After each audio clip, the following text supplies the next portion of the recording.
আমাদের লিসেনিং টেস্টটা দিয়ে আমাদের দ্বিতীয় মকটা শুরু করতে যাচ্ছি।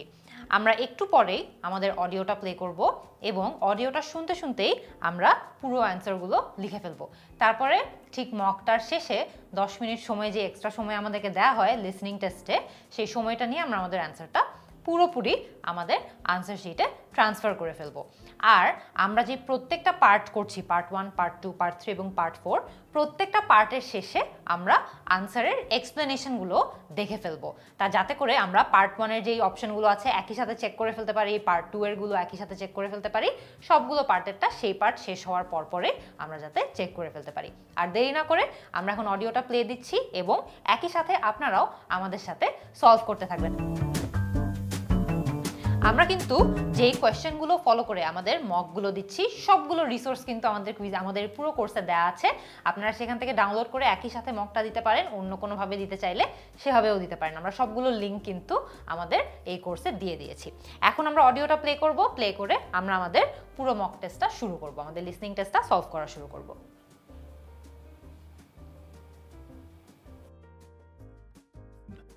Test 2. This is the IELTS listening test. Part 1. You will hear a woman calling a tourist information office to ask about a festival.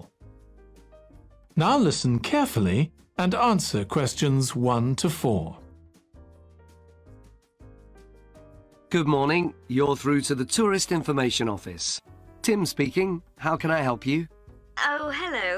Could you give me some information about next month's festival, please? My family and I will be staying in the town that week. Of course. Well, it starts with a concert on the afternoon of the 17th. Oh, I heard about that. The orchestra and singers come from the USA, don't they? They're from Canada. They're very popular over there. They're going to perform a number of well-known pieces that will appeal to children as well as adults. That sounds good. My whole family are interested in music. The next day, the 18th, there's a performance by a ballet company called Eustatis. Sorry? The name is spelled E-U-S-T-A-T-I-S.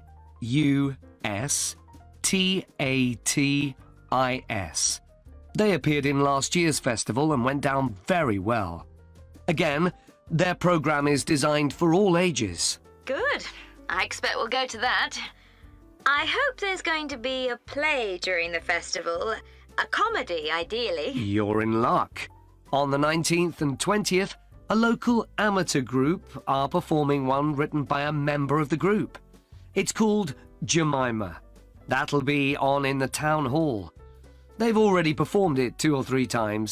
I haven't seen it myself, but the review in the local paper was very good. And is it suitable for children? Yes. In fact, it's aimed more at children than at adults. So both performances are in the afternoon. And what about dance? Will there be any performances? Yes, also on the 20th, but in the evening. A professional company is putting on a show of modern pieces with electronic music by young composers. Uh-huh. The show is about how people communicate, or fail to communicate with each other. So it's got the rather strange name, chat. I suppose that's because that's something we do both face-to-face and online. That's right. Before you hear the rest of the conversation, you have some time to look at questions 5 to 10.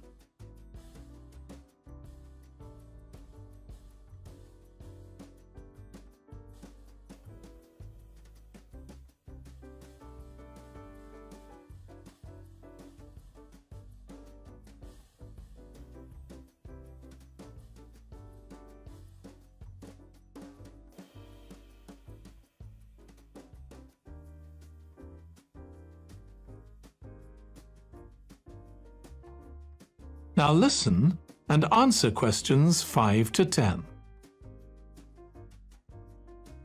Now, there are also some workshops and other activities. They'll all take place at least once every day, so everyone who wants to take part will have a chance. Good. We're particularly interested in cookery. You don't happen to have a cookery workshop, do you? We certainly do. It's going to focus on how to make food part of a healthy lifestyle.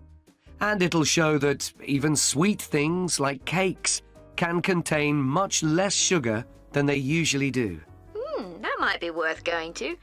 We're trying to encourage our children to cook. Another workshop is just for children, and that's on creating posters to reflect the history of the town. The aim is to make children aware of how both the town and people's lives have changed over the centuries. The results will be exhibited in the community centre. Then, the other workshop is in toy making, and that's for adults only. Oh, why's that? Because it involves carpentry. Participants will be making toys out of wood, so there'll be a lot of sharp chisels and other tools around. It makes sense to keep children away from it. Exactly. Now, let me tell you about some of the outdoor activities. There'll be supervised wild swimming. Wild swimming? What's that? It just means swimming in natural waters, rather than a swimming pool. Oh, okay. In a lake, for instance. Yes. There's a beautiful one just outside the town, and that'll be the venue for the swimming. There'll be lifeguards on duty, so it's suitable for all ages. And finally, there'll be a walk in some nearby woods every day.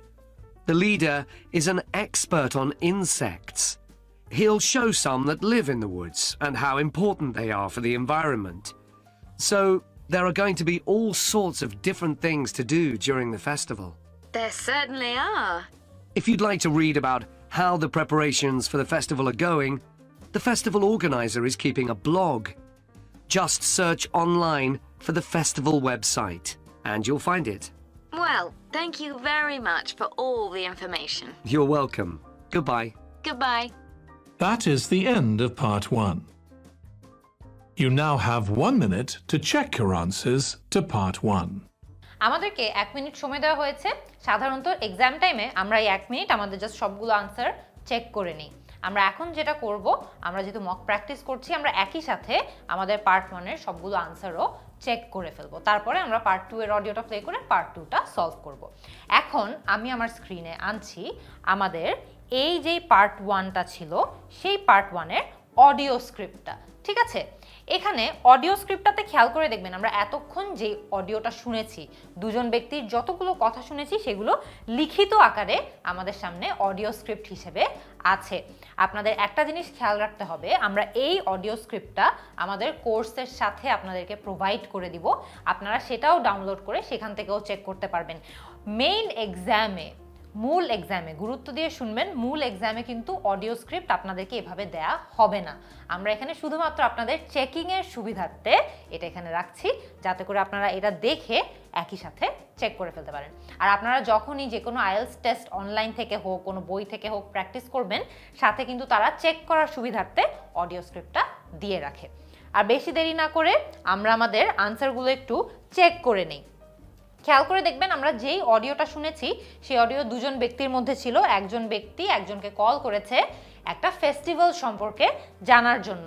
প্রথম যেই ব্ল্যাঙ্কটা ছিল, তারা এখানে দেখবেন 17, 18, 19 to 20th করে প্রত্যেকটা তারিখ wise ওদের যে ইভেন্টগুলো আছে সেই ইভেন্টগুলো লিখে রেখেছে। কনসার্ট পারফর্মার্স ফ্রম ক্যানাডা, এটাতে কোনো ব্ল্যাঙ্ক ছিল না। 18 তারিখে তাদের একটা ব্যালে অনুষ্ঠান হবে, যেই ব্যালে অনুষ্ঠানটা একটা কোম্পানি অর্গানাইজ করছে বা একটা কোম্পানি পারফর্ম করছে। ওই কোম্পানিটার নামটার জন্য এখানে ব্ল্যাঙ্ক দেওয়া হয়েছে। আপনারা এখানে কিন্তু ট্রান্সক্রিপ্টে খেয়াল করবেন, পুরুষ টিম যে স্পিকারটা ছিল, পুরুষ একজন স্পিকার ছিল, তিনি যখন কথা বলছিলেন তিনি বলেছেন যে নেক্সট ডে দ্য 18th মানে 18 তারিখে there is a performance by a ballet company called Eustatis। সে পরবর্তীতে এই ইউস্ট্যাটিসটা বানানো করেছে। সাধারণত এই আনকমন যেই ওয়ার্ডগুলো থাকে সেগুলো কিন্তু বানান করে বলে, EUSTATIS। এটা আমরা এখানে ব্লক লেটারে লিখে ফেলেছি। ঠিক এই জায়গাটাতে আমাদের অ্যান্সারটা রয়েছে। আমাদের শোনার সময় অডিওটা তখন কেয়ারফুল থাকা দরকার ছিল। 19 to 20th এর কথা যখন বলছে, একটা প্লেয়ের কথা বলা হয়েছে। এরপরে বলা হয়েছে এটা একটা টাইপের প্লে যেটা একটি কমেডি, যেটার নাম ছিল জেমাইমা, এটা অডিওতে বলেছিল। Has had a good dash মানে একটা ভালো কিছু সে পেয়েছিল। খেয়াল করে দেখবেন টিম এক পর্যায়ে অডিওতে বলেছিল I haven't seen it myself, but the review in the local paper was very good. মানে সে বলেছিল যে আমি এইটা আসলে দেখিনি প্লেটা, কিন্তু লোকাল পেপারে যে রিভিউটা দেওয়া হয়েছিল সেই রিভিউটা অনেক ভালো ছিল। হেন্স আমাদের দ্বিতীয় অ্যান্সারটা আমরা রিভিউ দিয়েছিলাম। তার পরবর্তীতে 20 তারিখ নিয়ে তারা অনেকক্ষণ কথা বলে। এখানে খেয়াল করে দেখবেন আমরা যদি অডিও স্ক্রিপ্টটা 20 তারিখের অডিও স্ক্রিপ্টটা আনি, এখানে সে কি বলেছে, এখানে বলেছে হোয়াট অ্যাবাউট ড্যান্স। এখানে দেখবেন জিন জিজ্ঞেস করেছে what about dance, will there be any performances. তখন টিম বলল yes also on the 20th but in the evening. 20th evening একটা ড্যান্স শো হবে, আমরা এটাও কারেক্টলি লিখেছি। তার পরবর্তীতে ব্ল্যাঙ্কে আমরা দেখছি শো ইজ কল্ড ড্যাশ, মানে শো এর নামটা তারা মূলত জানতে চেয়েছে। টিম তার 1 থেকে 2 লাইন পরেই দেখবেন বলবে The show is about how people communicate or fail to communicate with each other. So it's got the rather strange name chat. মানে সে শো এর নামটা যে চ্যাট, সে তার এর আগে একটু ব্যাকগ্রাউন্ড ইনফরমেশন দিল যে শোটা কি নিয়ে, তারপরে সে শো এর নামটা বলে দিল The show is called dash. তার পরবর্তীতে কোয়েশ্চেন 5 to 10 এও আমরা দেখতে পাচ্ছি আমাদেরকে কিন্তু 5 to 10 শুরু করার আগে তারা কিছু টাইম দিয়েছিল কোয়েশ্চেনগুলো চেক করে নেওয়ার জন্য। কোয়েশ্চেনগুলো চেক করার সময় আমি কিন্তু এভাবে আন্ডারলাইন করেছিলাম অনেক কিছু। এই আন্ডারলাইনগুলো যখন করেছি আমার মাথায় তখন গেঁথে গিয়েছে যে তারা কী ধরনের মানে টপিক নিয়ে হয়তো বা কথা বলবে। মেকিং ড্যাশ ফুড, খেয়াল করে দেখবেন টিম কিছু লাইন পরেই বলেছে it's going to focus on how to make food part of a healthy lifestyle. তারা ডিরেক্টলি হেলদি ফুড বলেনি, তারা বলেছে হেলদি লাইফস্টাইলের জন্য আমাদের কি ধরনের কুক করা উচিত বা কি ধরনের ফুড কুক করা উচিত সেটা নিয়ে ফোকাস করবে। সেখান থেকে আমরা বুঝতে পেরেছি যে এটার আনসার হবে মেকিং হেলদি ফুড। তারপরে বলল চিলড্রেন ওনলি, মানে শুধুমাত্র বাচ্চাদের জন্য কিছু একটা জিনিস তারা আয়োজন করে থাকে, মেকিং ড্যাশ। টিম তার 2 লাইন পরেই বলেছে another workshop is just for children, মানে children only, and that's on creating posters, মানে এখানে অ্যান্সার হবে posters। তার পরবর্তীতে আমরা দেখলাম adult only একটা ওয়ার্কশপ তারা করে থাকে। এটা কি making toys from dash using various tools, মানে কোনো একটা মেটেরিয়াল ব্যবহার করে তারা হচ্ছে টয়স বানাতো। এরপরে আমরা দেখি যে এই অ্যান্সারটা আমরা কোথায় খুঁজে পেয়েছিলাম। খেয়াল করে দেখবেন টিম বলেছিল যে participants will be making toys out of wood, so there will be a lot of sharp chisels and other tools around. এরও আগে সে একটা কথা বলেছিল then the other workshop, এখানে খেয়াল করে দেখবেন then the other workshop is in toy making, that's for adults only. এটা হচ্ছে আমাদের কিওয়ার্ড adults only, আমরা এখানেও adults only মার্ক করেছিলাম। তার পরের লাইনে সেই বলেছে যে এখানে উড দিয়ে টয়স বানানো হয়, অনেক ধরনের শার্প অবজেক্ট ব্যবহার করা হয়, সে কারণে এটা অ্যাডাল্টদের জন্য। তারপরে আউটডোর অ্যাক্টিভিটিস নিয়ে কথা হচ্ছে, সুইমিং ইন দ্য ড্যাশ, মানে কোনো একটা জায়গায় সুইমিং করা নিয়ে কথা হচ্ছে। খেয়াল করে দেখবেন wild swimming, what is that, Jean জিজ্ঞেস করেছে। তখন টিম বলল যে it just means swimming in natural waters rather than a swimming pool. তারপরে জিন বলল oh okay in a lake for instance. So জিনই কিন্তু অ্যান্সারটা বলে দিয়েছে এবং টিম সেটার সাথে একমত ছিল যে yes there is a beautiful one just outside town, তার মানে এই অ্যান্সারটা লেক হবে। Walking in the woods led by an expert on dash, মানে তারা জঙ্গলে হাঁটাহাঁটি করবে এবং তাদের গাইড বা তাদের এক্সপার্ট হবে একজন ব্যক্তি যে কোনো একটা বিষয় নিয়ে অনেক স্পেশালিস্ট, সে অনেক এক্সপার্ট। তখন সে বলল, টিম বলল দ্য লিডার, এখানে বলেছে there will be a walk in some nearby woods every day, যে আশেপাশের উডসে প্রত্যেকদিন ওয়াক করা হবে। The leader is an expert on insects, আমরা এখানে এক্সপার্ট অন ইনসেক্টস আনসারটা পেয়ে গিয়েছি। একদম লাস্টে C the festival organisers dash for more information, কথাটা বলা হয়েছে যে আরও বেশ বিস্তারিত তথ্য জানতে কোনো একটা জিনিস আমাদের দেখতে হবে। টিম বলেছে একদম শেষের দিকে if you'd like to read about how the preparations for festival are going, the festival organizer is keeping a blog. Just search online for the festival website and you'll find it. যে তুমি যদি আরো কিছু জানতে চাও festival অর্গানাইজারের ব্লগটা পড়ে নিবে, সেখান থেকে তুমি অনেকগুলো তথ্য পেয়ে যাবে। আমরা কিন্তু পুরো যে অ্যানসারগুলো ছিল পার্ট 1 এর সেগুলো মিলাতে পেরেছি। এরকম করেই কিন্তু আমরা যদি আরো বেশি একদম প্রশ্নের ধরন অনুযায়ী আমরা আইএলটিএস এর সবগুলো টাইপ অফ কোয়েশ্চেন সলভ করতে চাই, আরো টিপস এন্ড ট্রিক্স জানতে চাই, আমাদের কিন্তু পুরো আইএলটিএস এর উপর আরেকটাও কোর্স রয়েছে। সেই কোর্সের লিংকটাও কিন্তু আপনারা আমাদের ওয়েবসাইটে গিয়ে পেয়ে যাবেন। আপনারা আমাদের আইএলটিএস কোর্সটাতে গিয়ে আরো বিস্তারিত যদি প্র্যাকটিস করতে চান সেখানেও ভর্তি হয়ে যেতে পারেন। আচ্ছা, তো আমাদের পার্ট 1টা কিন্তু শেষ হয়ে গিয়েছে। আমরা এখন পার্ট 2টা শুরু করব এবং পার্ট 2 এর কোয়েশ্চেনগুলো সলভ করা ট্রাই করব। আমরা আমাদের এই পার্ট 1 এর অডিও স্ক্রিপ্টগুলো এখান থেকে সরিয়ে ফেলছি। এর পরবর্তীতে এটাও সরিয়ে আমরা আমাদের পার্ট 2টা এখন শুরু করতে যাচ্ছি। এখন আমরা আমাদের পার্ট 2টা শুরু করব। Part 2. You will hear part of a talk to a gardening club about a local park. First, you have some time to look at questions 11 to 14.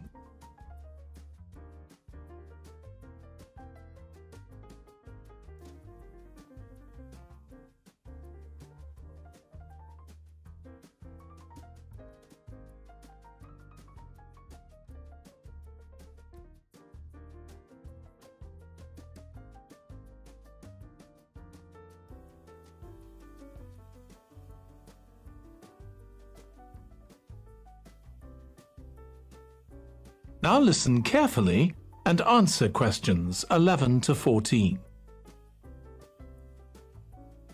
I'm very pleased to welcome this evening's guest speaker, Mark Logan, who's going to tell us about the recent transformation of Minster Park.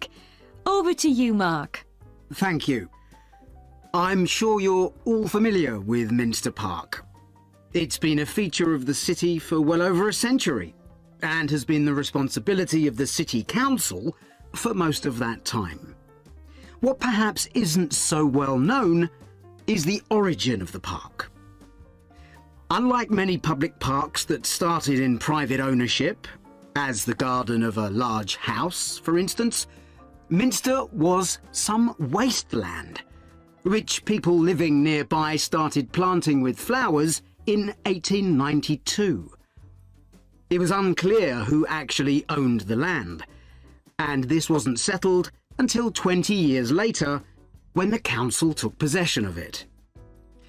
You may have noticed the statue near one of the entrances. It's of Diane Gosforth, who played a key role in the history of the park. Once the council had become the legal owner, it planned to sell the land for housing. Many local people wanted it to remain a place that everyone could go to enjoy the fresh air and natural environment. Remember, the park is in a densely populated residential area. Diane Gosforth was one of those people, and she organised petitions and demonstrations, which eventually made the council change its mind about the future of the land. Soon after this, the First World War broke out in 1914, and most of the park was dug up and planted with vegetables, which were sold locally. At one stage, the army considered taking it over for troop exercises, and got as far as contacting the city council, then decided the park was too small to be of use. There were occasional public meetings during the war in an area that had been retained as grass. After the war, the park was turned back more or less to how it had been before 1914 and continued almost unchanged until recently. Plans for transforming it were drawn up at various times, most recently in 2013, though they were revised in 2015 before any work had started. The changes finally got going in 2016 and were finished on schedule last year. Before you hear the rest of the talk, you have some time to look at questions 15 to 20.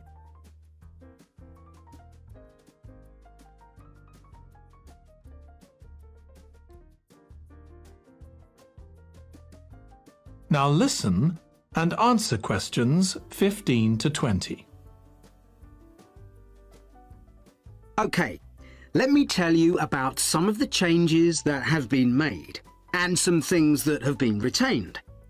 If you look at this map, you'll see the familiar outline of the park, with the river forming the northern boundary, and a gate in each of the other 3 walls. The statue of Diane Gosforth has been moved.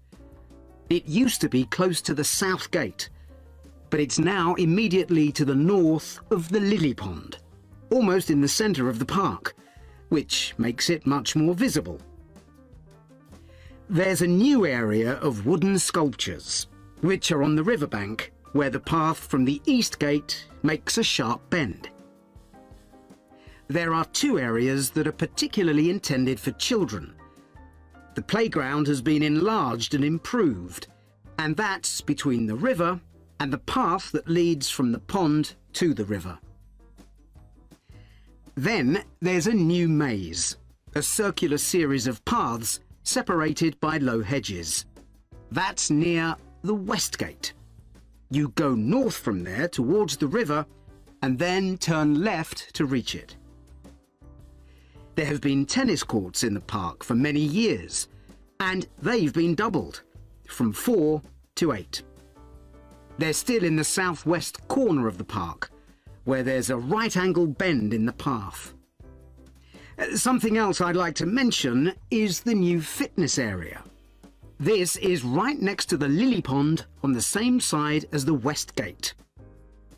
Now, as you're all gardeners, I'm sure you'll like to hear about the plants that have been chosen for the park. That is the end of part 2. You now have 30 seconds to check your answers to part 2. আমরা এখন আমাদের part 2 এর যে আনসারগুলো আছে সেগুলো audio স্ক্রিপ্টের সাথে মিলিয়ে একবার চেক করে নিব। এখানে আমাদের অডিও স্ক্রিপ্টটা রয়েছে, খেয়াল করে দেখবেন আমরা আমাদের একদম 11 to 14 প্রথমে চেক করছি। আমাদেরকে 11 নম্বর প্রশ্নে জিজ্ঞেস করা হয়েছিল the park was originally established, মানে এটাকে একদম শুরুতে কি হিসাবে এস্টাবলিশ করা হয়েছিল। আমরা অ্যান্সার দিয়েছিলাম as a shared area set up by local community, মানে সেখানকার মানুষরাই, স্থানীয় মানুষরাই মিলে একটা শেয়ার্ড এরিয়া হিসেবে এটাকে এস্টাবলিশ করেছিল। এটা কোথায় বলা হয়েছে অডিওতে খেয়াল করে দেখবেন, মার্ক যখন বলে unlike many public parks that started in private ownership, as the garden of a large house for instance, Minster was some wasteland which people living nearby started planting with flowers in 1892. মানে এখানে বলেছে যে বেশিরভাগ public পার্কই private ওনারশিপে শুরু হয়ে থাকে, কিন্তু মিনস্টার একটা ওয়েস্টল্যান্ড ছিল যেখানে আসলে কিছুই ছিল না, which people living nearby মানে আশেপাশের লোকরা মিলে সেখানে ফ্লাওয়ার প্লান্টিং শুরু করলো, মানে it was a shared area set up by the local community. তার পরবর্তী প্রশ্নে জিজ্ঞেস করা হয়েছে why is there a statue of Diane Gosforth in the park? এইখানে খেয়াল করে দেখবেন many local people wanted it to remain a place that everyone could go to, মানে সবাই চেত যে এই জায়গাটাতে সবাই যাতে যেতে পারে। Diane Gosforth was one of those people and she organized petitions and demonstrations, মানে ডায়ান গসফোর্থ একজন রেসিডেন্ট ছিলেন যিনি সেখানকার ক্যাম্পেইন, এই যে পেটিশন এবং ডেমনস্ট্রেশন এই জিনিসগুলো লিড করে সে হচ্ছে ওই পার্কটাকে সবার জন্য ওপেন রাখার চেষ্টা করেছে। হেন্স এটার অ্যান্সার হচ্ছে A. During the first world war the park was mainly used for, মানে ফার্স্ট ওয়ার্ল্ড ওয়ারের সময় পার্কটা মেইনলি কিসের জন্য ইউজ করা হয়েছিল খেয়াল করে দেখবেন during first world war most of the park was dug up and planted with vegetables. মানে most of the park was used to grow vegetables. When did the physical transformation of the park begin? মানে পার্কের যে physical ট্রান্সফরমেশনটা শুরু হয়েছে সেটা কবে শুরু হয়েছে খেয়াল করে দেখবেন, এটা খুব কনফিউজিং। এখানে ওরা অডিওতে সবগুলো ডেটের কথা বলেছে, যেমন after the war park was turned back more or less to how it had been before 1914, একটা ডেট। তারপরে বলল plans for transforming it were drawn up at various times, most recently in 2013, মানে অনেক প্ল্যান এটাকে transform করার জন্য বানানো হয়েছে, সবচেয়ে রিসেন্টটা হয়েছে 2013 সালে। দো দে ওয়ার রিভাইজড ইন 2015, যদিও সেটাকে 2015 সালে আবারও রিভাইজ করা হয়েছে। 13-র কথাও বললো, 15-র কথা বললো, কিন্তু ফাইনালি গিয়ে বললো the changes finally got going in 2016, মানে ফাইনালি 2013 সালে একটা হলো, 15 সালে একটা হলো, কিন্তু কোনো কিছু ইমপ্লিমেন্টেশন শুরু হয়নি। ফাইনালি সেগুলোর ইমপ্লিমেন্টেশন শুরু হয়েছে 2016 সালে। হেন্স আমরা অ্যান্সার দিয়েছি সি, মানে 2016। আচ্ছা, এরপরে 15 to 20-তে আমরা কি দেখেছিলাম? 15 to 20-তে খেয়াল করে দেখবেন একটা ম্যাপ দেওয়া হয়েছে, খুবই কমন টাইপের এটা প্রশ্ন। এই ম্যাপ লেবেলিংটা লিসনিংয়ে অনেক কমনলি এসে থাকে, একটু মনোযোগ চলে গেলেই কিন্তু এটাতে অ্যান্সার মিস হয়ে যায়। আচ্ছা, এইখানে তারা আমাদেরকে খেয়াল করে দেখবেন যে 15 নম্বর কোয়েশ্চেনে আমরা স্ট্যাচু অফ ডায়ান গসফোর্থটা দিয়েছি ইতে। কেন ইতে দিয়েছি? এইখানে দেখবেন, the statue of Diane Gosforth has been moved, মানে এটাকে সরানো হয়েছে। It use to be close to the south gate, মানে এই জায়গাটার আশেপাশে এটা আগে ছিল, but it's now immediately to the north of the lily pond, মানে লিলি পন্ড, এখানে লিলি পন্ডের ইমিডিয়েট নর্থে এটা এখন আছে। এদিকে যে নর্থ, এটা কিন্তু তারা আমাদেরকে এইখানে দিয়ে রেখেছে। সো খেয়াল করে দেখবেন লিলি পন্ডের ইমিডিয়েট নর্থে আমাদের স্ট্যাচু অফ ডায়ান গসফোর্থ আছে, এটা আমাদেরকে সেখানে এরা বলেছে। হেন্স ই হচ্ছে স্ট্যাচু অফ ডায়ান গসফোর্থ। তারপরে উডেন স্কাল্পচারের কথা বলা হচ্ছে। There is a new area of wooden sculptures, তারা বলেছে অডিওতে, which are on the river bank, which are on the river bank. River ব্যাঙ্কে এ, বি এবং সি জাস্ট তিনটাই আছে, তার মানে এই তিনটার একটা হবে। এরপরে তারা আমাদেরকে একটা ক্লু দিয়েছে, were the path from the east gate, where the path from the east gate makes a sharp bend, মানে এই যে বেন্ডটা হয়েছে তার মানে সি, উডেন স্কাল্পচার। আচ্ছা, তার পরবর্তীতে তারা আমাদের থেকে প্লেগ্রাউন্ডের লোকেশনটা জানতে চেয়েছে। খেয়াল করে দেখবেন কি বলেছে এইখানে, প্লেগ্রাউন্ড, এই যে লাইনটা আছে, the playground has been enlarged and improved, মানে প্লেগ্রাউন্ডটাকে বড় করা হয়েছে, ইমপ্রুভ করা হয়েছে। and that's between the river, মানে between the river and কিছু একটা, and the path that leads from the pond to the river, মানে খেয়াল করে দেখবেন লিলি পন্ডটা এই জায়গায়, লিলি পন্ডের পাথটা এই জায়গায়। সো আমাদেরকে বলেছে path that leads from the pond to the river, এই পাথটা এবং রিভারের মাঝামাঝি জায়গায় হচ্ছে প্লেগ্রাউন্ডটা, মানে বি। সো একটু মিস করলেই কিন্তু এখানে আনসারটা মিস হবে। তারপরে বলেছে মেজের কথা, খেয়াল করে দেখবেন, দেন there is a new maze, a circular series of paths separated by low hedges। আচ্ছা, তারপরে বলেছে মেজটা কোথায়, that's near the west gate, মানে ওয়েস্ট গেটের আশেপাশে, that's near the west gate, you go north from there, মানে এখান থেকে নর্থ যেতে থাকবা, টুয়ার্ডস দ্য রিভার, রিভারের দিকে যেতে থাকবা, and then turn left to reach it। খেয়াল করে দেখবেন আমরা এখানে কি বলেছি, আমাদের মেজটা আমরা এই জায়গাটাতে বলেছি, রাইট? সো এখানে আমাদেরকে বলেছে that's near the west gate, at the west gate কিন্তু বলে নাই, নিয়ার দ্য ওয়েস্ট গেট বলেছে, মানে এই জায়গার আশেপাশে ছিল। তারপরে বলেছে you go north from there, মানে আমরা নর্থ যেতে থাকি, নর্থ যেতে থাকি, টুয়ার্ডস দ্য রিভার, রিভারের দিকে যেতে থাকি, and then you turn left to reach it, মানে তারপরে আমরা লেফটে চলে যাই। লেফটে শুধুমাত্র এ রয়েছে, সে কারণে আমরা মেজটাকে এতে দিয়েছি। তারপরে তারা টেনিস কোর্টের কথা বলেছে, এখানে বলেছে there have been tennis courts in the park for many years, they are still in the southwest corner of the park। Southwest corner মানে খেয়াল করে দেখবেন north, south, west, east. South west মানে ঠিক এই রিজনটাতে কোনো একটা জায়গায়, মানে সাউথ ওয়েস্ট এই পুরো রিজনটা, তার মানে এই রিজনটাতে কোনো একটা জায়গায় টেনিস কোর্টটা রয়েছে। খেয়াল করে দেখবেন কি বলেছে, they are still in the south west corner of the park where there is a right angle bend in the path. এই যেই বেন্ডটা আছে, এই বেন্ডটা কিন্তু একটা রাইট অ্যাঙ্গেল বেন্ড, ঠিক আছে? তার মানে জিতে আমাদের টেনিস কোর্টটা রয়েছে। তারপরে ফিটনেস এরিয়ার কথা বলেছে, এখানে বলেছে this is right next to the lily pond on the same side as the west gate, right next to the lily pond on the same side as the west gate. শুধুমাত্র D এই জায়গাটাতে আছে, তার মানে fitness area হচ্ছে number D. আমরা আমাদের পুরো যেই সেকশন 2টা রয়েছে সেকশন 2 এর অ্যানসারগুলো মিলিয়ে নিয়েছি এবং অডিওর সাথে মিলিয়ে দেখার চেষ্টা করেছি যে কোন জায়গায় আমাদের পুরো অ্যানসারগুলো ছিল। এখন আমরা আমাদের সেকশন 3 তে মুভ অন করব। আমরা এখন আমাদের পার্ট 3টা শুরু করতে যাচ্ছি। একটু পরে অডিওটা প্লে হবে। Part 3.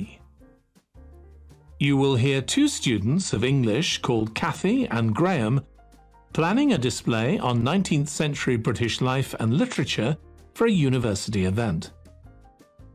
First, you have some time to look at questions 21 to 24.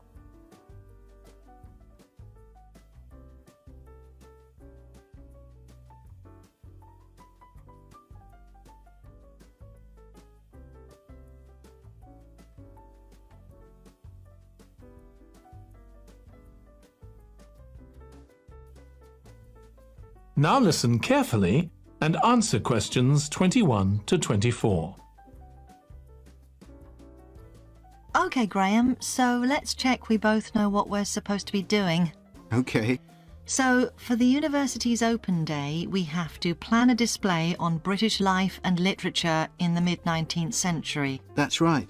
But we'll have some people to help us find the materials and set it up, remember? For the moment, we just need to plan it. Good. So, have you gathered who's expected to come and see the display? Is it for the people studying English or students from other departments? I'm not clear about it. Nor me. That was how it used to be, but it didn't attract many people, so this year it's going to be part of an open day to raise the university's profile. It'll be publicised in the city to encourage people to come and find out something of what goes on here. And it's included in the information that's sent to people who are considering applying to study here next year. Presumably, some current students and lecturers will come? I would imagine so. But we've been told to concentrate on the other categories of people. Right. We don't have to cover the whole range of 19th century literature, do we? No, it's entirely up to us. I suggest just using Charles Dickens. That's a good idea. Most people have heard of him and have probably read some of his novels or seen films based on them. So that's a good lead-in to life in his time. Exactly. And his novels show the awful conditions that most people had to live in, don't they?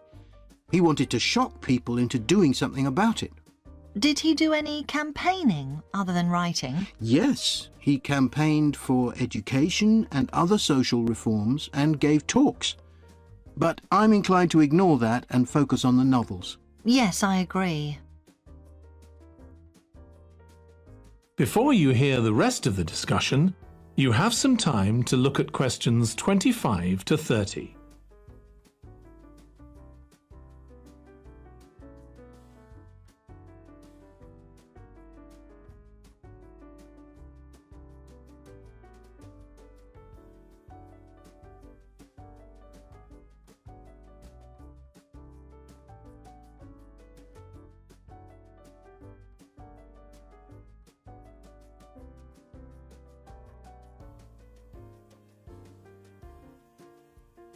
Now listen and answer questions 25 to 30. OK, so now shall we think about a topic linked to each novel? Yes, I've printed out a list of Dickens's novels in the order they were published, in the hope you'd agree to focus on him. You're lucky I did agree. Let's have a look. OK, the first was The Pickwick Papers, published in 1836. It was very successful when it came out, wasn't it? And was adapted for the theatre straight away. There's an interesting point, though, that there's a character who keeps falling asleep, and that medical condition was named after the book, Pickwickian syndrome. Oh, so why don't we use that as the topic and include some quotations from the novel? Right. Next is Oliver Twist. There's a lot in the novel about poverty, but maybe something less obvious. Well, Oliver is taught how to steal, isn't he? We could use that to illustrate the fact that very few children went to school, particularly not poor children, so they learnt in other ways. Good idea. What's next? Maybe Nicholas Nickleby? Actually, he taught in a really cruel school, didn't he? That's right. But there's also the company of touring actors that Nicholas joins. We could do something on theatres and other amusements of the time. We don't want only the bad things, do we? OK. What about Martin Chuzzlewit? He goes to the USA, doesn't he? Yes. And Dickens himself had been there a year before and drew on his experience there in the novel. I wonder, though. The main theme is selfishness. So we could do something on social justice? No, too general. Let's keep to your idea. I think it would work well. He wrote Bleak House next. That's my favourite of his novels. Yes, mine too. Oh. His satire of the legal system is pretty powerful. That's true. But think about Esther, the heroine. As a child, she lives with someone she doesn't know is her aunt, who treats her very badly. Then she's very happy living with her guardian, and he puts her in charge of the household. And at the end, she gets married, and her guardian gives her and her husband a house, where, of course, they're very happy. Yes, I like that. What shall we take next? Little Dorrit? Old Mr. Dorrit has been in a debtor's prison for years. So was Dickens's father, wasn't he? That's right. What about focusing on the part when Mr. Dorrit inherits a fortune and he starts pretending he's always been rich? Good idea. OK. So next we need to think about what materials we want to illustrate each issue. That's going to be quite hard. That is the end of part 3. You now have 30 seconds to check your answers to part 3. আমাদের part 3টা কিন্তু শেষ হয়ে গেছে। আমরা এখন যেটা চেষ্টা করব, আমরা অডিও স্ক্রিপ্টের সাথে মিলিয়ে আমাদের অ্যানসারগুলো সঠিক হয়েছে নাকি এবং নির্দিষ্ট কোন জায়গায় সেই তথ্যগুলো আমাদেরকে দেওয়া হয়েছিল সেগুলো একটু খুঁজে বের করার চেষ্টা করব। আমাদের এইখানে কিন্তু অডিও স্ক্রিপ্টটা রয়েছে। খেয়াল করে দেখবেন, এখানে আমাদেরকে প্রথম যে প্রশ্নটা ছিল পার্ট 3-তে 21 নম্বর প্রশ্নে বলা হয়েছে choose 2 letters A to E, মানে 21 এবং 22 নম্বর প্রশ্ন আসলে একটাই প্রশ্ন, দুটো অপশনে 2 মার্ক করে আলাদা আলাদা রয়েছে। এখানে বলেছে which two groups of people is the display primarily intended for, মানে কোন দুটো গ্রুপের জন্য এই ডিসপ্লেটা ইন্টেন্ট করা হয়েছে। খেয়াল করে দেখবেন, গ্রেহ্যাম কিন্তু অডিওতে একটা জায়গায় বলেছিল it will be publicized in the city to encourage people to come and find out something of what does on here, মানে এখানে গ্রেহ্যাম বলেছে যে এটা পুরো সিটি ওয়াইড পাবলিসাইজ করা হবে এবং সবাইকে এনকারেজ করা হবে আসার জন্য। তার মানে লোকাল এরিয়ার যত রেসিডেন্টস আছে তাদের জন্য ইভেন্টটা ওপেন ছিল। তার পরবর্তীতে সে বলেছিল people who R considering applying to study here next year, মানে যারা যারা আগামী বছর এখানে পড়াশোনা করার কথা ভাবছেন তাদের জন্য এটা ইন্টেন্ডেড, মানে পোটেনশিয়াল নিউ স্টুডেন্টস। তার মানে বি এবং ডি হচ্ছে আমাদের আনসার। তার পরবর্তী প্রশ্ন 23 এবং 24-এও আমাদেরকে দুটো লেটার চুজ করতে বলেছে যে what are Kathy and Graham's 2 reasons for choosing novelist Charles Dickens, যে চার্লস ডিকেন্সকে চুজ করার জন্য ক্যাথি এবং গ্রেহ্যামের দুটো রিজন কি ছিল। আমরা এখানে স্ক্রিনে আবারও বোল্ড করা সেই অংশগুলোতে অ্যান্সারগুলো খুঁজে পাচ্ছি। ক্যাথি বলেছে most people have heard of him and have probably read some of his novels or seen films based on them, মানে চার্লস ডিকেন্সের নভেল বেশিরভাগ মানুষজনই তার কথা শুনেছে এবং তার বেশিরভাগ মানে তার অনেকগুলো নভেলসও তারা পড়েছে বা নভেলসের উপর বেস করা ফিল্মসও তারা দেখেছে। তার মানে চার্লস ডিকেন্সকে চুজ করার একটা রিজন তো অফকোর্স যে ওকে এখনকার দিনে মানুষরা অনেক ভালো চেনে, আইদার ওর বইয়ের মাধ্যমে চিনে বা বইয়ের উপর বেস করে যে মুভিগুলো তৈরি হয়েছে তার মাধ্যমে চিনে। তার মানে হিজ নভেলস আর ওয়েল নোন নাও, মানে option C is one of the answers. তার পরের লাইনে গ্রেহ্যাম আবার বলেছে and his novels show the awful conditions most people had to live in don't they, he wanted to shock people into doing something about it, যে ওর নভেলগুলোর মাধ্যমে মানুষজন কি ধরনের খারাপ পরিস্থিতিতে থাকে সেটার কথাও সে বলতো। তার মানে He used his publications to draw attention to social problems. মানে সে চেত যে তার যে পাবলিকেশনগুলো আছে বা বইগুলো আছে সেগুলোর মাধ্যমে মানুষজনের সমস্যার কথা সে যাতে সবার সামনে তুলে ধরতে পারত। পরবর্তী প্রশ্ন 25 to 30 তে আমাদেরকে এখানে বলা হয়েছিল যে আমরা 6টা আনসার বেছে নিব। মানে বক্সে আমাদেরকে টপিক দেয়া হয়েছে, আমাদেরকে এই বইগুলোর সাথে নভেলগুলোর সাথে টপিকগুলোকে মিলাতে হবে।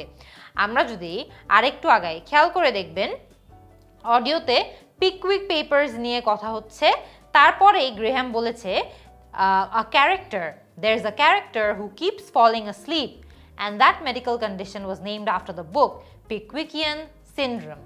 মানে পিকউইক পেপারস একটা ক্যারেক্টার ছিল যে শুধুমাত্র ঘুমিয়ে যেত এবং ওই মেডিকেল কন্ডিশনের জন্যই এই বইটা বিখ্যাত এবং সেই মেডিকেল কন্ডিশনটা এই যে ঘুমিয়ে যাওয়ার মেডিকেল কন্ডিশনটা আছে সেটাই বইয়ের উপরেই নামকরণ করা, মানে পিকউইকিয়ান সিনড্রোম ওই বইটার উপরেই বেস করা। তার মানে পিকউইক পেপারস মিলছে জি এর সাথে, মেডিসিনের সাথে।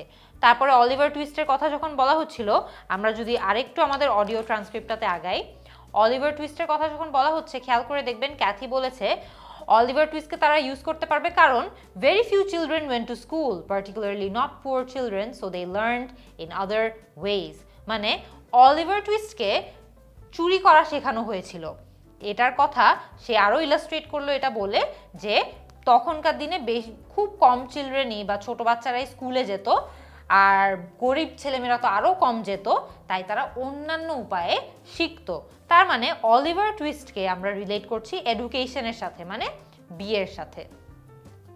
নিকোলাস নিকেলবি নিয়েও যখন কথা হচ্ছিল খেয়াল করে দেখবেন এই যে এই জায়গাটাতে এখানে বলা হয়েছে the company of touring actors that Nicholas joins, we could do something on theatres and other amusements of the time. মানে ওই টাইমে যে ধরনের এন্টারটেইনমেন্ট ছিল বা অ্যামিউজমেন্ট ছিল বা থিয়েটার ছিল সেগুলোকে তারা নিকোলাস নিকেলবির সাথে রিলেট করেছে, তাই এটার অ্যান্সার হচ্ছে ডি। মার্টিন চাজলউইট নামেও একটা নভেল নিয়ে কথা হয়েছে, যেখানে খেয়াল করে দেখবেন what about Martin Chuzzlewit, Graham জিজ্ঞেস করে। ক্যাথি তখন বলে Dickens himself had been there a year before, মানে ইউএসএতে ডিকেন্সও তার 1 বছর আগে গিয়েছিল and drew on his experiences there in the novel. মানে মার্টিন চাজলউইট হচ্ছে ডিকেন্স ইউএসএ যখন যায় তার যে এক্সপিরিয়েন্সগুলো হয় সেগুলোর উপর বেস করা। তার মানে এটার অ্যান্সার হবে হচ্ছে ডিকেন্স ট্রাভেলস, মানে অপশন সি। ব্লিক হাউস নিয়ে তার পরবর্তীতে কথা হয় এবং খেয়াল করে দেখবেন হি রোট ব্লিক হাউস নেক্সট, ক্যাথি বলে। তার জবাবে গ্রেহাম বলে যে হ্যাঁ ব্লিক হাউস তারও খুবই প্রিয় একটা নভেল। তারপরে ক্যাথি বলে think about Esther the heroine, as a child she lives with someone she doesn't know is her aunt, যে ছোট থাকতে সে তার একটা মহিলার সাথে থাকতো যে তার আন্ট হয় যে সে সেটা জানতো না, who treats her very badly. Then she very happily is living with her guardian, he puts her in charge of the household and then she gets married. পুরো মহিলার জীবনটা নিয়েই এই নভেলটা বেস করা। তার মানে ব্লিক হাউসকে আমরা রিলেট করছি আ উমেন্স লাইফের সাথে, মানে অপশন এইচ এর সাথে। তারপরে কথা হয় লিটল ডরেট নিয়ে, যেখানে গ্রেহাম বলে the part where Mr Dorrit inherits a fortune and he starts pretending he is always been rich. মানে এই পার্টটাতে আমরা কেন ফোকাস করব না, যেখানে ডরেট একটা ফরচুন ইনহেরিট করে, মানে অনেক টাকা পয়সা ইনহেরিট করে এবং সে অ্যাক্ট করা বা ভান করা শুরু করে যে সে অনেক বড় লোক। তার মানে লিটল ডরেটকে আমরা রিলেট করছি ওয়েলথের সাথে, মানে অপশন এফ এর সাথে। আমরা কিন্তু এইখানে অডিও স্ক্রিপ্টের সাথে আনসারগুলো মিলিয়ে দেখে নিলাম যে আমাদের যেই সেকশনটা আমরা এখন অ্যাটেম্প করছি সেকশন 3, এটার ওভারঅল অ্যান্সারগুলো কারেক্ট হয়েছে নাকি। এখন আমরা সেকশন 4 এ মুভ অন করব। আমরা এখন আমাদের পার্ট 4 সলভ করা শুরু করব। কোয়েশ্চেন 31 থেকে 40, এটার অডিওটা কিছুক্ষণের মধ্যেই প্লে হবে। Part 4. You will hear part of a presentation about an agricultural program in the country of Mozambique. First, you have some time to look at questions 31 to 40.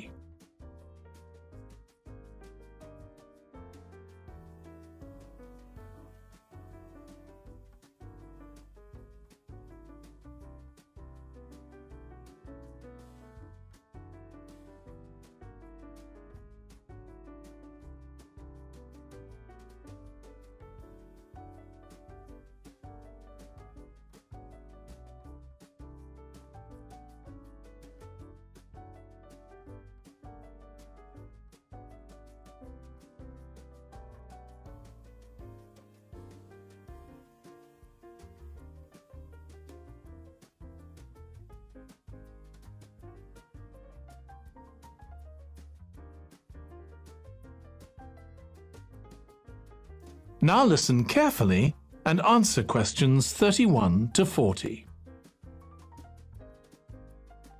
I'm going to report on a case study of a program which has been set up to help rural populations in Mozambique, a largely agricultural country in Southeast Africa. The program worked with 3 communities in Chikwalakwala district near the Limpopo River. This is a dry and arid region with unpredictable rainfall. Because of this, people in the area were unable to support themselves through agriculture, and instead they used the forest as a means of providing themselves with an income, mainly by selling charcoal. However, this was not a sustainable way of living in the long term, as they were rapidly using up this resource.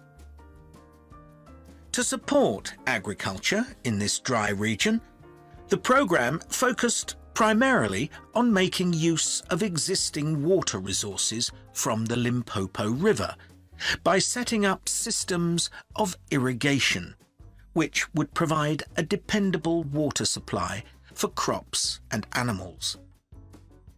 The program worked closely with the district government in order to find the best way of implementing this. The region already had one farmers' association, and it was decided to set up 2 more of these. These associations planned and carried out activities including water management, livestock breeding and agriculture. And it was notable that in general, women formed the majority of the workforce. It was decided that in order to keep the crops safe from animals, both wild and domestic, special areas should be fenced off where the crops could be grown. The community was responsible for creating these fences, but the program provided the necessary wire for making them. Once the area had been fenced off, it could be cultivated. The land was dug so that vegetables and cereals appropriate to the climate could be grown, and the program provided the necessary seeds for this. The program also provided pumps so that water could be brought from the river in pipes to the fields. However, the labour was all provided by local people, and they also provided and put up the posts that supported the fences around the fields.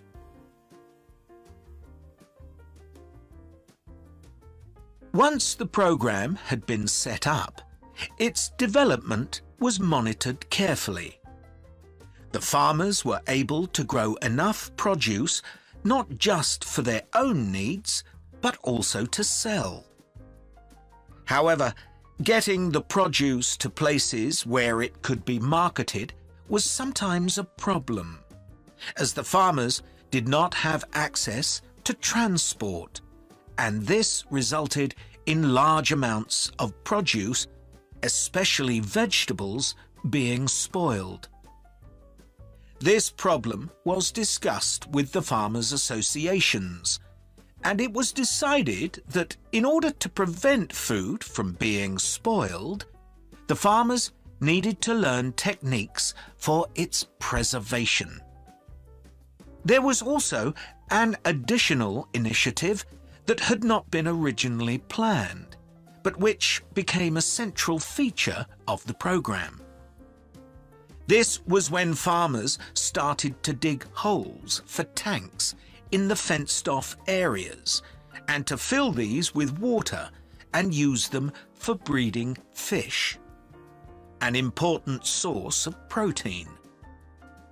After a time, another suggestion was made by local people which hadn't been part of the program's original proposal, but which was also adopted later on. they decided to try setting up colonies of bees, which would provide honey both for their own consumption and to sell. So, what lessons can be learned from this program?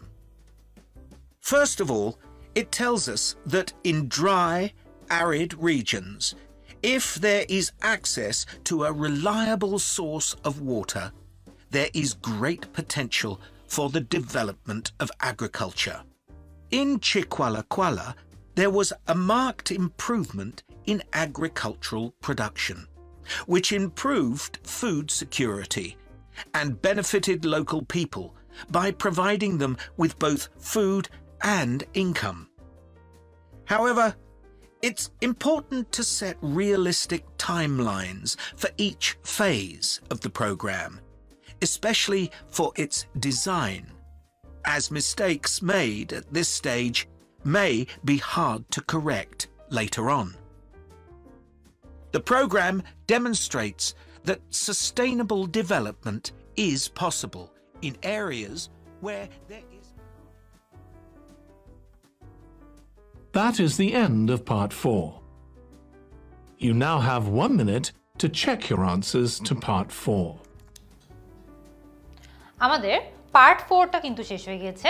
আমরা এখন যেটা করব, আমাদের audio স্ক্রিপ্টের সাথে আনসারগুলো মিলিয়ে দেখব যে আমরা কোন কোন জায়গায় এক্স্যাক্টলি অডিওতে আনসারগুলো খুঁজে পেয়েছি। তাছাড়া আমরা এর পরেই কিন্তু আমাদের যেহেতু পুরো সেকশনটা শেষ হয়ে গিয়েছে, পার্ট 1 থেকে পার্ট 4 সকল সেকশনগুলো শেষ হয়ে গিয়েছে, আমরা এরপর আমাদের আনসারটাও ট্রান্সফার করে ফেলব।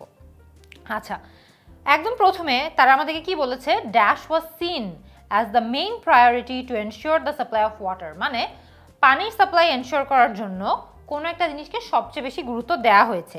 খেয়াল করে দেখবেন আপনারা স্ক্রিনে এখানে দেয়া আছে, to support agriculture in this dry region, the program focused primarily on making use of existing water resources from the Limpopo River by setting up systems of irrigation, which would provide a dependable water supply for crops and animals.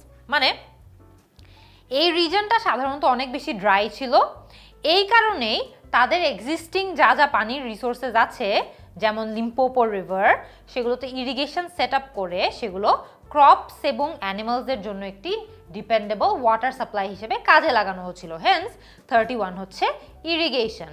তারপরে বলেছে most of the work organised by farmers associations was done by dash. আমরা এখানে একটা জায়গায় শুনেছিলাম these associations planned and carried out activities using water management, livestock breeding and agriculture, and it was notable that in general women formed the majority of the workforce. মানে এটা notable ছিল যে ওয়ার্কফোর্সের বেশিরভাগই মহিলা ছিল, তার মানে 32 women। তারপরে বলেছে program provide dash, the program provided dash for the fences, মানে ফেন্স তৈরি করার জন্য কিছু একটা প্রোগ্রাম প্রোভাইড করেছিল। এখানে বলেছে the community was responsible for creating these fences, but the program provided the necessary wire for making them, মানে প্রোগ্রাম হচ্ছে নেসেসারি ওয়্যারটা প্রোভাইড করেছে। আরেকটা জিনিস বলেছে হলো যে প্রোগ্রাম সুটেবল ক্রপসের জন্য কোনো একটি জিনিস প্রোভাইড করেছে। এটা কোন জায়গায় আমরা পেয়েছি চলুন দেখে নিই। এইখানে খেয়াল করে দেখবেন the program provided the necessary seeds for this। এখানে একটু আগে ওয়্যার নিয়ে যখন তারা কথা বলেছিল, তারা বলেছিল once the area had been fenced off it could be cultivated, the land was dug so that vegetables and cereals appropriate to the climate could be grown, মানে ল্যান্ডটাকে ডিগ করা হয়েছে যাতে ভেজিটেবলস গ্রো করা যায়, and the program provided the necessary seeds for this, মানে এর যে সিডগুলো প্রয়োজন ছিল সেগুলো প্রোগ্রামটা প্রোভাইড করেছে। তার পরবর্তীতে আমরা যদি একটু দেখি আমাদের থেকে তারা কি বলেছে আমাদেরকে, the farmers provided labor, also তারা এটাও প্রোভাইড করেছে dash for the fences on their land। খেয়াল করে দেখবেন এখানেই বলা হয়েছে however the labor was all provided by local people and they also put up the posts that supported the fences around the field। তারা হচ্ছে লেবারটাও provide করেছে, তারা পোস্টটাও প্রোভাইড করেছে, এই কারণেই 35 আমরা দিয়েছি পোস্টস।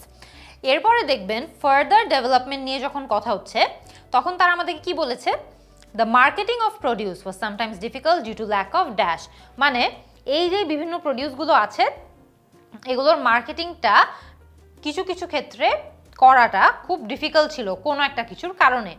খেয়াল করে দেখবেন এখানে আমাদেরকে তারা সরাসরি বলেছে, however getting the produce to places where it could be marketed was sometimes a problem as the farmers did not have access to transport, মানে ট্রান্সপোর্ট না থাকার কারণে তারা প্রোডিউসগুলোকে সঠিকভাবে মার্কেটিং করতে পারছিল না বা যথেষ্টভাবে মার্কেটিং করতে পারছিল না।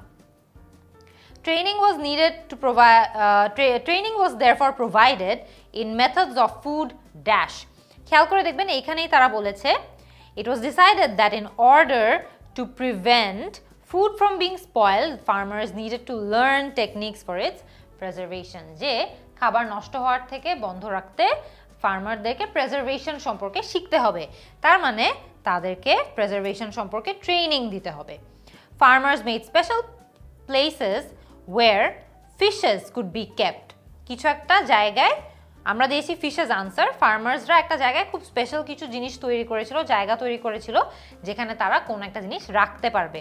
খেয়াল করে দেখবেন এই জায়গাটাতে, this was when farmers started to dig holes for tanks in the fenced off areas and to fill these with water and use them for breeding fish.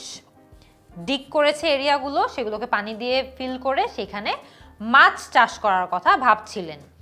তারপরের প্রশ্নতে জিজ্ঞেস করা হয়েছে, local people letter suggested keeping dash. খেয়াল করে দেখবেন তার 1 থেকে 2 line পরে আবার বলেছে, after a time another suggestion was made by local people, আমাদের keyword local people, which hadn't been part of the program's original proposal but which was also adopted later on. They decided to try setting up colonies of bees which would provide honey for both their own consumption and to sell. মানে local পিপলরাই পরে বললো যে আমরা বীজও রাখতে পারি। Last ব্ল্যাঙ্কটাতে তারা কি বলেছে, enough time must be allowed particularly for the dash phase of the program, মানে প্রোগ্রামের কোনো একটা নির্দিষ্ট ফেজের জন্য যথেষ্ট টাইম অ্যালাউ করতে হবে। খেয়াল করে দেখবেন এইখানে তারা আমাদেরকে এই কথাটা কোথায় বলেছে, ঠিক লাস্টের দিকের লাইনটা দেখেন, however it is important to set realistic timelines for each phase of the program, especially for its design, as mistakes made at this stage may be hard to correct later on. যে design related ফেজগুলোতে বাড়তি সময় দেওয়াটা অনেক দরকার বা একদম realistic deadline দেওয়াটা খুব দরকার, কারণ এই ফেজে মিস্টেক হলে সেগুলো অনেক সমস্যা তৈরি করতে পারে। তার মানে enough time must be allowed particularly for the design phase of the program. আমাদের এই পুরো সেকশনটা শেষ হয়ে গিয়েছে কারেক্ট করা। এখন আমরা এতক্ষণ আমাদের সবগুলো অ্যান্সার লিখেছি, আমরা দ্রুত এখন আমাদের আনসার শিটে আনসারগুলো ট্রান্সফার করে ফেলবো। খেয়াল করে দেখবেন আমাদের কিন্তু এইখানে পুরো লিসনিং সেকশনটা রয়েছে আর আমরা এখানে একটা ডেমো আনসার শিটও এনেছি। একটু খেয়াল করে দেখেন আমাদের এখানে যেই আনসার শিটটা আছে সেইখানে সবচেয়ে প্রথমে আমাদেরকে সেন্টার নাম্বারটা লিখতে হবে। সেন্টার নাম্বারটা যেটা সেটা লিখে ফেলবেন, আপনাকে সেটা আগে থেকে প্রোভাইড করা হবে। Please write your full name in capital on the line below. এখানে আমাদেরকে আমাদের ফুল নেম লিখতে হবে এবং পুরোপুরি ক্যাপিটাল লেটারে বা ব্লক লেটারে লিখতে হবে। তার পরবর্তীতে আমাদেরকে বলেছে then write your 6 digit candidate number in the boxes, shade the grid on the right, মানে এই গ্রিডটাতে আমাদের ক্যান্ডিডেট নাম্বার যেটা সেটা আমরা এখানে দিয়ে দিব।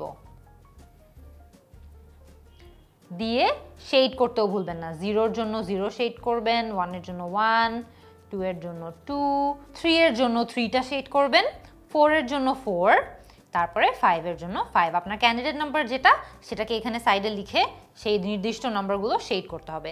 তারপরে বলেছে test date, shade 1 box for the day, মানে একটা দিনের জন্য, একটা মাসের জন্য, একটা বছরের জন্য।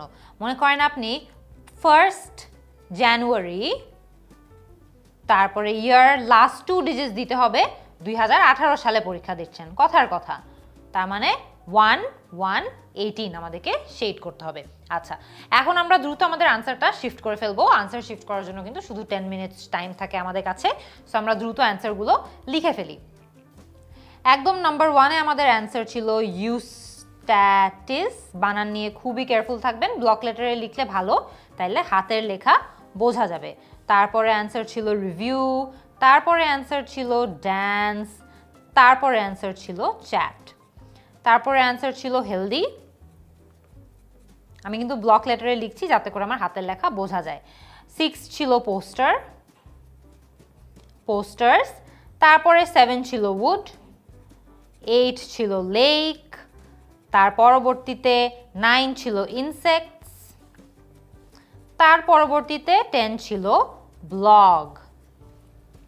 তারপরে আমরা আমাদের পার্ট 2 তে গিয়েছিলাম। পার্ট 2 তে 11 এর অ্যান্সার ছিল সি, 12 এর অ্যান্সার ছিল এ, 13 এর অ্যান্সার ছিল বি, 14 এর অ্যান্সার ছিল সি।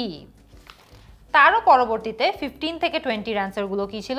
ই ছিল 15, সি, বি, এ, জি, ডি। খুব দ্রুত ফিল করা শেষ হয়ে গিয়েছে। 21 থেকে 30, 21 থেকে 22 এর অ্যান্সার ছিল বি এবং ডি। তারপরে 23 থেকে 24 এর অ্যান্সার ছিল বি এবং সি।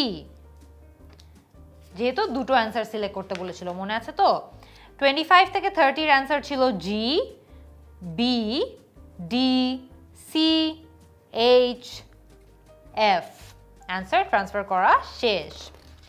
তারপর 31 থেকে 40 তে আবার আমাদের কিছু ওয়ার্ড বেসড অ্যান্সার ছিল।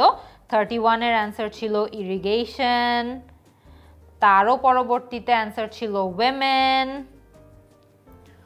তারপর অ্যান্সার ছিল ওয়ার, তারপর অ্যান্সার ছিল সিডস, 35 এর অ্যান্সার ছিল পোস্টস, 36 এর অ্যান্সার ছিল ট্রান্সপোর্ট। এখানে আমি যেহেতু একবার ভুলে এস লিখে ফেলেছি, আমাদের কিন্তু এটা মুছে একবার কারেক্টলি লেখা উচিত, যেহেতু আমাদের অ্যান্সারটা একদম ক্লিয়ার থাকতে হবে। So transport. তারও পরবর্তীতে অ্যান্সার ছিল প্রেজারভেশন, তারও পরবর্তীতে অ্যান্সার ছিল ফিশেস, তারপরে অ্যান্সার ছিল বিজ এবং লাস্ট অ্যান্সার ছিল ডিজাইন। আমাদের পুরো অ্যান্সার ট্রান্সফার করা শেষ হয়ে গিয়েছে। আপনারা কয়েকটা জিনিস খেয়াল করে আবারও দেখবেন।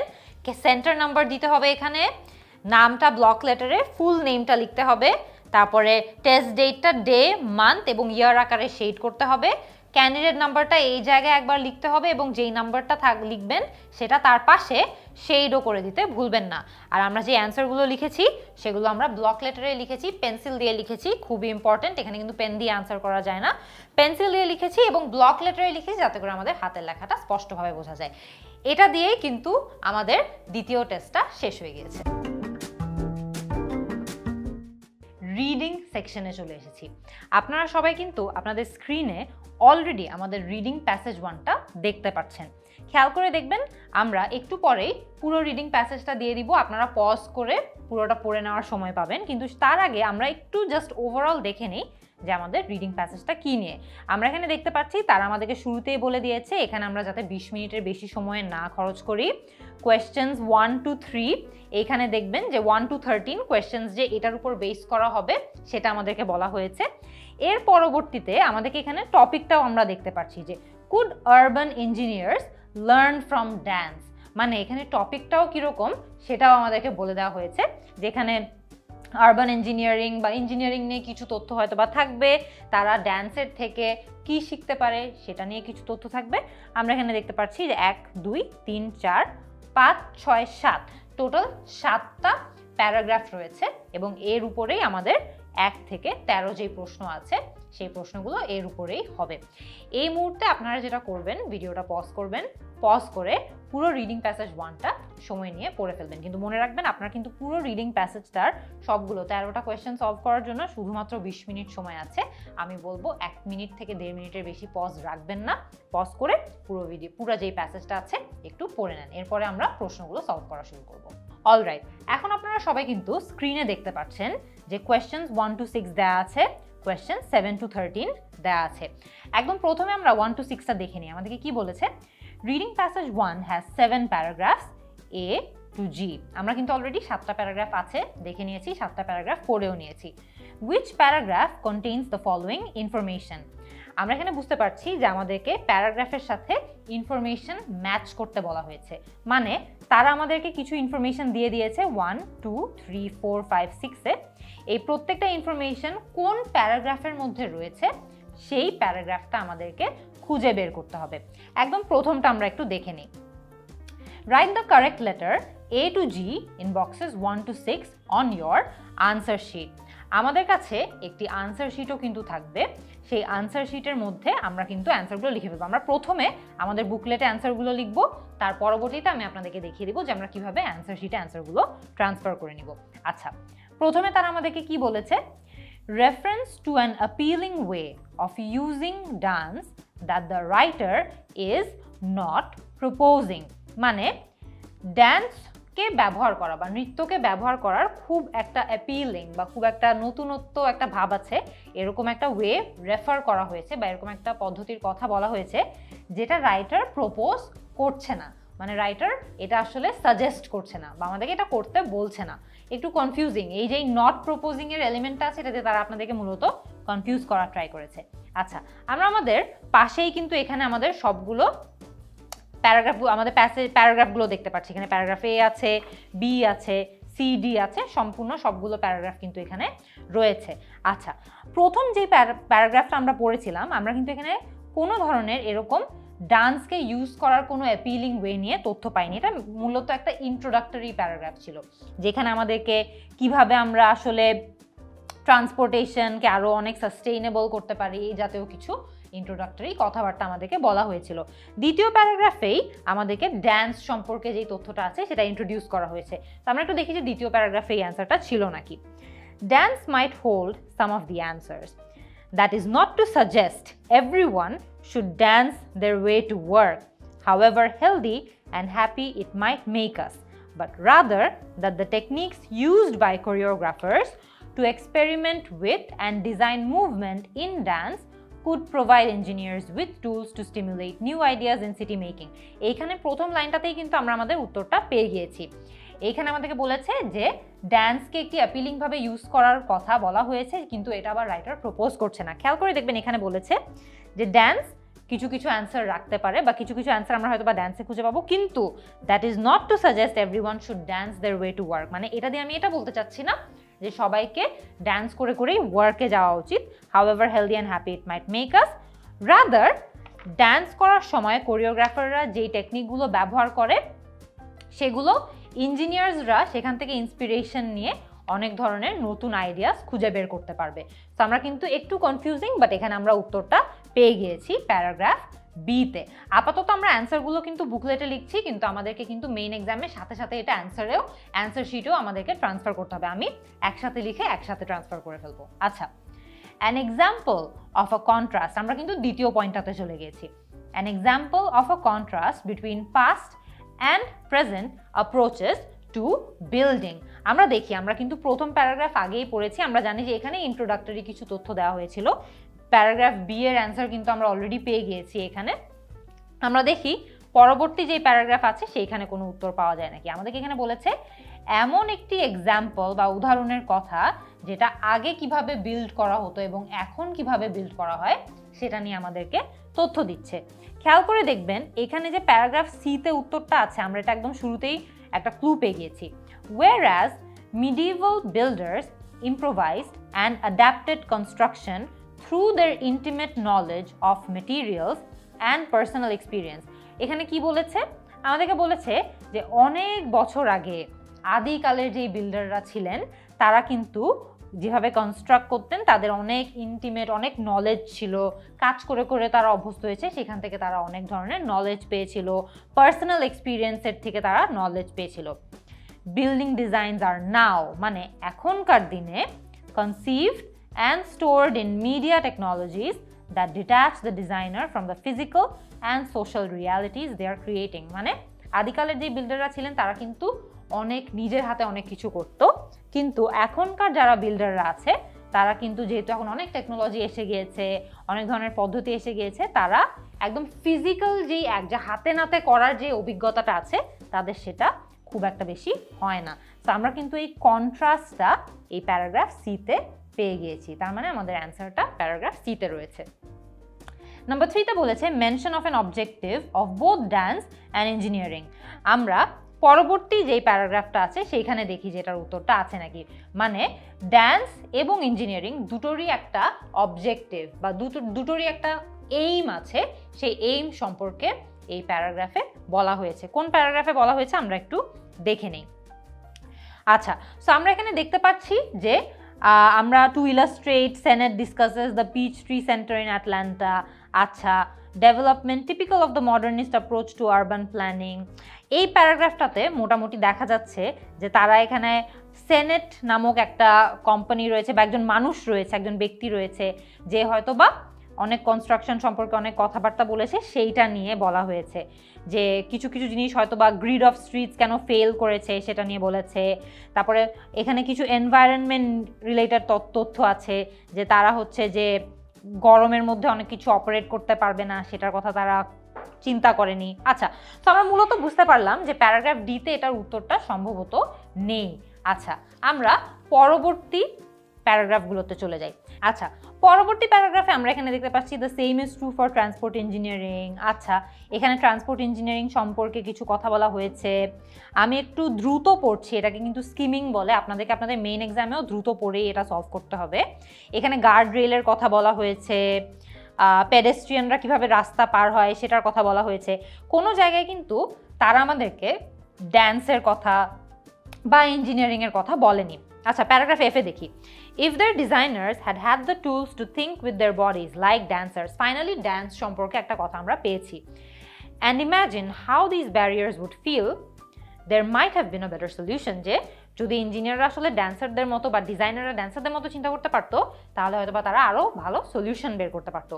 In order to bring about fundamental changes to the way we use our cities, engineering will need to develop a richer understanding of why people move in certain ways। মানে আমরা যদি আসলেই খুব ভালো কিছু করতে চাই, ইঞ্জিনিয়ারিংয়ের মানুষদের বুঝতে হবে বা ইঞ্জিনিয়ার্সদের বুঝতে হবে যে কেন মানুষজন যেভাবে মুভ করে তারা কেন সেভাবে মুভ করে। আচ্ছা, কোরিওগ্রাফি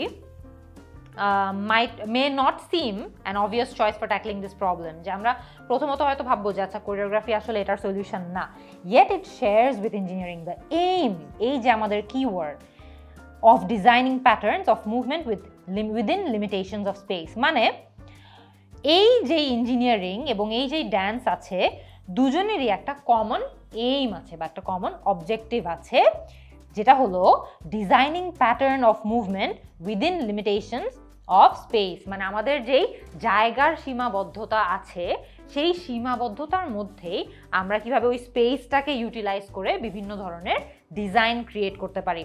সো এই যে অবজেক্টিভ আছে, এইখানে যে এইম আছে, এই দুটো শব্দ কিন্তু একই তথ্য মিন করছে বা একই কথা বলছে। হেন্স আমরা এখানে প্যারাগ্রাফ এফ এর মধ্যেই কিন্তু আমাদের উত্তরটা পেয়ে গিয়েছি। আচ্ছা, পরবর্তী যে প্যারাগ্রাফ আছে সেই প্যারাগ্রাফের কথা একটু ভাবি, এই তথ্যটা দিয়ে দেখি। Reference to an unforeseen problem arising from ignoring the climate. খেয়াল করে দেখবেন আমরা কিন্তু এর পূর্বে একটা প্যারাগ্রাফ পড়েছিলাম, যেটা পড়ার সময় আমরা খেয়াল করেছিলাম যে সেখানে এনভায়রনমেন্ট সম্পর্কে কিছু তথ্য ছিল। এটা কিন্তু আমার মনে আছে। আপনারাও যখন প্যারাগ্রাফ পড়বেন আপনাদের কিন্তু এই তথ্যগুলো মনে রাখতে হবে। তো আমরা যদি একটু ফিরে যাই, খেয়াল করে দেখবেন আমাদের এইখানে প্যারাগ্রাফ ডি সেনেট সম্পর্কে আমরা যে পড়েছিলাম, এই তথ্যটাতে হট সানটা আমি আন্ডারলাইন করে রেখেছিলাম। খেয়াল করে দেখবেন, according to Senate, this failed because its designers invested too much faith in computer-aided design. Acha, they failed to take into account that purpose-built street cafes could not operate in the hot sun. মানে এই যে street ক্যাফেগুলো আছে সেগুলো কিন্তু গরমের মধ্যে খুব একটা বেশি ফাংশন করতে বা অপারেট করতে পারছিল না। Without the protective awnings common in older buildings and would need energy consuming air conditioning instead. পুরোনো দিনের যে বিল্ডিংগুলো থাকে সেগুলোতে কিন্তু দেখা যায় যে বিল্ডিংগুলো খুব দ্রুত গরম হয় না, একটু হালকা ঠান্ডাই থাকে। কিন্তু এই যে নতুন বিল্ডিংগুলো রয়েছে, এই নতুন বিল্ডিংগুলোতে আবার এয়ার কন্ডিশনিং এর প্রয়োজন হবে, গরমের মধ্যে তারা ঠিকমতো ফাংশন করতে পারবে না। তো আমরা কিন্তু আমাদের উত্তরটা পেয়ে গিয়েছি। এই যে প্যারাগ্রাফ ডি রয়েছে নাম্বার 4 এর উত্তর হচ্ছে প্যারাগ্রাফ ডি।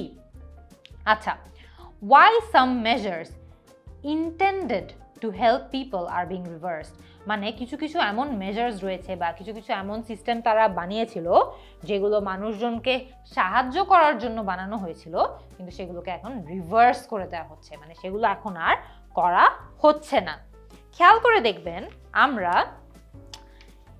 এই যে প্যারাগ্রাফ ইটা অনেক দূর পড়েছিলাম, কিন্তু সেখানে আমরা আমাদের আগের উত্তরটা খুঁজে পাইনি। খেয়াল করে দেখবেন এখানে কিছু কথা রয়েছে, গার্ড রেল সম্পর্কে কথা বলা হয়েছে। এই যে গার্ড রেলগুলো রয়েছে, এই গার্ড রেলগুলো যে রাস্তা পার হবার জন্য পেডেস্ট্রিয়ানদেরকে হেল্প করার জন্য তৈরি করা হয়েছে সেটার কথা বলা হয়েছে।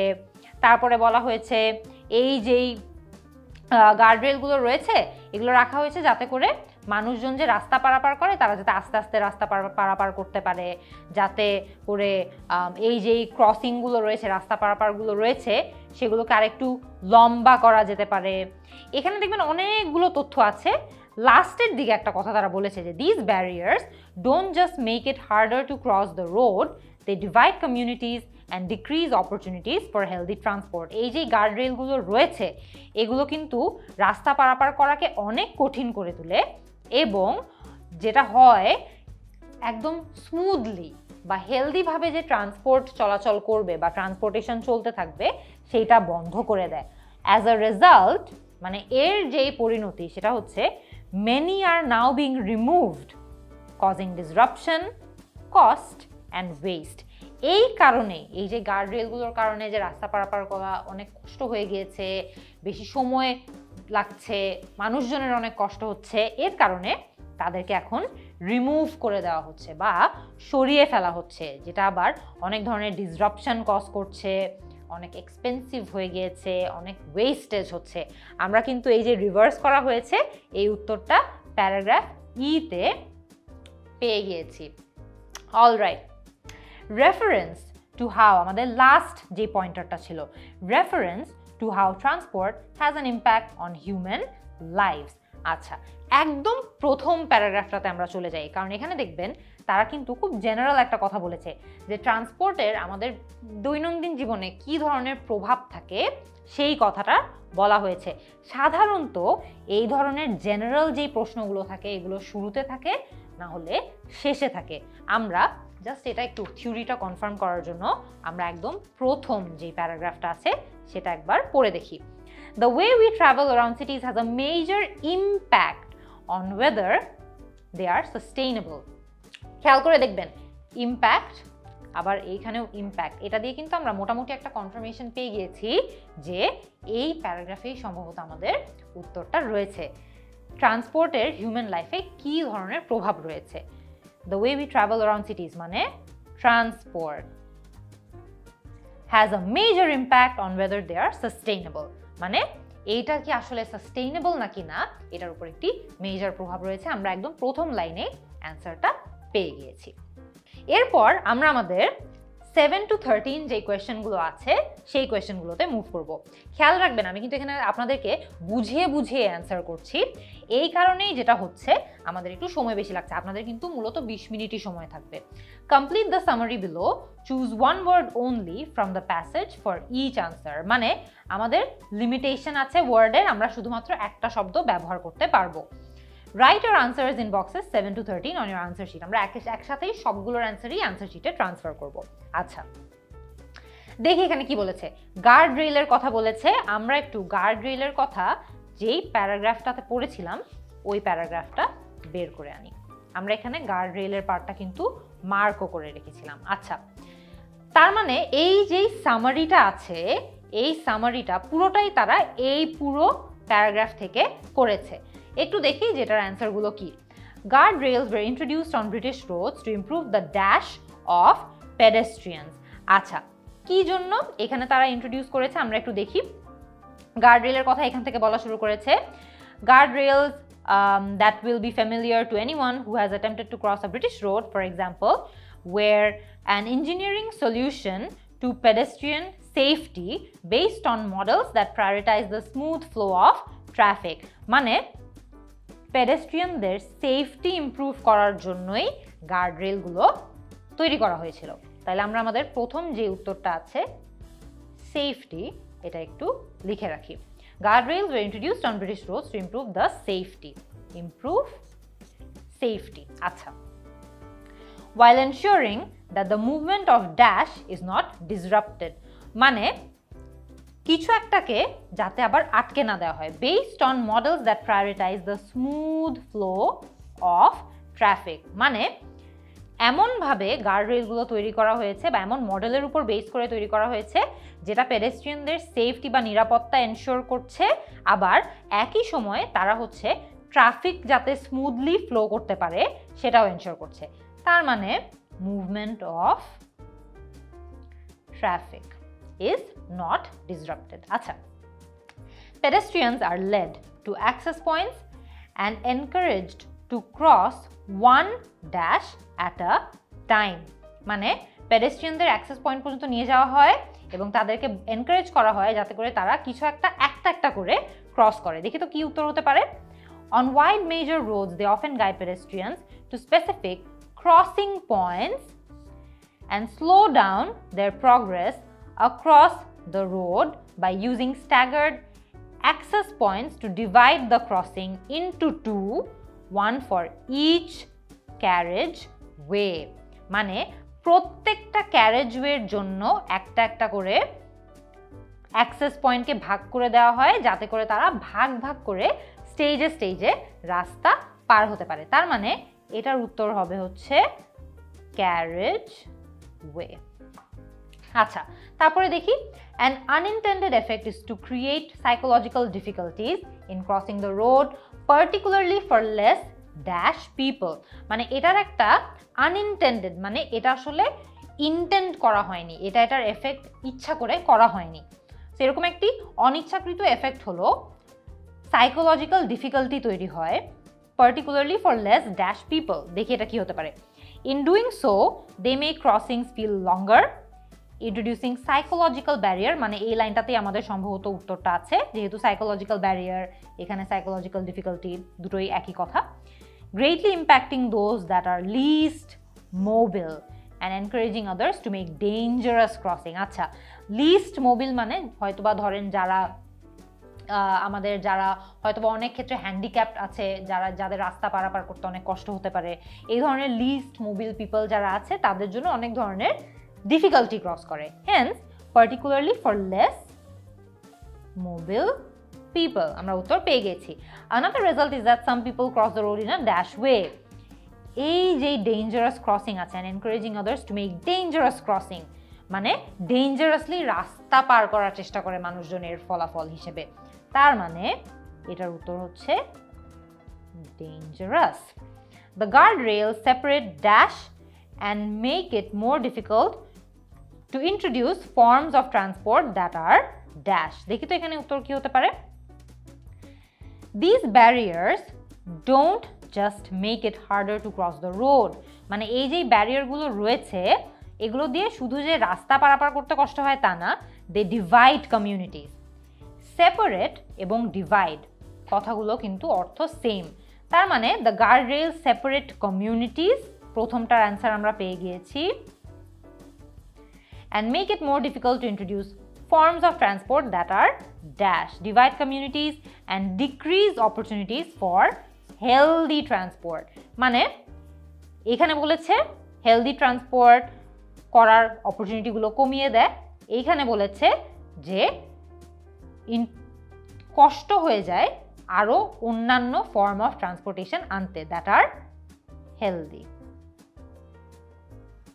একটা জিনিস খেয়াল করে দেখবেন তারা কিন্তু এখানে যে কথাগুলো বলেছে এখানে স্লাইটলি প্যারাফ্রেজ করে বলেছে ভিন্ন শব্দ ব্যবহার করে বলেছে আমরা এখন যেটা করব আমরা আমাদের পুরো যেই এতক্ষণ যতগুলো অ্যানসার খুঁজে বের করেছি সবগুলো আমাদের আনসার শিটে ট্রান্সফার করে ফেলবো খেয়াল করে দেখবেন এখানে আমাদেরকে আমাদের ফুল নেম লিখতে বলা হয়েছে আমরা প্রথমে আমাদের যে বেসিক ইনফরমেশনগুলো আছে সেগুলো একবার কিভাবে ফিল করতে হয় দেখে নিই তারপর আনসারটা ট্রান্সফার করে ফেলবো right your full name in capital আমরা এখানে আমাদের ফুল নেমটা ক্যাপিটাল মানে ব্লক লেটারে লিখতে হবে আমরা এখানে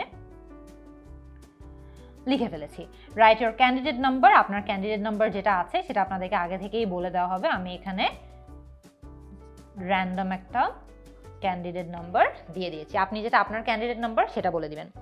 আচ্ছা, please write your 3-digit language code. আপনার ল্যাঙ্গুয়েজ কোডটা আপনাকে আপনার এক্সামেই বুকলেটে দেওয়া থাকবে। মূলত আমাদের মাতৃভাষা যেটা সেই ভাষার একটা ল্যাঙ্গুয়েজ কোড থাকে। বাংলার ল্যাঙ্গুয়েজ কোড হচ্ছে 014। আমরা এখানে এটাও কিন্তু পূরণ করতে ভুলবো না, 014। Are you female or male, আপনি এখানে, আমি যেহেতু ফিমেল আমি ফিমেল মার্ক করে দিচ্ছি। তারপরে খুবই গুরুত্বপূর্ণ মডিউল টেকেন, আমরা কোন মডিউলে পরীক্ষা দিচ্ছি, একাডেমিক নাকি জেনারেল ট্রেনিং। আমরা একাডেমিকে পরীক্ষা দিচ্ছি, আমরা একাডেমিকটা ফিল করে ফেলবো। এরপর আমরা যেটা করব, দ্রুত আমাদের আনসারগুলো ট্রান্সফার করে ফেলবো। খেয়াল করে দেখবেন, আমরা কোয়েশ্চেন 1 to 6 এর জন্য আমাদেরকে কি বলেছে, right the correct letter A to G in boxes 1 to 6। মানে আমাদেরকে অ্যালফাবেটগুলো লিখতে হবে। আমরা অ্যালফাবেটগুলো লেখার সময় কি করব, B C F D E A। আমরা এখানে B C F D E A সুন্দর করে অ্যান্সারগুলো লিখে ফেলেছি। তারপরে আমাদের যে অ্যান্সারগুলো রয়েছে আমরা দেখে নেই, 7 থেকে 13, সেফটি, ট্রাফিক, ক্যারেজওয়ে। আচ্ছা, সেফটি, ট্রাফিক, ক্যারেজওয়ে, এখানে আমরা অ্যান্সারগুলো এভাবে লিখে ফেলছি। ওকে, তারপর এগুলো কি ছিল, মোবাইল, ডেঞ্জারাস, কমিউনিটি, হেলদি। আচ্ছা, মোবাইল, ডেঞ্জারাস, কমিউনিটিস এবং হেলদি। খেয়াল রাখবেন, আমি কিন্তু এখানে ব্লক লেটারে লিখছি যাতে করে আমার হাতের লেখাটা তারা স্পষ্টভাবে বুঝতে পারে। আপনারাও চেষ্টা করবেন ব্লক লেটারে উত্তরগুলো লিখতে। এরপরে আমরা আমাদের দ্বিতীয় প্যারাগ্রাফে চলে যাব। এর আগে আপনি চাইলে কিছু সময় নিয়ে পুরো জিনিসটা আরেকবার রিভাইজও করতে পারেন, আর নাইলে আপনি একদম পুরো রিডিং সেকশনটা শেষ করার একদম শেষে গিয়েও 1-2 মিনিট টাইম নিয়ে রিভিশন করে ফেলতে পারেন। একটা জিনিস মনে রাখতে হবে, আমরা যাতে পাশাপাশি আমাদের এখানে আনসার করা এবং আনসার শিটে ট্রান্সফার করাটা করতে থাকি, কারণ আমাদেরকে রিডিং এর জন্য আলাদা করে এটার জন্য সময় দেওয়া হবে না। আমরা এবার আমাদের দ্বিতীয় যে প্যাসেজটা আছে সেটা শুরু করে দিচ্ছি। এখন আমরা আমাদের রিডিং প্যাসেজ 2টা স্টার্ট করছি। আপনারা এখন কিন্তু পুরো প্যাসেজটাই আপনাদের সামনে দেখতে পাচ্ছেন। অল্প কিছুক্ষণ সময় নিয়ে দেখে নেবেন যে 14 to 26 অনেকগুলো প্রশ্নই এই রিডিং প্যাসেজ 2 এর উপর বেস করে হচ্ছে। এখানেও তারা বলেছে 20 মিনিট টাইম স্পেন্ড করতে। কি নিয়ে দেখি তো এই প্যাসেজটা, তারপরে আমরা পুরো প্যাসেজে এই পুরো প্যাসেজটা স্ক্রিন জুড়ে দিয়ে দিব, আপনারা পজ করে পড়ে নিতে পারবেন। Should we try to bring extinct species back to life, মানে এই যে পুরো প্যাসেজটা রয়েছে, এই পুরো প্যাসেজটা হবে এক্সটিংক্ট যে স্পিসিসরা আছে, বিলুপ্ত যেই প্রাণীগুলো আছে, সেগুলোকে কি আমরা আবারও আমাদের পৃথিবীতে আনার যে ইনিশিয়েটিভগুলো আছে বা আনার চেষ্টা করব। সো পুরো প্যাসেজটাই এটা নিয়ে হবে। আচ্ছা, আমরা এখন যেটা করব, পুরো স্ক্রিনে আপনারা দেখতে পাচ্ছেন যে আমরা পুরো প্যাসেজ 2টা দিয়ে রেখেছি। এখন আপনারা পজ করবেন, পজ করে 1 থেকে 1.5 মিনিট সময় নেবেন। এই সময়টা নিয়ে পুরো প্যাসেজটাতে একটু চোখ বুলিয়ে নেবেন, কোন প্যারাগ্রাফে কি বলা হচ্ছে সেটা একটু দেখে নেবেন। এরপরেই আমরা কিন্তু প্রশ্ন সলভ করা শুরু করে দিব। আচ্ছা, আপনারা এখন কিন্তু পুরো প্যাসেজটা মোটামুটি একটু পড়ে নিয়েছেন, প্যাসেজ সম্পর্কে আপনার একটু ধারণাও হয়ে গিয়েছে। আমরা এবার প্রশ্নগুলো দেখে নিই। আমাদেরকে কি বলেছে, রিডিং প্যাসেজ 2 has 6 প্যারাগ্রাফস, আমরা সেটা আগেই দেখেছি, প্যারাগ্রাফ A থেকে F পর্যন্ত। which paragraph contains the following information, আবারও কিন্তু তারা আমাদেরকে ইনফরমেশন ম্যাচ করা বা তথ্য ম্যাচ করার প্রশ্ন দিয়েই শুরু করেছে। কি বলেছে, right the correct letter A to F in boxes 14 to 17 on your answer sheet। আমরা আনসার শিটে আবারও পুরোটা এখানে অ্যান্সারগুলো লিখে ফেলার পরে আমরা একসাথে আনসার শিটে ট্রান্সফার করে ফেলবো। আচ্ছা, right the correct letter A to F, ঠিক আছে। তারা একটা স্পেশাল নোটও দিয়েছে, you may use any letter more than once, মানে একটা লেটার একবারের বেশি ব্যবহার করা যাবে। আচ্ছা, দেখে নিই 14 নম্বর সেন্টেন্সে তারা আমাদেরকে কি বলেছে, a reference to how further disappearance of multiple species could be avoided, মানে তারা আমাদেরকে এখানে বলেছে এমন একটা তথ্যর কথা কোনো একটা প্যারাগ্রাফে বলা হয়েছে যেটার মাধ্যমে তারা আমাদেরকে বলতে চাচ্ছে যে অনেক ধরনের প্রাণীর এই যে এক্সটিংক্ট হয়ে যাওয়ার প্রবণতাটা বেড়ে গিয়েছে, এটাকে আমরা কিভাবে আরেকটু কমিয়ে আনতে পারি। আচ্ছা, ঠিক আছে, আমরা একটু দেখে নিই। সাধারণত আমরা জানি যে ইন্ট্রোডাক্টরি যে প্যারাগ্রাফটা আছে আমরা এখানে পড়েছি, আমরা দেখেছি যে এখানে প্যাসেঞ্জার পিজনের কথা বলা হয়েছে, তারপরে এখানে তাদের মাইগ্রেশনের কথা বলা হয়েছে, প্যাসেঞ্জার পিজন যে এক্সটিংক্ট হয়ে গিয়েছে এটার কথা বলা হয়েছে, জেনেটিসিস্ট বেন নোভাকের কথা বলা হয়েছে, যে হচ্ছে যে এই যে প্যাসেঞ্জার পিজনটা আছে তাকে আবারও ডি এক্সটিংক্ট করার চেষ্টা করছে, অনেক কিছু বলা হয়েছে। আচ্ছা, এখানে আমাদেরকে বলেছে কি যে অনেকগুলো স্পিসিস এক্সটিংক্ট হওয়াকে কিভাবে আমরা কমিয়ে আনতে পারি বা অ্যাভয়েড করতে পারি। দেখি তো এখানে আমাদের অন্যান্য যেই প্যারাগ্রাফগুলো আছে সেখানেও কি একই ধরনের কথা বলেছে নাকি। In Australia the thylacine most commonly known as the Tasmanian tiger is another extinct creature, মানে এই টাইগারটা নিয়ে কথা বলা হচ্ছে। There is no carnivore now in Tasmania that fills the niche which thylacines once occupied, মানে এই টাইপের কার্নিভোর আর এখন তাসমানিয়াতে নাই। আচ্ছা, তারপরে এখানে আমাদেরকে কথা বলেছে he points out that the decades since thylacines went extinct। আচ্ছা ঠিক আছে, আমরা দেখতে পাচ্ছি যে এখানে মোটামুটি ওই টাইগারটা নিয়েই তারা কথা বলেছে, এখন পর্যন্ত কোনো ধরনের রেফারেন্স তারা আমাদেরকে বলেনি। আচ্ছা, extinct species can be brought back to life, ঠিক আছে, ডি এক্সটিংশনের কথা বলা হয়েছে, বেথ শাপিরো নামের একজনের কথা বলা হয়েছে, এখনও কিন্তু আমরা আমাদের উত্তরটা খুঁজে পাইনি।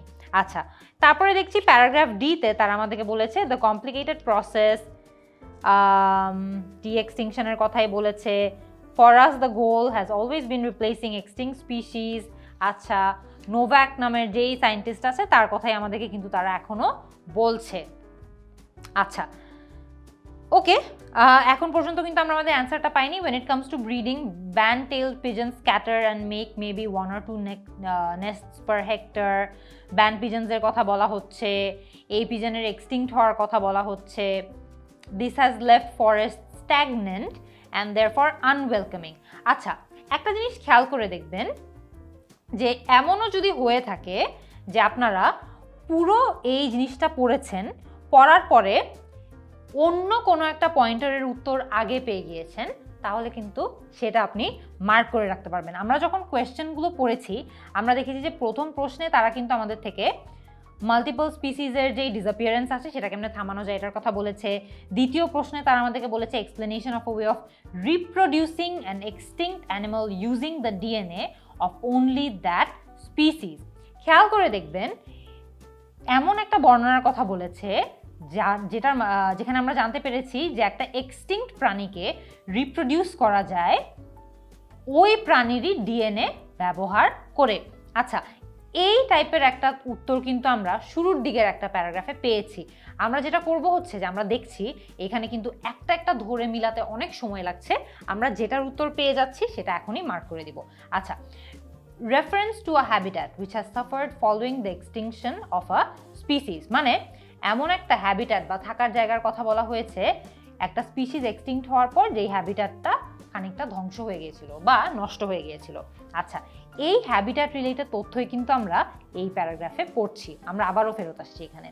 Mention of the exact point at which a particular species became extinct, মানে একটি নির্দিষ্ট পয়েন্টের বা সময়ের কথা বলা হয়েছে যখন একটা অ্যানিমাল বা একটা স্পিসিস বা একটা প্রাণী এক্সটিংক্ট বা বিলুপ্ত হয়ে গিয়েছিল।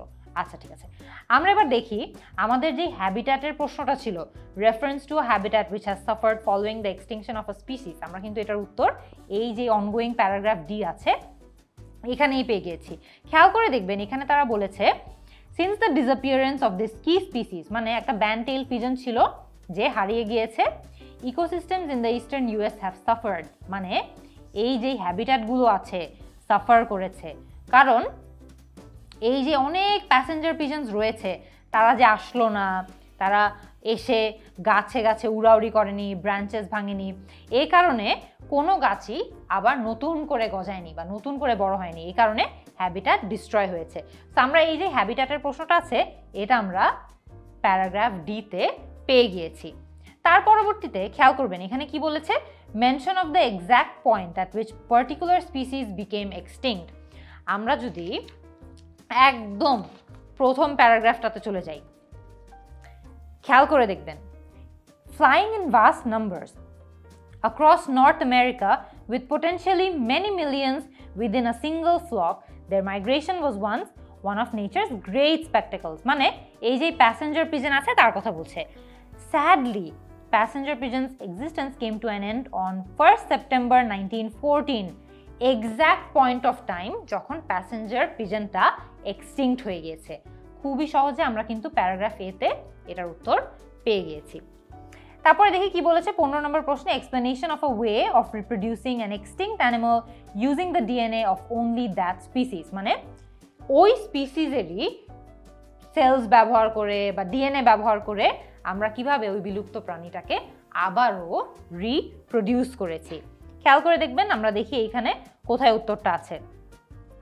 Geneticist Ben Novak, lead researcher, বুঝতে পারলাম তিনি ডি-এক্সটিংশন করে প্রাণীগুলোকে ফিরিয়ে আনার চেষ্টা করছে। The basic premise involves using cloning technology to turn the DNA of extinct animals into a fertilized embryo, which is carried by the nearest relative still in existence. In this case, the abundant band-tailed pigeon, before being born as a living, breathing animal. কি বলেছে এখানে? হুবহু একই কথা, যে এই যে band-tailed পিজনটা আছে, এই ব্যান্ড-টেইলড পিজনটা তো আমরা জানি, খেয়াল করে দেখবেন প্যাসেঞ্জার পিজন এক্সটিংক্ট হয়ে গিয়েছে, কিন্তু প্যাসেঞ্জার পিজনের এই এক্সটিংক্ট অ্যানিমালের ডিএনএটা ব্যবহার করে আমরা একটা ফার্টিলাইজড এমব্রায়ো তৈরি করেছি, যেটা তার যে নিয়ারেস্ট রিলেটিভ, মানে তার একদম খুবই কাছের সম্পর্কের একটা পাখি, এই ব্যান্ড-টেইলড পিজন, এই ব্যান্ড-টেইলড পিজনের ডিএনএ এবং প্যাসেঞ্জার পিজনের ডিএনএ কিন্তু অনেকটা সিমিলার, এই কারণে তাদেরকে রিলেটিভ বলা হচ্ছে। এই ব্যান্ড-টেইলড পিজনটা ওই যে ফার্টিলাইজড এমব্রায়োটা আছে সেটাকে ক্যারি করবে এবং তারপরে সেই যেই নতুন পাখিটা রিপ্রোডিউস করবে সেই পাখিটা হবে প্যাসেঞ্জার পিজন, যেটা এক্সটিংক্ট হয়ে গিয়েছিল। তার মানে আমরা এ প্যারাগ্রাফে এটার উত্তর পেয়ে গিয়েছি। A reference to how further disappearance of multiple species could be avoided, মানে এমন একটা কথা বলা হয়েছে যেটা ব্যবহার করে, বা এমন একটা পদ্ধতির কথা বলা হয়েছে যে ব্যবহার করে আমরা অনেক স্পিসিসের ডিসঅ্যাপিয়ারেন্সটাকে আটকে ফেলতে পারবো। আচ্ছা, আমরা একটু দেখি আমরা যেই প্যারাগ্রাফগুলো পড়েছি তার মধ্যে কোথায় এই উত্তরটা ছিল। খেয়াল করে দেখবেন, আমরা এখন পর্যন্ত যতগুলো প্যারাগ্রাফ পড়েছি আমরা তো মোটামুটি ডি পর্যন্ত পড়ে নিয়েছি। ইতে এটার উত্তর আছে নাকি একটু দেখে নেই, যে এমন একটি মেথডের কথা যেটা দিয়ে আমরা একটি এক্সটিংক্ট অ্যানিমাল, যেটা দিয়ে আমরা করতে পারি হচ্ছে যে এই ডিসঅ্যাপিয়ারেন্সগুলো, অ্যানিমালস এক্সটিংক্ট হয়ে যাওয়াটা অ্যাভয়েড করতে পারি। Alright, another popular candidate for this technology is the woolly mammoth. আচ্ছা, woolly mammoth-এর কথা বলা হচ্ছে। আমরা এখানে দেখতে পাচ্ছি যে woolly mammoth কিভাবে অনেক ঠান্ডার মধ্যে বেঁচে থাকে সেটার কথা বলা হচ্ছে। আচ্ছা, অনেক ধরনের অ্যাডাপ্টেশন তারা করে, যেমন thicker hair, smaller ears, insulating fat, heat loss কমানো ইত্যাদি। আচ্ছা, এখানে আমরা উত্তরটা পাইনি। আমি কিন্তু খুব দ্রুত পড়ছি, আপনাদেরকেও কিন্তু এক্সামে অনেক ফাস্ট পড়তে হবে। আপনারা খুব আস্তে আস্তে লাইন বাই লাইন পড়তে গেলে কিন্তু অনেক দেরি হয়ে যাবে। আচ্ছা, কি বলেছে আবারও একটু প্রশ্নটা রিভাইজ করি, কিভাবে আমরা অনেক স্পিসিসের ডিসঅ্যাপিয়ারেন্সটা আটকায় ফেলতে পারবো। আচ্ছা, এখানে কিন্তু এখনো woolly mammoth-এর কথাই বলা হচ্ছে। আমরা একটু দেখি, while the prospect of bringing extinct animals back to life might capture imaginations, it is of course far easier to try to save an existing species. মানে যারা অলরেডি এক্সটিংক্ট হয়ে গিয়েছে তাদেরকে ফিরিয়ে আনতে তো আমাদের অনেক কষ্ট হবে, তার থেকে আরও অনেক সহজ হবে যদি আমরা স্পিসিস যারা বেঁচে আছে তাদেরকেই কিভাবে আমরা আসলে এক্সটিংক্ট হওয়া থেকে থামাতে পারি সেটা নিয়ে যদি ভাবি তাহলে ভালো হবে। Many of the technologies that people have in mind when they think about de-extinction can be used as a form of genetic rescue. She prefers to focus the debate on how this emerging technology can be used to fully understand why various species went extinct in the first place, and therefore how we could use it to make genetic modifications which could prevent mass extinctions in the future. মানে টেকনোলজিকে ব্যবহার করে আমরা কিভাবে ভবিষ্যতে অনেক অনেক মাস এক্সটিংশনগুলোকে আটকে ফেলতে পারবো সেটা নিয়ে এখানে কথা বলা হচ্ছে। তার মানে আমরা প্যারাগ্রাফ এফ এ আমাদের উত্তরটা পেয়েছি, a reference to how further disappearance of multiple species could be avoided. So F, A, D, A. Answer পেয়েছি। একসাথে আমরা আনসার শিটে লাস্টে ট্রান্সফার করব। দেখি আমাদেরকে 18 to 22 এর মধ্যে তারা কি বলেছে। Complete the summary below, choose no more than 2 words, মানে দুটো শব্দের বেশি ব্যবহার করা যাবে না, এবং এটা একটি সামারি। সামারিগুলো সাধারণত সহজ হয় কারণ একটা নির্দিষ্ট প্যারাগ্রাফ থেকেই সামারিটা তৈরি করা হয়। আমরা যদি কোন প্যারাগ্রাফ থেকে করা হয়েছে সেটা বুঝতে পারি, তাইলেই কিন্তু খেলাটা জমে যাবে। আচ্ছা, right your answers in the boxes 18 to 22। ঠিক আছে, উলি ম্যামথ রিভাইভাল প্রজেক্ট, আমরা কিন্তু যখন পড়ছিলাম আমরা আন্ডারলাইনও করে রেখেছিলাম। প্যারাগ্রাফ তে উলি ম্যামথের কথা যে আমাদেরকে বলা হয়েছিল আমরা আন্ডারলাইন করে রেখেছি। এর পরবর্তীতে আমরা একটু দেখি যে তারা কি বলেছে। Professor George church and his team are trying to identify the dash which enabled mammoths to live in the tundra, মানে জর্জ চার্চ এবং তার টিম কিছু একটা আইডেন্টিফাই করার চেষ্টা করছে যার মাধ্যমে উলি ম্যামথরা তুন্দ্রাতে সার্ভাইভ করতে পারছে। দেখি তো কি কথা বলছে তারা। জর্জ চার্চ এবং তার যে ফ্রেন্ডরা আছে তারা ম্যামথ রিভাইভাল প্রজেক্ট করছে, has been focusing on cold resistance, main way in which extinct woolly mammoth and its nearest living relative, the Asian elephant, differ. মানে তারা বের করার চেষ্টা করছে কিভাবে woolly mammoth এবং Asian elephantটা আসলে একটা আরেকটা থেকে ভিন্ন, by pinpointing which genetic traits made it possible for mammoths to survive in the icy climate of the tundra. আমরা প্রথমটার উত্তর পেয়ে গিয়েছি। তারা খুঁজে বের করার চেষ্টা করছে যে কোন জেনেটিক ট্রেটগুলো দিয়ে বা জেনেটিক ট্রেটগুলোর সাহায্যে ম্যামথরা টুন্ড্রার এই খুব ঠান্ডা যেই ক্লাইমেট আছে সেখানে সার্ভাইভ করছে। ওকে, আর trying to identify the genetic traits. Okay, the findings আছে, এখানে কোনো নাই, ব্ল্যাঙ্ক নাই, আমরা এটা পড়বো না। According to Church, introducing Asian elephants to the tundra would involve certain physical adaptations to minimize dash.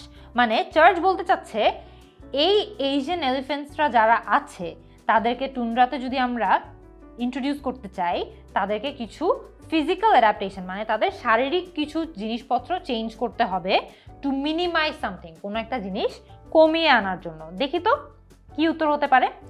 My highest priority would be preserving the endangered Asian elephant, ঠিক আছে, expanding the range to the huge ecosystem of the tundra. Okay, আমরা এখানে কিসের কারণে তাদের লাগছে এই অ্যাডাপ্টেশনগুলো একটু দেখি। Necessary adaptations would include smaller ears, thicker hair, extra insulating fat, all for the purpose of reducing heat loss. মানে এখানে বলেছে রিডিউসিং, এখানে বলেছে মিনিমাইজ, একই ধরনের শব্দ, heat loss. To survive in the tundra, the species would need to have mammoth-like features of thicker hair, আমরা এখানে আন্ডারলাইন করে রেখেছি, thicker hair, dash of a reduced size, কোন একটা জিনিস ছোট সাইজে লাগবে তাদের। আমরা এখানে দেখেছি necessary adaptations would include smaller ears, মানে ছোট কান লাগবে, তার মানে এটার উত্তর হবে ears, and more dash, extra insulating fat, extra word আর এখানে হচ্ছে more, একই ধরনের শব্দ, তারা কিন্তু সিনোনিম ব্যবহার করে আমাদেরকে একটু কনফিউজ করার ট্রাই করছে। তো আমরা এখানে দেখছি extra insulating fat, আমরা বলছি more insulating fat, ঠিক আছে।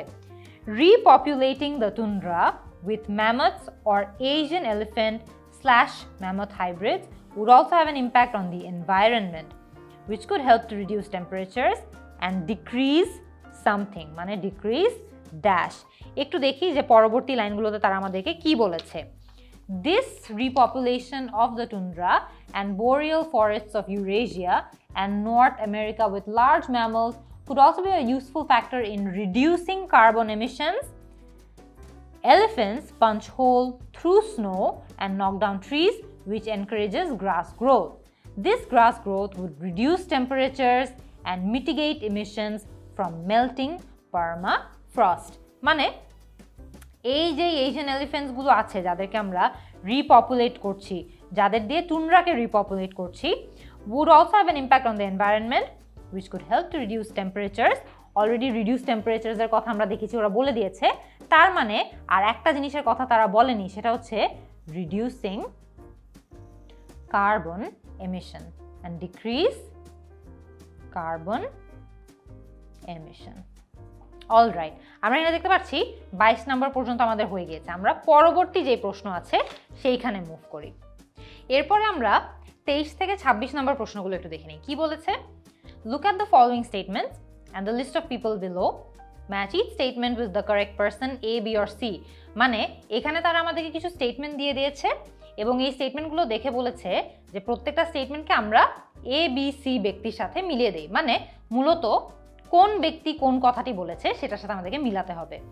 Right the correct letter A, B, C on your answer sheet. Answer শিটে আমরা লাস্টে একসাথে ট্রান্সফার করব। You may use any letter more than once. মানে এমনও হতে পারে যে এখানে যে স্টেটমেন্টগুলো আছে সেখানে একই ব্যক্তি দুটা কথাই বলেছে, তো আমরা একজনের অ্যালফাবেট দুইবার ব্যবহার করতে পারবো। ওকে, লেটস সি যে তারা আমাদেরকে কি বলেছে। প্রথমত আমরা যেটা করব, আমরা প্রত্যেকটা একবার করে পড়ে নিব, যাতে করে তারা ওভারঅল প্রশ্ন থেকে আমাদের থেকে কি চাচ্ছে সেটা যাতে আমরা বুঝে যেতে পারি। Reintroducing an extinct species to its original habitat could improve the health of a particular species living there. মানে একটা বিলুপ্ত প্রাণীকে যদি তার যেই হ্যাবিটাট থেকে সে এসছে সেই হ্যাবিটাটেই আমরা ইন্ট্রোডিউস করে দিতে পারি, আবার এনে ফেলতে পারি, তাহলে সেই হ্যাবিটাটে অন্যান্য যে স্পিসিসরা থাকে তাদেরও হেলথ ইমপ্রুভ হবে বা তাদেরও স্বাস্থ্যের জন্য এটা ভালো হবে। It is important to concentrate on the causes of an animal's extinction. মানে একটা প্রাণী কেন বিলুপ্ত হয়ে যাচ্ছে তার কারণ কি কি সেই কারণগুলোর উপরেও ফোকাস করতে পারাটা দরকার। A species brought back from extinction could have an important beneficial impact on the vegetation of its habitat. মানে একটা প্রাণী যেটা এক্সটিংক্ট হয়ে গিয়েছিল তাকে যদি আমরা আবার ফিরিয়ে আনি তাহলে সেই হ্যাবিট্যাট বা যে থাকার জায়গাটাতে যে সে আসবে সেই জায়গাটাতেও অনেক উন্নতি হবে। আচ্ছা, our current efforts at preserving biodiversity are insufficient. মানে আমরা কারেন্টলি এখনকার দিনে বায়োডিভার্সিটি প্রিজার্ভ করার জন্য যা যা করছি সেই প্রিজার্ভেশনের ইনিশিয়েটিভগুলো যথেষ্ট নয়, আমাদের আরও অনেক বেশি করতে হবে। তাহলে আমরা দেখি যে কোনটার উত্তর আমরা কোথায় খুঁজে পাবো। এখানে একটা জিনিস খেয়াল করে দেখবেন, দুই একটা এমন পয়েন্ট আছে যেগুলো আমরা লাস্ট কোয়েশ্চেনগুলো সলভ করার সময় পেয়েছিলাম, তাই আমার কিন্তু মনে আছে যে আমি কোন জায়গাগুলোতে এই জিনিসগুলো পড়েছি। যেমন একটা খুব সহজ যেটা আমরা একটু আগেই পড়েছি, সেটা হচ্ছে a species brought back from extinction could have an important beneficial impact on the vegetation of its habitat. মানে একটা বিলুপ্ত প্রাণীকে যখন আমরা একটা হ্যাবিটাটে নিয়ে আসি আবার সেই হ্যাবিটাটেরও অনেক উন্নতি হয়। যেমন আমরা এই প্যারাগ্রাফটা আমরা যখন এটা ছিল প্যারাগ্রাফ ডি যখন আমরা পড়েছি খেয়াল করে দেখবেন আমরা একটা তথ্য পেয়েছিলাম যে since the disappearance of this কি স্পিসিস, মানে ব্যানটেল পিজন যখন থেকে বিলুপ্ত হওয়া শুরু করলো, ecosystems in the eastern US have suffered. মানে ইকোসিস্টেম সাফার করেছে, ল্যাক অফ ডিস্টারবেন্সের কারণে অনেক ধরনের হ্যাবিটাট ক্ষতি হয়েছে। This has left forest stagnant, এই কারণে ফরেস্টগুলোতে আর নতুন করে গাছ উঠেনি। খেয়াল করে দেখবেন, according to Novak, a hybridized band-tailed pigeon with the added nesting habits of a passenger pigeon could, in theory, re-establish forest disturbance, thereby creating a habitat necessary for a great many other native species to thrive. মানে Novak বলেছে এই যে band-tail পিজনটা আছে তাকে যদি আমরা রিইন্ট্রোডিউস করি তাহলে তার মাধ্যমে পুরো হ্যাবিটাটে অনেক উন্নতি হবে আর অন্যান্য যে প্রাণীরা আছে তারাও আরও ভালোভাবে থাকতে পারবে। তার মানে নোভাক হচ্ছে এই তথ্যটা বলেছে, তার মানে 25 নম্বর যে এ হবে এটা আমরা জেনে গিয়েছি। তারপরে আরেকটা জিনিস দেখবেন, আমরা আরেকটা তথ্য কিন্তু আগে পড়েছিলাম, our current efforts at preserving biodiversity are insufficient. মানে আমাদের এখনকার বর্তমানে যে এফর্টগুলো আছে বায়োডিভার্সিটি প্রিজার্ভ করার জন্য সেগুলো যথেষ্ট নয়। আমরা একটু আগেই যখন বেথ শাপিরোকে নিয়ে প্যারাগ্রাফ এফটা পড়ছিলাম খেয়াল করে দেখবেন সে কি বলেছিল, সে বলেছিল এই যে জায়গাটাতে আমরা দেখছি with the prospect of bringing extinct animals back to life, ঠিক আছে, it is of course far easier to save an existing species which is merely threatened. আচ্ছা ঠিক আছে, আরেক পর্যায়ে আমরা যদি দেখি, I would also say there is an incredible moral hazard to not do anything at all. মানে আমরা যদি কিছুই না করি তাহলে অনেক সমস্যা। We know that what we are doing today is not enough. মানে এখন আমরা যেটা করছি সেটা যথেষ্ট নয়, insufficient, এবং এইখানে বলা হয়েছে not enough। কথাটা কিন্তু অর্থ একই রকম। তাহলে এই কথাটা বলেছে হচ্ছে বেথ শাপিরো, মানে সি। আচ্ছা, it is important to concentrate on the causes of an animal's extinction, যে কেন অ্যানিমালরা এক্সটিংক্ট হচ্ছে সেটার উপর ফোকাস করা দরকার। খেয়াল করে দেখবেন এই তথ্যটাও কিন্তু আমরা এই প্যারাগ্রাফেই পেয়েছি। She prefers to focus the debate on how this emerging technology could be used to fully understand why various species went extinct in the first place. মানে বেথ শাপিরো বলতে চায় যে কেন এতগুলো স্পিসিস এক্সটিংক্ট হলো সেটা আমাদেরকে প্রথমে খুঁজে বের করতে হবে, অন্য সব কিছু বাদ দিয়ে, অন্য সব কিছু পরে। প্রথমে কেন তারা এক্সটিংক্ট হচ্ছে সেটা আমাদের খুঁজে বের করা দরকার। তার মানে এটাও বেথ শাপিরো বলেছে।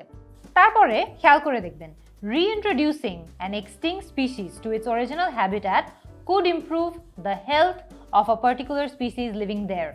মানে একটা এক্সটিংক্ট স্পিসিসকে তার অরিজিনাল হ্যাবিটাটে যদি আমরা আবারও আনতে পারি তাহলে ওই হ্যাবিটাটের অন্যান্য যে প্রাণীরা আছে তারাও অনেক বেশি হেল্প হবে বা তাদেরও অনেক বেশি সাহায্য হবে। খেয়াল করে দেখি আমরা এইটা কোথায় পেয়েছিলাম। আচ্ছা,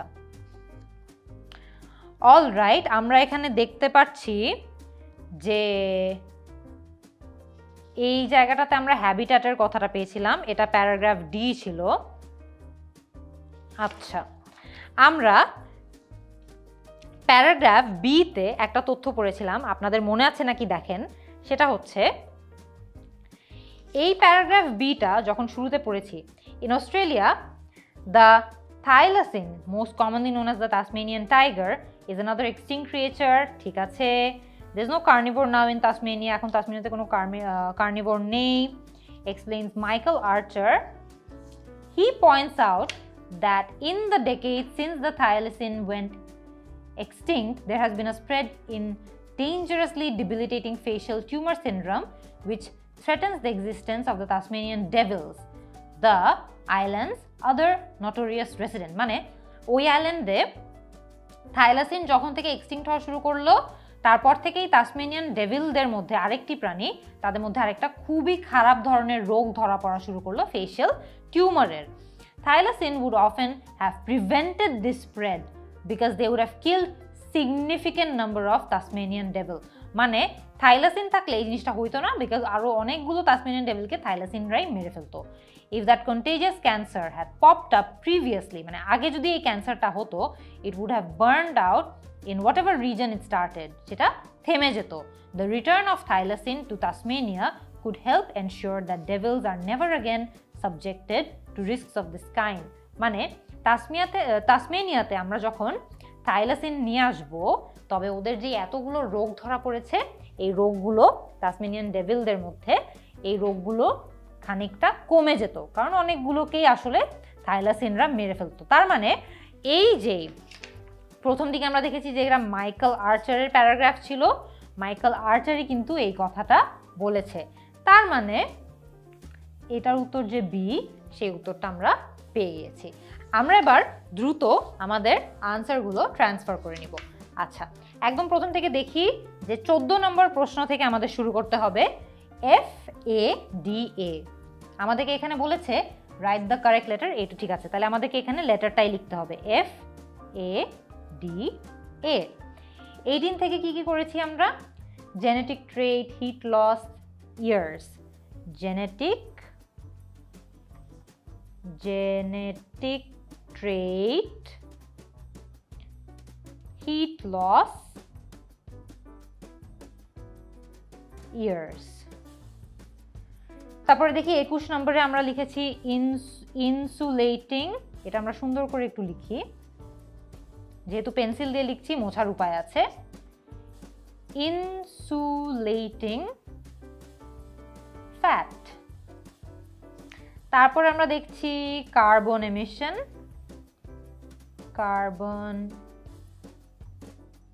এমিশন, তার পরবর্তীতে আমরা দেখছি যে 23 থেকে আবার অ্যালফাবেট ভিত্তিক answer B C A C.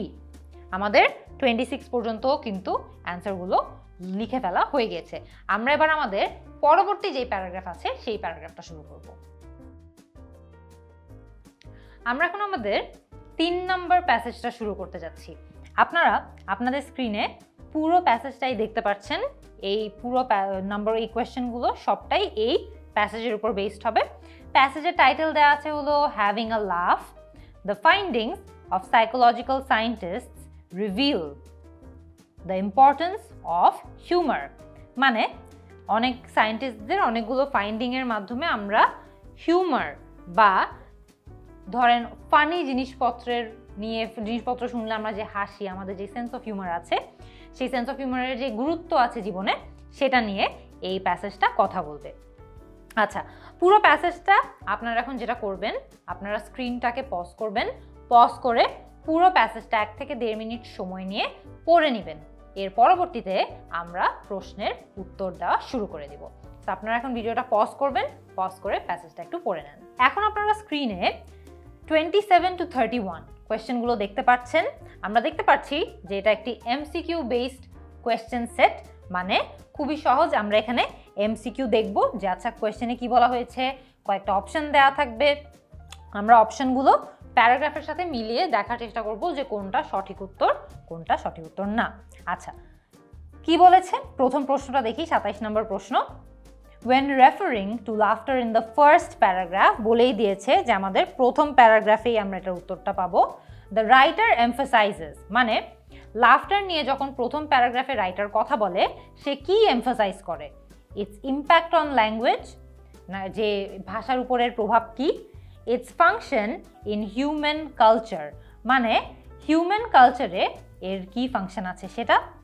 Its value to scientific research, মানে সায়েন্টিফিক রিসার্চে ও কি ধরনের ভ্যালিউ রাখতে পারে সেটা, নাকি it's universality in animal societies. আমরা একটু দ্রুত স্কিম করে দেখে নিব যে এখানে কোন জায়গাটাতে এই উত্তরটা রয়েছে। আচ্ছা, like other human emotions and expressions, laughter and humour provide psychological scientists with rich resources for studying human psychology, ranging from the development of language to the neuroscience of social perception.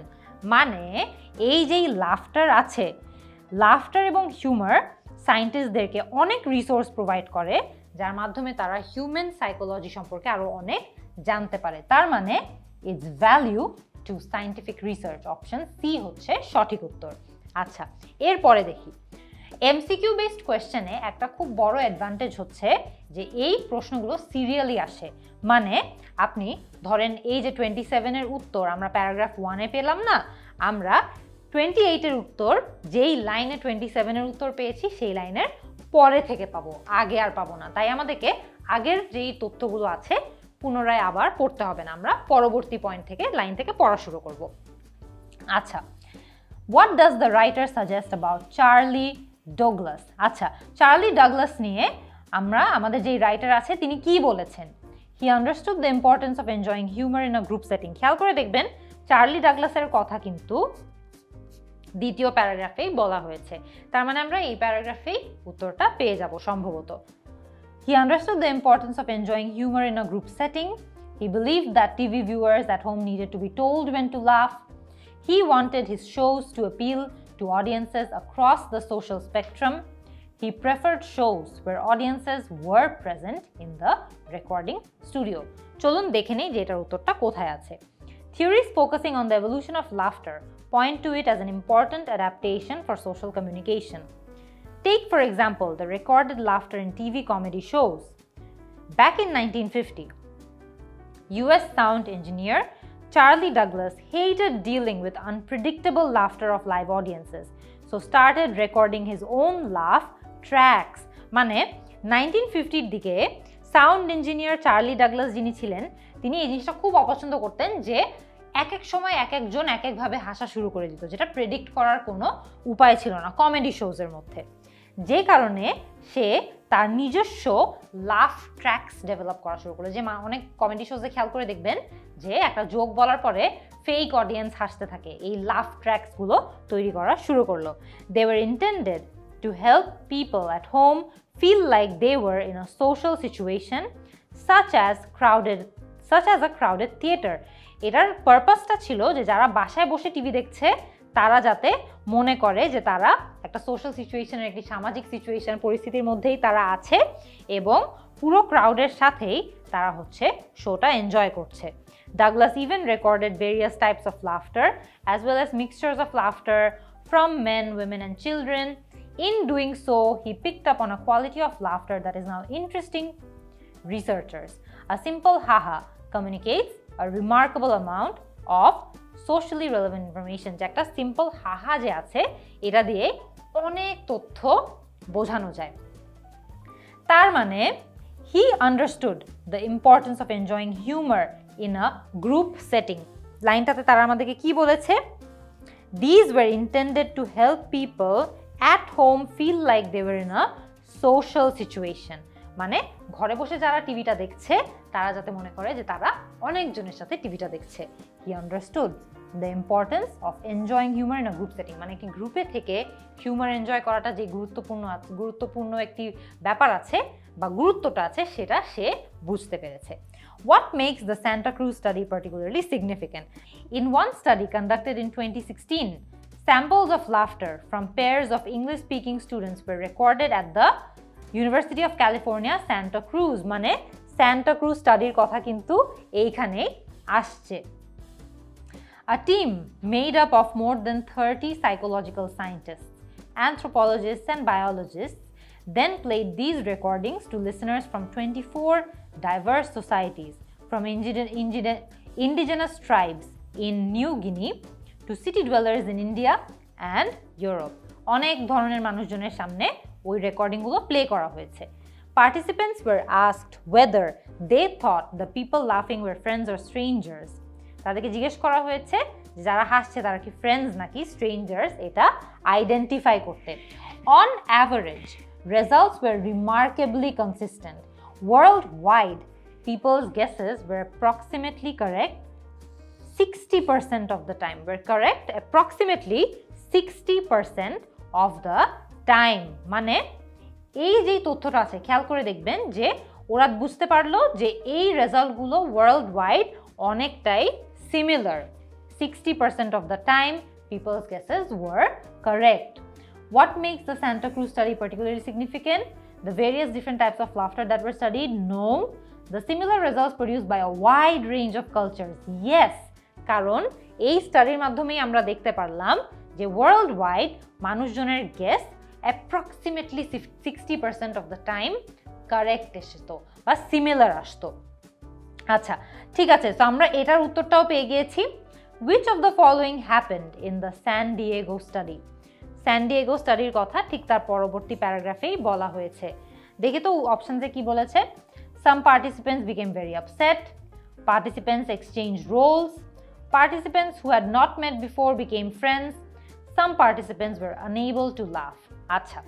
Researchers have also found that different types of laughter serve as codes to complex human social hierarchies. Acha.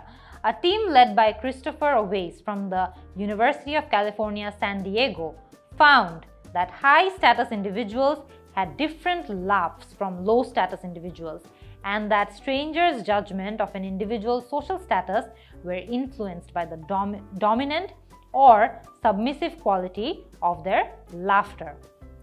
মানে তারা দেখতে পারলো যে high status এবং লো status ইন্ডিভিজুয়ালদের মধ্যে হাসির মধ্যে কিছু পার্থক্য ছিল।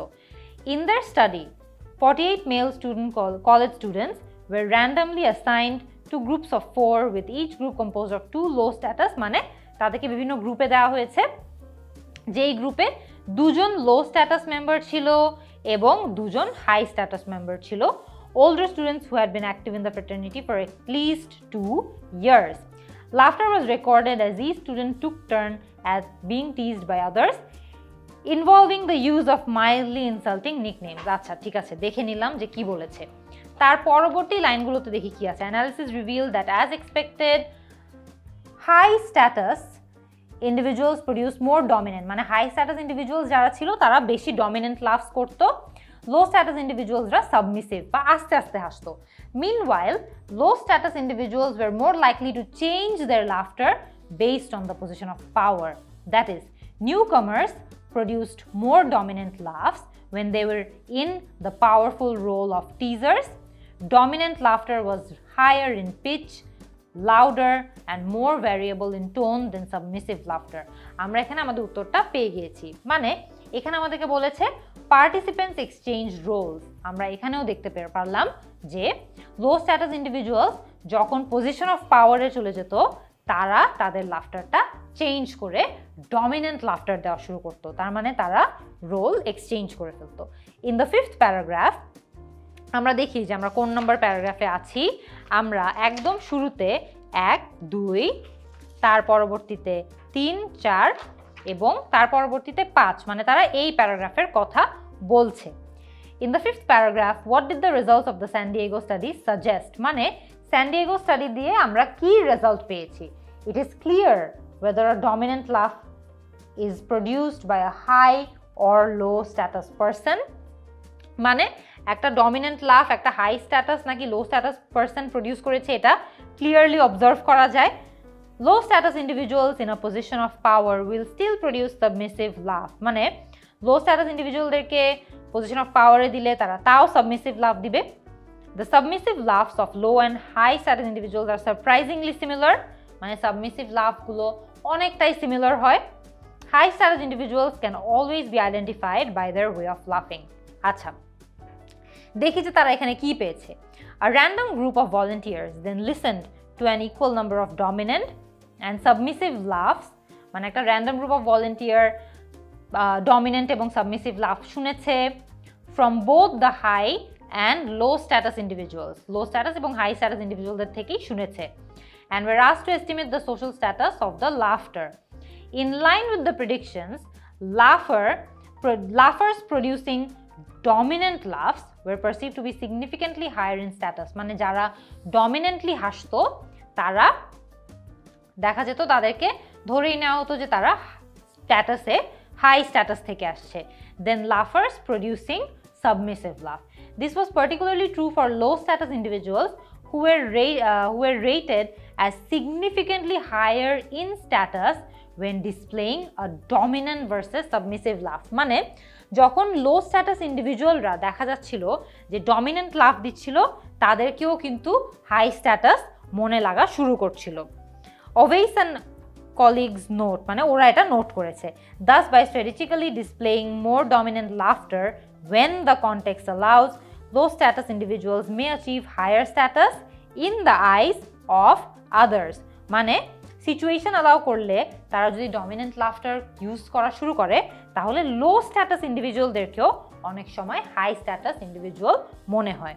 However, high status individuals were rated as high status when they produced their natural dominant laugh or tried to do a submissive one. মানে হাই স্ট্যাটাস ইন্ডিভিজুয়ালদেরকে হাই স্ট্যাটাসই মনে হতো, তারা ন্যাচারাল ডমিনেন্ট লাভ দিলেও মনে হতো, তারা আস্তে আস্তে তাদের সাবমিসিভ যে লাভটা আছে সেই লাভটা দিলেও মনে হতো। তার মানে খুব গুরুত্বপূর্ণ, হাই স্ট্যাটাস ইন্ডিভিজুয়াল আস্তে হাসলেও তাদের হাই স্ট্যাটাসই মনে হতো, তারা যদি জোরে ডমিনেন্ট ভাবে হাসতো তাহলেও তাদেরকে হাই স্ট্যাটাস মনে হতো। তার মানে high status individuals can always be identified by their way of লাফিং। মানে তারা যেভাবেই হাসুক তাদেরকে কিন্তু আইডেন্টিফাই করা সম্ভব। তাদের লাফিংটাই এত ডিস্টিংক্ট ছিল যে তারা যদি আস্তেও হাসে তাদের হাই স্ট্যাটাসটা বোঝা যেত, তারা যদি সাবমিসিভটা চেষ্টাও করে দেখে তাহলেও বোঝা যেত। তার মানে আমরা 31-এর অ্যান্সারটা যে ডি এটা খুঁজে পেয়েছি। এরপরে আমরা একটু দেখি যে 32 থেকে 36-এ তারা আমাদেরকে কি বলছে। এখানে আমাদেরকে বলেছে complete the summary using the words A to H below. আচ্ছা, বেনিফিটস অফ হিউমার। আচ্ছা, আমরা এখানে যেহেতু সামারি করছি আমরা জানি যে এটা তারা একটা প্যারাগ্রাফ থেকেই করছে। সামারিগুলো সাধারণত একটা নির্দিষ্ট প্যারাগ্রাফ থেকে হয়। in one study at Australian National University, মানে অস্ট্রেলিয়ান ন্যাশনাল ইউনিভার্সিটির কথা কোন প্যারাগ্রাফে বলা হয়েছে খুঁজে বের করতে হবে, সেই প্যারাগ্রাফ থেকেই আমাদেরকে এই সামারিটা দিয়েছে। খেয়াল করে দেখবেন আমরা যেই প্যারাগ্রাফটা লাস্টে পড়েছি তার পরবর্তী প্যারাগ্রাফেই অস্ট্রেলিয়ান ন্যাশনাল ইউনিভার্সিটির কথা বলা হয়েছে।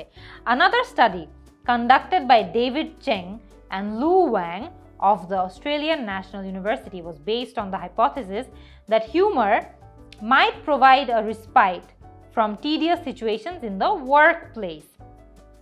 আচ্ছা, আমরা একটু দেখে নেই যে এখানে আমাদেরকে কি বলা হচ্ছে। এখানে আমাদেরকে এই যে সামারিটা আছে, এই সামারিটা এই ওয়ার্ডের সাথে মিলিয়ে পূরণ করতে হবে। In one study at Australian National University, randomly chosen groups of participants were shown one of 3 videos, each designed to generate a different kind of dash. আচ্ছা, আমরা একটু দেখি যে এটা কি উত্তর হতে পারে। This mental break might facilitate the replenishment of mental resources. To test this theory, the researchers recruited 74 business students, ostensibly for an experiment on perception. আচ্ছা, এখন পর্যন্ত ভিডিওর কথা শুরুই হয়নি। আমরা দেখি যে তারা আমাদেরকে কি বলেছে। First, the students performed a tedious task in which they had to cross out every instance of the letter E. Acha. These students then were randomly assigned to watch a video clip eliciting either humor, contentment, or neutral feelings. তার মানে তাদেরকে একটা video দেখানো হয়েছিল, ওই ভিডিওর মাধ্যমে তারা আইদার তাদেরকে হাসানোর চেষ্টা করা হয়েছে, রাগানোর চেষ্টা করা হয়েছে, অথবা কোনো ধরনের রেসপন্স মানে নিউট্রাল একটা রেসপন্স তাদের থেকে আনানোর চেষ্টা করা হয়েছে। আমরা যদি একটু দেখি, খেয়াল করে দেখি, they were some watched a clip of the BBC comedy, অনেকে রিল্যাক্সিং সিন দেখেছে, আবার অনেকে ফ্যাকচুয়াল ভিডিও দেখেছে। আমরা মোটামুটি বুঝতে পেরেছি যে তাদেরকে আইদার হাসানোর চেষ্টা করা হয়েছে, না হলে তাদেরকে রাগ করানোর চেষ্টা করা হয়েছে, না হলে তাদের মধ্যে নিউট্রাল মানে রাগও না, খুশিও না, দুঃখ না, নিউট্রাল কিছু ফিলিং, ইমোশন ইভোক করার চেষ্টা করা হয়েছে। তাহলে আমরা দেখি যে এই সেন্টেন্সে কি বলেছে আমাদেরকে। In one study, randomly chosen groups of participants were shown one of 3 videos.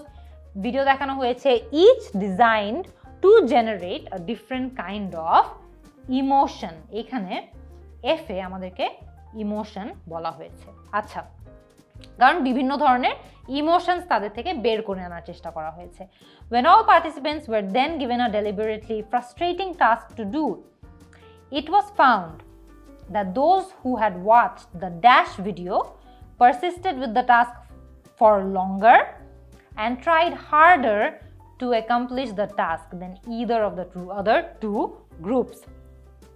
মানে পার্টিসিপেন্টদেরকে এর পরবর্তীতে খুব ফ্রাস্ট্রেটিং একটা টাস্ক দেয়া হয়েছিল, যে ফ্রাস্ট্রেটিং টাস্কটার মাধ্যমে আমরা দেখতে পারলাম যে যাদেরকে একটা নির্দিষ্ট ধরনের ভিডিও দেখানো হয়েছে তারা অনেকক্ষণ ধরে ওই টাস্কটা শেষ করার চেষ্টা করেছে in comparison to the other 2 videos. মানে অন্য 2 ধরনের ভিডিও যারা দেখেছিল তারা এতক্ষণ ধরে চেষ্টাই করেনি। সো কোনো একটা নির্দিষ্ট ধরনের ভিডিও যারা দেখেছে তারা বেশিক্ষণ ধরে চেষ্টা করেছিল। দেখি এটার উত্তরটা কি হতে পারে। সো আমরা এখানে দেখছি স্টুডেন্টস দেন কমপ্লিটেড আ টাস্ক রিকোয়ারিং পারসিস্টেন্স, যেখানে তাদেরকে গেস করতে বলা হয়েছিল the potential performance of employees based on provided profiles. They were told that making 10 correct assessments in a row would lead to a win. However, software was programmed in such a way that it was nearly impossible to achieve 10 consecutive correct answer. মানে তাদের জন্য frustrating যাতে হয় টাস্কটা, সেটার জন্যই এটা করা হয়েছে। Participants were allowed to quit the task at any point.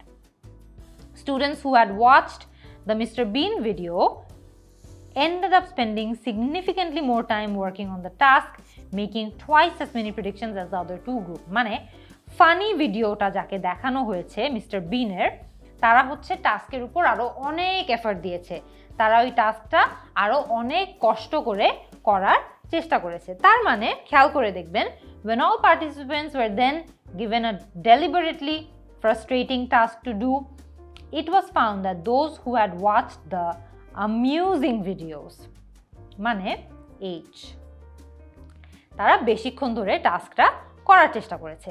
A second study in which participants were asked to perform a particularly dash task produced similar results.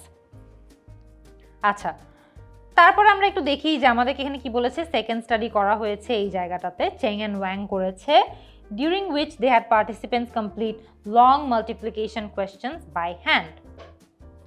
Again, participants who watched the humorous video spent significantly more time working on this tedious task and completed more questions correctly. মানে এখানেও দেখা গেল যে তারা অনেক বেশি challenging টাস্কও যেটা করেছে হচ্ছে যে তারা হিউমারাস একটা ভিডিও দেখার পরেও ওই টাস্কটা অনেকক্ষণ ধরে করার চেষ্টা করেছে। তার মানে a second study in which participants were asked to perform a particularly, আমাদেরকে এখানে বলেছে tedious task. tedious মানে হচ্ছে বোরিং, যেটা অনেকক্ষণ ধরে অনেক কষ্ট করে আমাদের করতে হয়। তার মানে আমরা এইখানে বোরিং যে পেয়েছি এটার উত্তর সি হবে। অলরাইট, তারপরে দেখি according to researchers David Cheng and Lu Wang, these findings suggest that humor not only reduces dash and helps build social connections, মানে হিউমার কিছু একটা অনেক কমিয়ে দেয়, but it may also have a dash effect on the body and mind. এটা body and মাইন্ডের উপর একটা নির্দিষ্ট টাইপের এফেক্টও রাখতে পারে। আচ্ছা, humor has been found to help relieve stress and facilitate social relationships. মানে humor reduces stress. এখানে স্ট্রেসের মতো শব্দ একটাই আছে, সেটা হচ্ছে anxiety. তার মানে 35 এর অ্যান্সার হবে D, but it may also have a dash effect on the body and mind. দেখি যে এখানে কি বলেছে, individuals should avoid things such as humor that may distract them from the accomplishment of task goals.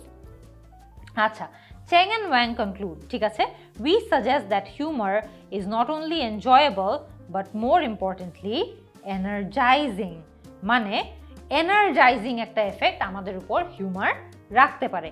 এখানে খেয়াল করে দেখবেন যে এনার্জাইজিং এর মতো কোন শব্দটা আমাদের কাছে আছে, আমাদের কাছে আছে হলো স্টিমুলেটিং। মানে এই যেই উত্তর অ্যান্সারটা আছে, আমরা এখানে এনার্জাইজিং পেয়েছি না, এনার্জাইজিং এফেক্ট, তার মানে স্টিমুলেটিং এফেক্ট, এটার উত্তর হবে ই। আমাদের কিন্তু সামারি কমপ্লিশনটাও শেষ হয়ে গেছে, আমরা একদম শেষের দিকে চলে এসেছি। আমরা দেখে নিই 37 to 40 মধ্যে তারা আমাদের থেকে কি চাচ্ছে, কি চাচ্ছে তারা দেখি তো। আর আমরা আমাদের প্যাসেজগুলোকেও আরেকটু আবারও সামনে এনে ফেলি, কারণ আমাদের এই পার্টগুলো কিন্তু আবারও প্রয়োজন হবে। সো আমরা একটু দেখে নিই, একদম শুরু থেকে আমাদের প্যাসেজগুলো আমাদের সামনে আছে এখন, আর আমাদেরকে প্রশ্নে কি বলা হচ্ছে এটা একটু দেখে নেওয়ার সময়। Do the following statements agree with the claims of the writer in passage 3?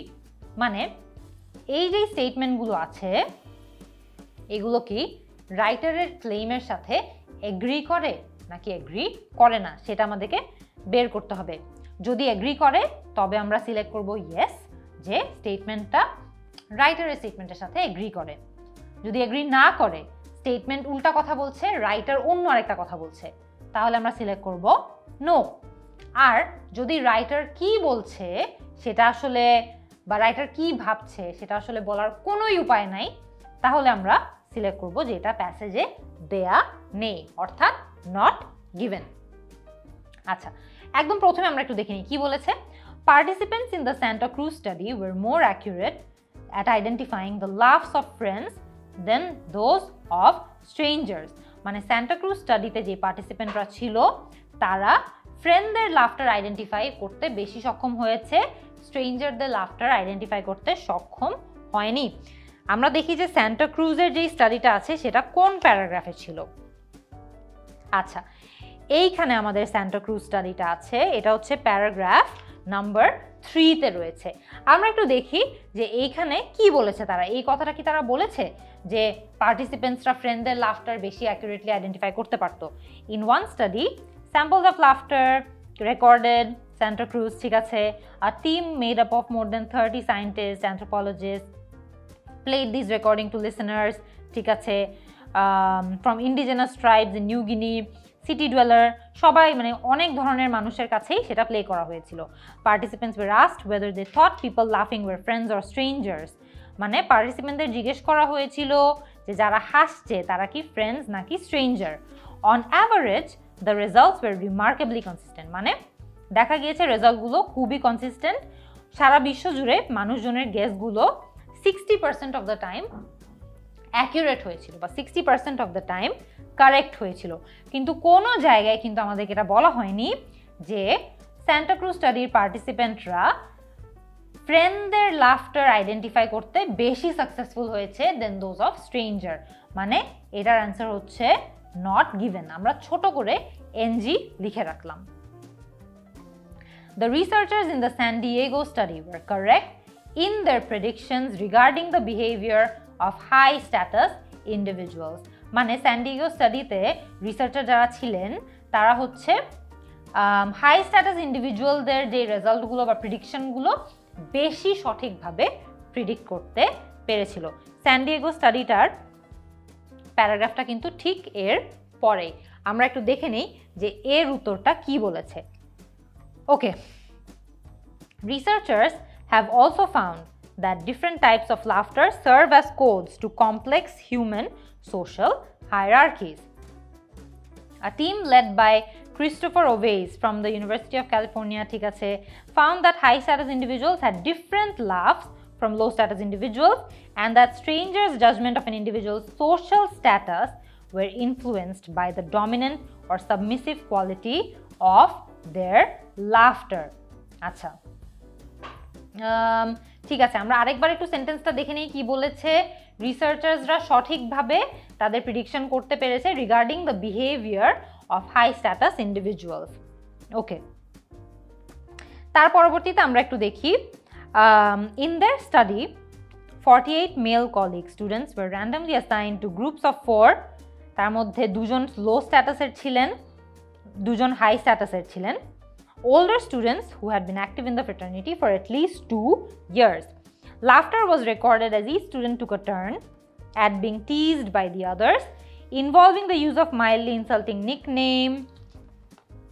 Analysis revealed high status individuals produce more dominant laugh, ঠিক আছে, fewer submissive laugh তারা প্রডিউস করতো। Meanwhile, low status individuals were more likely to change their laughter, role change করতো, that is newcomers produced more dominant laughs when they were in position powerful role of teaser. Dominant laughter was higher in pitch and more variable in tone than submissive laughter. ঠিক আছে, তো এখানে আমরা দেখতে পাচ্ছি এখানে কি বলা হয়েছে, in line with predictions, laughers producing dominant laughs were perceived to be significantly higher in status than laughers producing submissive laugh. এখানে আমরা জানতে পারলাম যে ইন লাইন উইথ প্রিডিকশনস মানে আমাদের যে রিসার্চাররা আছে তাদের প্রিডিকশনসের সাথেই মিলে যাচ্ছে এই তথ্যটা যে লাফার যারা ডমিনেন্ট লাফ প্রডিউস করে তাদেরকে হাই স্ট্যাটাস মানা হয় এবং যারা সাবমিসিভ লাফ প্রডিউস করে তাদেরকে লো স্ট্যাটাস ইন্ডিভিজুয়াল মানা হয়। তার মানে আমরা এটার উত্তর পেয়েছি the researchers in San Diego study were correct in their predictions, যে হ্যাঁ কারেক্ট, কারণ আমরা দেখেছি যে এটা পরবর্তীতেও প্রমাণিত হয়েছে। তার মানে এটার উত্তর হবে ইয়েস। তারপরে দেখি কি বলেছে, the participants in the Australian national university study were given a fixed amount of time to complete the task focusing on employee profiles. দেখি তো এখানে কি বলেছে, another study conducted by Australian National University based on the hypothesis, ঠিক আছে, this mental break might facilitate, ঠিক আছে, to test this theory researchers recruited 74 business students, দেখি, for an experiment on perception. First, the students performed a tedious task in which they had to cross out every instance of the letter E over 2 pages of text. Students were randomly assigned to watch a video clip. Some watched a clip of BBC, others a relaxing scene, and others a factual video about management profession. Acha. Students then completed tasks requiring persistence, where they had to guess the potential of performance based on provided profiles. And we're told that making 10 correct assessments in a row would lead to a win. মানে 10টা correct assessment করতে পারলে তারা জিতে যাবে. However, the software was programmed such that it was nearly impossible to achieve 10 consecutive correct answers. আচ্ছা, participants were allowed to quit the task at any point. Students who had watched the Mr. Bean video ended up spending significantly more time working on the task, making twice as many predictions as the other two groups. খেয়াল করে দেখবেন এখানে কিন্তু আমাদেরকে fixed amount of time দেওয়া হয়েছে, যেটা কোথাও বলা হয়নি। উল্টা বলা হয়েছে যে স্টুডেন্টস যারা মিস্টার বিন ভিডিও দেখেছে তারা হচ্ছে টুয়াইস মোর টাইম তারা ওই টাস্কের উপর কাজ করেছে, যেটার ফলে যেটা হয়েছে হচ্ছে যে তারা অন্যান্য গ্রুপসের থেকে আরও অনেক বেশি প্রেডিকশনস করতে পেরেছে। সো আমরা এখানে দেখতে পারলাম যে ফিক্সড অ্যামাউন্ট অফ টাইম নিয়ে এখানে বলা হয়নি, ওরা ওপেন এন্ডেড রেখেছে। দেখা গিয়েছে যারা কমেডি ভিডিও দেখেছে তারা অনেক বেশি সময় নিয়েছে, অনেকক্ষণ ধরে কাজের উপর লেগেছিল, আর যারা অন্যান্য যে ভিডিওগুলো দেখেছে তারা খুব একটা বেশি সময় স্পেন্ড করেনি। তার মানে এটার উত্তর হচ্ছে নো, কারণ ফিক্সড অ্যামাউন্ট অফ টাইম আসলে দেওয়া হয়নি, তারা যতক্ষণ সময় লাগছিল ততক্ষণ ধরেই টাস্কটা করছিল। লাস্ট কোয়েশ্চেনটা দেখি কি বলেছে। Cheng and Wang's conclusions were in line with established notions regarding task performance. মানে টাস্ক পারফরমেন্স নিয়ে আমাদের যা যা চিন্তাধারা ছিল সেগুলোর সাথে চেং এবং ওয়াং এর কনক্লুশনগুলো মিলে গিয়েছে। দেখি তো এটা কোথায় পাবো আমরা। চেং আর ওয়াং এর স্টাডির কথা এখানে বলা হয়েছে যে তারা এই পুরো রেজাল্টগুলোকে একটা দ্বিতীয় স্টাডিতে রেপ্লিকেট করেছে, মানে একই টাইপের রেজাল্ট আনার চেষ্টা করেছে। তার পরবর্তীতে কি বলেছে, although humor has been found to help relieve stress and facilitate social relationships, the traditional view of task performance implies that individuals should avoid things such as humor that may distract them from the accomplishment of task goals. Cheng and Wang conclude, we suggest that humor is not only enjoyable but more importantly energizing. মানে এখানে উল্টো কথাটা বলা হচ্ছে। Traditional view আমাদেরকে বলছে যে task পারফরমেন্সের ক্ষেত্রে ইন্ডিভিজুয়ালসদের হিউমার অ্যাভয়েড করা উচিত, কারণ হিউমার তাদেরকে ডিস্ট্র্যাক্ট করবে, তাদের মনোযোগটা নষ্ট করবে। কিন্তু চেং এবং ওয়াং দেখলো যে হিউমার আসলে এনজয়েবলই যে তা না, হিউমার অনেক এনার্জাইজিংও, মানে হিউমার আমাদেরকে অনেক বেশি এনার্জি দিয়ে দেয়।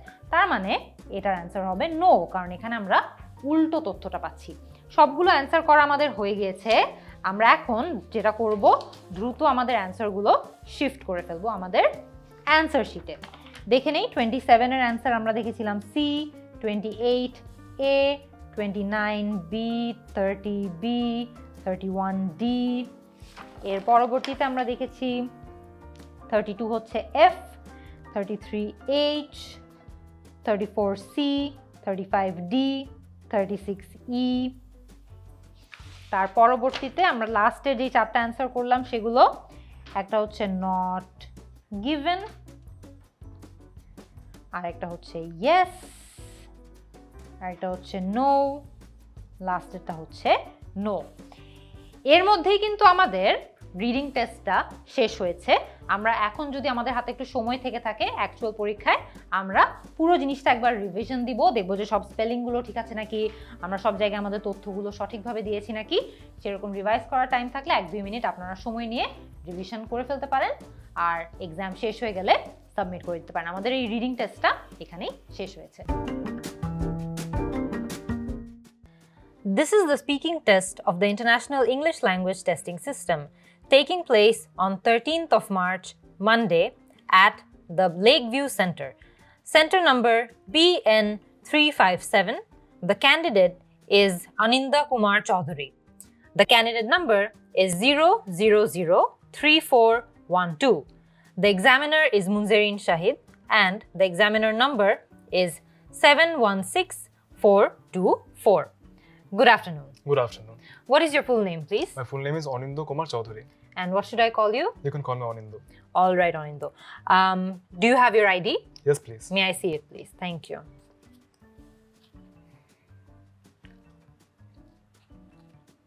All right. Thank you. Thank you. Now, in this first part, I'd like to ask you a few general questions about yourself. So, first of all, where do you live? I live in Dhaka. So Dhaka is a very interesting city. That's because it's the busiest city in Bangladesh. And because of being the busiest, it has a lot of opportunities. So people from all the districts of Bangladesh pour inside Dhaka. But for the same reason, it is one of the most chaotic and very congested. So it takes a lot of time for people to go from point A to point B. All right. What do you like about staying in Dhaka? So what I like most about staying in Dhaka is that everything is close to you. For example, the place where I live, I have a hospital nearby, I have my laundry nearby, I have grocery stores, my salon, everything, gyms. So everything is very nearby. So at max, it can take 10 to 20 minutes for you to get to any important place. For example, a grocery store, a shopping mall, or an amusement place, anywhere. All right. So do you work or do you study? I currently study. What do you study? I study naval architecture and marine engineering. All right. Where do you study this? I study at Bangladesh University of Engineering and Technology. All right. So can you tell me why you chose this subject to study? Oh, basically my basic passion was for aerospace engineering. So when I finished my A-levels, there was not a lot of universities which offered this subject. So I wanted to study something that is very similar to aerospace engineering. So then I chose naval architecture. And one more reason for me to come to BUET particularly is because my father is a BUET alumnus. So he wanted me, he really didn't push it into me, but he wanted me and he hoped that I would get a chance into BUET or study where he studied. So to fulfill my father's aspirations and also to study my subject, which I like, I got into BUET in this subject. All right. Is it a popular subject in your country? This is not a subject that is available in many universities. It is only available in a handful of universities. So no, it's not very popular. All right. Would you particularly say that you like studying this subject? Oh, yes, because this was one of my first choices when I came into BUET. So yes, I really love this subject. And if I took the admission test again, which I really don't want to, I would still take this subject. Do you have a lot of friends and do you get along with them? Oh yes, I do, because they're very friendly and they're very welcoming. So when I first came into BUET, I was skeptic because I did not meet a lot of people outside my comfort zone, which is English medium students. So after I came to BUET, they had different ways of talking. They had different lifestyles and everything. So and it was great. It was very different, but it was great. So I tried to learn how they spend their time, how they talk, how they like to interact. So yes, so luckily they were very friendly, welcoming, and I made a lot of friends. All right. What was your first day like? Oh, my first day was as usual, the most serious day of my BUET life. I started at 7:10 in my father's government car. So in that car, I reached BUET at 7:20. So that is still to date the earliest that I reached my university. So that is particularly memorable because it was my first day. It was raining very lightly. It was drizzling, and in the first period, everyone was very silent. The class was pin drop silent. So whenever I feel demotivated, I take myself back to that day. That on that particular day, the sort of motivation that I had, I try to source that motivation from that day to the present day whenever I feel demotivated. All right. What would you say are the main aspects of your subject? Well, naval architecture is a very vast subject because we deal with the construction of an entire ship. So ships are called floating cities because people live there. We have electricity. We have structure because just like a building, it has structures, electrical mechanisms, machineries. So everything is there inside the ship. So we have the structural components, electrical components, mechanical components, and most importantly, a very interesting wing of this subject that I want to study with is the fluid dynamics. So fluid dynamics deals with the behavior of the individual particles around the ship or around the submarine. So that's interesting because it deals with something that you can't see with your naked eye, but it's happening, the individual behavior of the fluid particles. So it's that's what the subject deals with. That sounds interesting. If you had the chance, do you think you would change the subject you're studying? Oh, not really, because first of all, this was one of the main subjects, the first subject that I chose when I came to BUET. So if given the opportunity to come into BUET, I'm going to choose another subject, I would still choose this subject. Of course, I would study a bit more seriously and do better in my grades after I got into university, but I would still take this subject. Do you plan to get a job in the same field as your subject? Oh yes, mainly my subject branches into two main components, structure and design.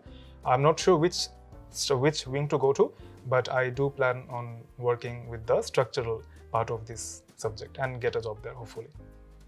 আমরা কিন্তু এরই মধ্যে আমাদের speaking টেস্টের part 1টা শেষ করে ফেলেছি। আমরা জানি যে IELTS স্পিকিং এ মূলত 4টা ক্রাইটেরিয়া অ্যাসেস করা হয়। তার মধ্যে একটা হচ্ছে ফ্লুয়েন্সি এন্ড কোহেরেন্স, আমরা কত ফ্লুয়েন্টলি কথা বলছি, আমরা কত কোহেরেন্টলি কথা বলছি। লেক্সিক্যাল রিসোর্স, আমরা অ্যাডভান্সড ভোকাবুলারি ইউজ করতে পারছি নাকি, আমরা রেলেভেন্ট ভোকাবুলারি ইউজ করতে পারছি নাকি, গ্রামাটিক্যাল রেঞ্জ অ্যান্ড অ্যাকুরেসি, আমাদের গ্রামাটিক্যাল ইউজেজটা সঠিক নাকি, কারেক্ট নাকি, এবং আমাদের প্রনাউন্সিয়েশন ঠিকঠাক আছে নাকি বা আমাদের উচ্চারণ ক্লিয়ার আছে নাকি।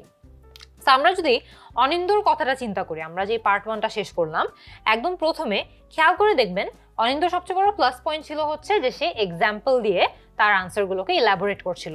IELTS এক্সামে স্পিকিং টেস্টে একদম প্রথমেও যদি অ্যান্সারগুলো ছোট ছোট দেওয়ার লাগেও আমরা দিতে পারি, কিন্তু পরবর্তীতে যেই প্রশ্নগুলো থাকে সেগুলোর উত্তর কিন্তু আমাদেরকে ইলাবোরেট করতে হয়। প্রথম দিকের প্রশ্নগুলো সাধারণত খুব শর্ট হয়, খুব স্পেসিফিক হয়, মনে করো তুমি কোথায় পড়ো, খুব স্পেসিফিক, এখানে কিন্তু অনেক বেশি ইলাবোরেট করার কিছু নেই। কিন্তু যখন আপনাকে কোনো একটা প্রশ্ন করা হবে যে আপনি কেন এই সাবজেক্টটা পড়েন, তখন কিন্তু আপনাকে এলাবোরেট করতে হবে। সো ফার্স্ট অফ অল যেটা ওর প্লাস পয়েন্ট ছিল সেটা হচ্ছে এক্সাম্পল দেওয়া, উদাহরণ দিয়ে ওর পয়েন্টারগুলোকে স্ট্রং করা। তারপরে আমরা কিছু কিছু ক্ষেত্রে দেখলাম যে অনিন্দর লেক্সিক্যাল রিসোর্সের ইউজেজ খুবই ভালো ছিল। যেমন আমরা দেখেছি যে সে রেইনিং এর বদলে অনেক ক্ষেত্রে ড্রিজলিং বলেছিল। তারপরে আরেকটা ক্ষেত্রে সে বলেছিল যে অনেক মানুষজন ঢাকায় এসে থাকে কারণ ঢাকায় অনেক অপরচুনিটিস আছে। সে কিন্তু অনেক মানুষজন ঢাকায় এসে লিভ করে বা many people come and live in Dhaka এটা বলেনি, সে বলেছে many people pour in to Dhaka. So এখানে খেয়াল করে দেখবেন যখন আমরা এরকম ইডিওম্যাটিক এক্সপ্রেশনগুলো ইউজ করি, কারণ খেয়াল করে দেখবেন পোর ইন, আমরা কি পোর করি, আমরা সাধারণত পানি পোর করি। একটা জাগ থেকে যদি আমরা একটা গ্লাসে পানি ঢালি, ওই ঢালাটাকে ইংরেজিতে পোর বলে। সো আমরা কিন্তু মানুষজনের আনাগোনাকে সাধারণত পোর ইন যখন বলি, আমরা এই শব্দটাকে বা এই ফ্রেজটাকে ইডিওম্যাটিক্যালি ব্যবহার করছি। এবং এই ধরনের যে ইউজেজগুলো আছে এগুলো নিয়েও আপনাদের অবগত থাকতে হবে, যাতে আপনারা লেক্সিক্যাল রিসোর্সে যে মার্কগুলো থাকে সেগুলো যাতে পেয়ে যান। একটা জিনিস যেটা অনিন্দ ভুল করেছে সেটা হচ্ছে, যখন আমরা Bangladesh university of engineering and technology বলেছিলাম, আমাদের কিন্তু ধরে নিতে হবে যে আমাদের এক্সামিনার ইউনিভার্সিটির অ্যাব্রিভিয়েশনগুলো জানবে না। সো আমরা যখন অটোমেটিক্যালি বুয়েট বলি, তারা হয়তো বা এই জিনিসটা নাও জানতে পারে। সে যদি স্পেশালি একজন ফরেন এক্সামিনার যদি হয়ে থাকে, তিনি হয়তো বা বুয়েটের পুরো অর্থটা জানে না। তখন আমাদের এটা ক্ল্যারিফাই করে দেওয়া উচিত ছিল যে আমি যখন বুয়েট বলছি আমি আমার ইউনিভার্সিটিকেই মিন করছি, আমার ইউনিভার্সিটির অ্যাব্রিভিয়েটেড ফর্ম হচ্ছে বুয়েট। সো এটা ক্লিয়ার করে এক্সামিনারকে বলে দেওয়া উচিত ছিল। তার পরবর্তীতে আরেকটা খুব ভালো জায়গায় অনিন্দ তার লেক্সিক্যাল রিসোর্সে মার্ক পাবে, সেটা হচ্ছে সে এক জায়গায় বলেছিল শিপস আর লাইক ফ্লোটিং সিটিজ। খেয়াল করে দেখবেন এটাও কিন্তু একটা ইডিওম্যাটিক ইউজেজ, কারণ আমরা কিন্তু আসলে যে শিপস যে ভাসমান কোনো ধরনের শহর এটা কিন্তু না, বাট সে কিন্তু এটাকে লাইক যখন বলেছে সে এটাকে সিমিলি হিসেবে ইউজ করেছে, যেটা একটি advanced uses of a sentence. এবং আপনি যখন কথা বলছেন আপনার বিভিন্নভাবে এরকম অ্যাডভান্স সেন্টেন্স স্ট্রাকচারগুলো ইউজ করতে পারলে কিন্তু সেখানে মার্ক থাকবে। তাছাড়া গ্রামাটিক্যাল রেঞ্জ অ্যান্ড অ্যাকুরেসির ক্ষেত্রেও কিন্তু আমরা দেখতে পাচ্ছি যে যখন আমরা এই ধরনের ফ্রেজেস অ্যান্ড ইডিয়ামস ইউজ করি, কমপ্লেক্স সেন্টেন্সেস ইউজ করি, সিমিলি ইউজ করি, মেটাফোর ইউজ করি, আমাদের ল্যাঙ্গুয়েজটা আরও রিচ হয়ে যায় এবং সেখানে আমরা মার্ক পাই। আমরা বেশিরভাগ ক্ষেত্রে দেখেছি যে অনিন্দর প্রনাউন্সিয়েশন লার্জলি ক্লিয়ার ছিল, ওর কথা বুঝতে আমার অসুবিধা হয়নি। বাট অফকোর্স আমাদের এখনো টেস্টের আরো মেজর পার্ট এখনো বাকি আছে, আমরা সেই পার্টগুলোতে গিয়ে দেখতে পারবো যে সে অন্যান্য এরিয়াতে কিরকম স্কোর করে। চলুন আমরা আমাদের পার্ট 2 শুরু করে দেই। Now I'm going to give you a topic and I'd like you to talk about it for 1 to 2 minutes. You will have 1 minute to think about what you're going to say. You can even make some notes if you wish. Do you understand? Yes, I do. All right. I want you to describe a famous business person that you know. Here is your cue card. Thank you. And here is a pencil. Thank you. You can take a minute to make some notes if you wish. After that, you're going to get 2 minutes to speak about this topic.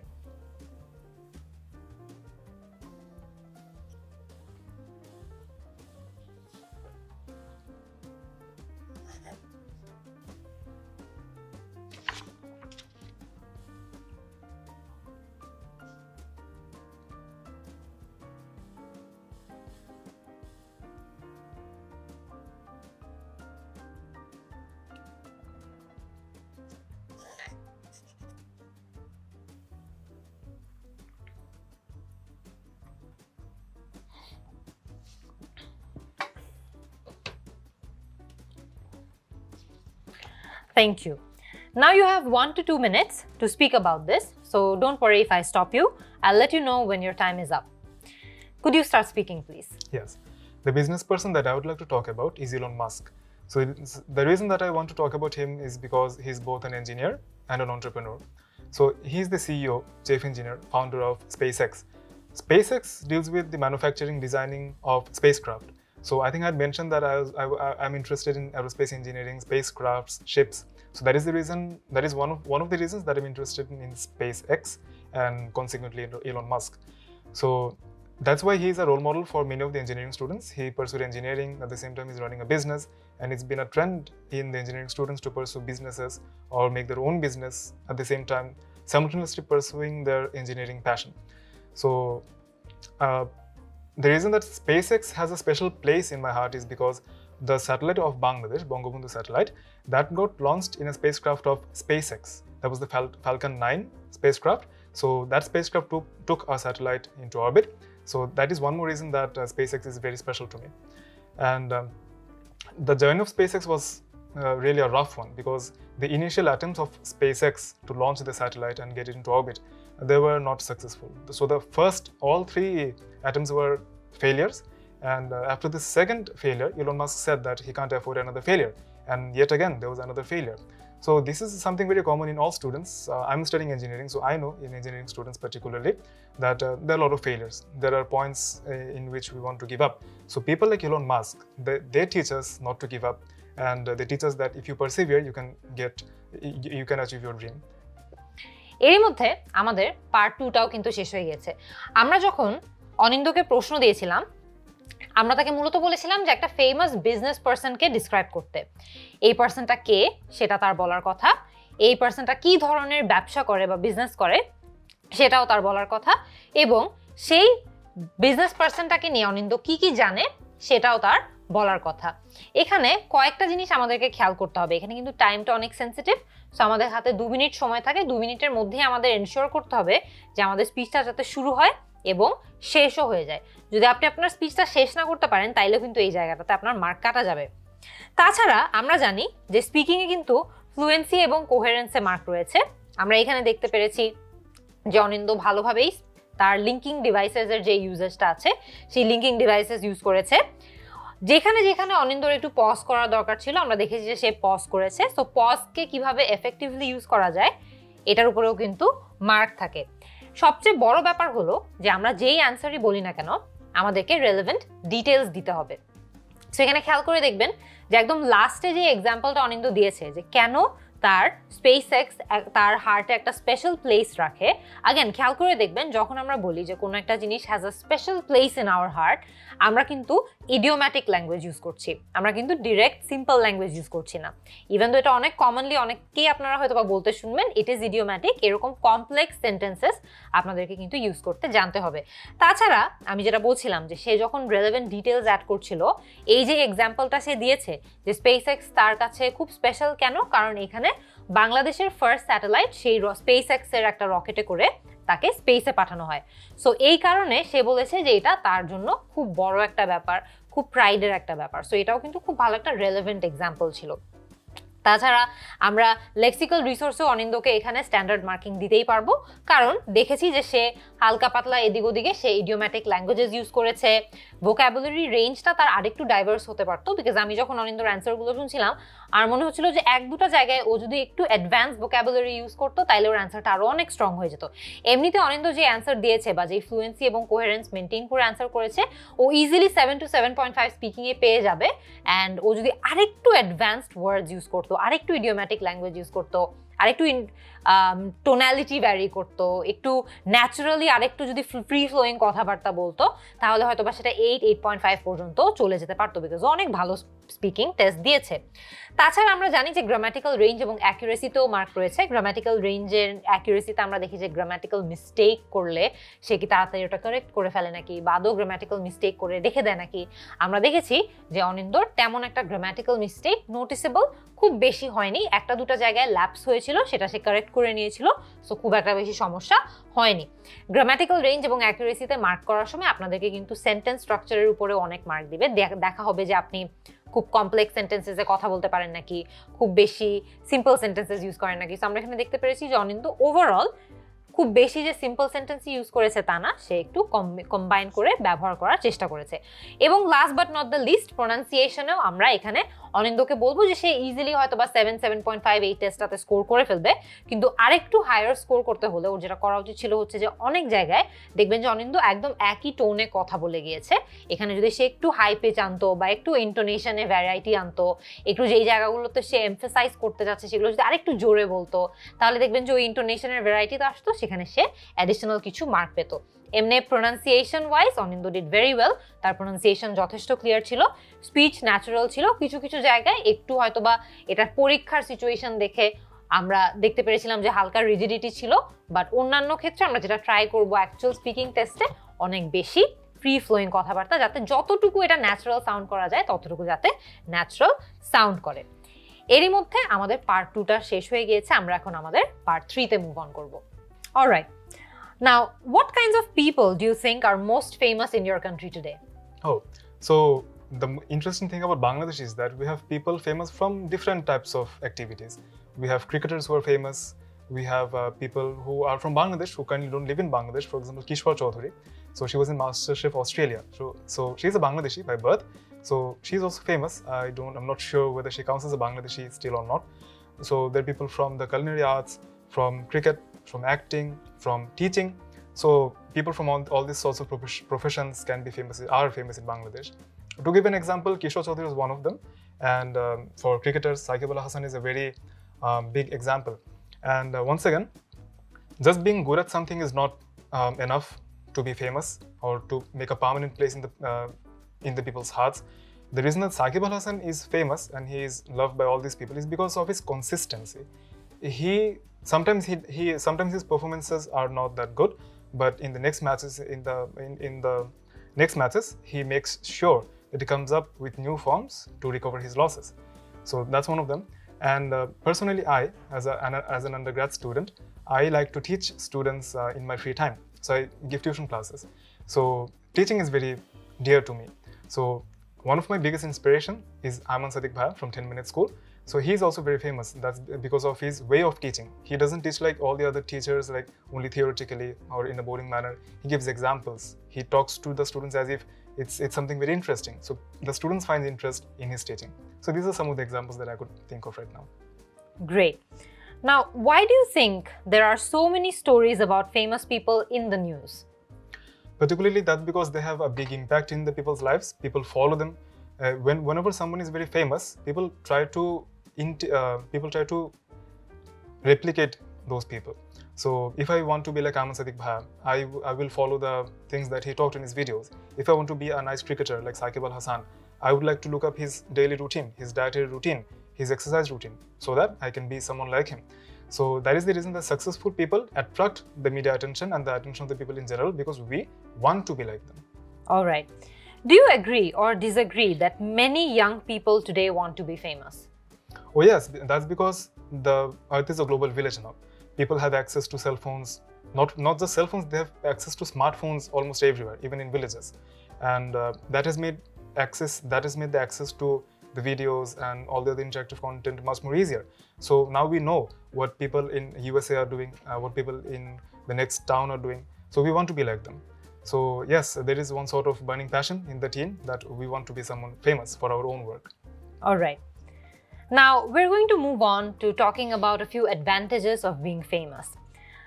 First, do you think it is easy for famous people to earn a lot of money?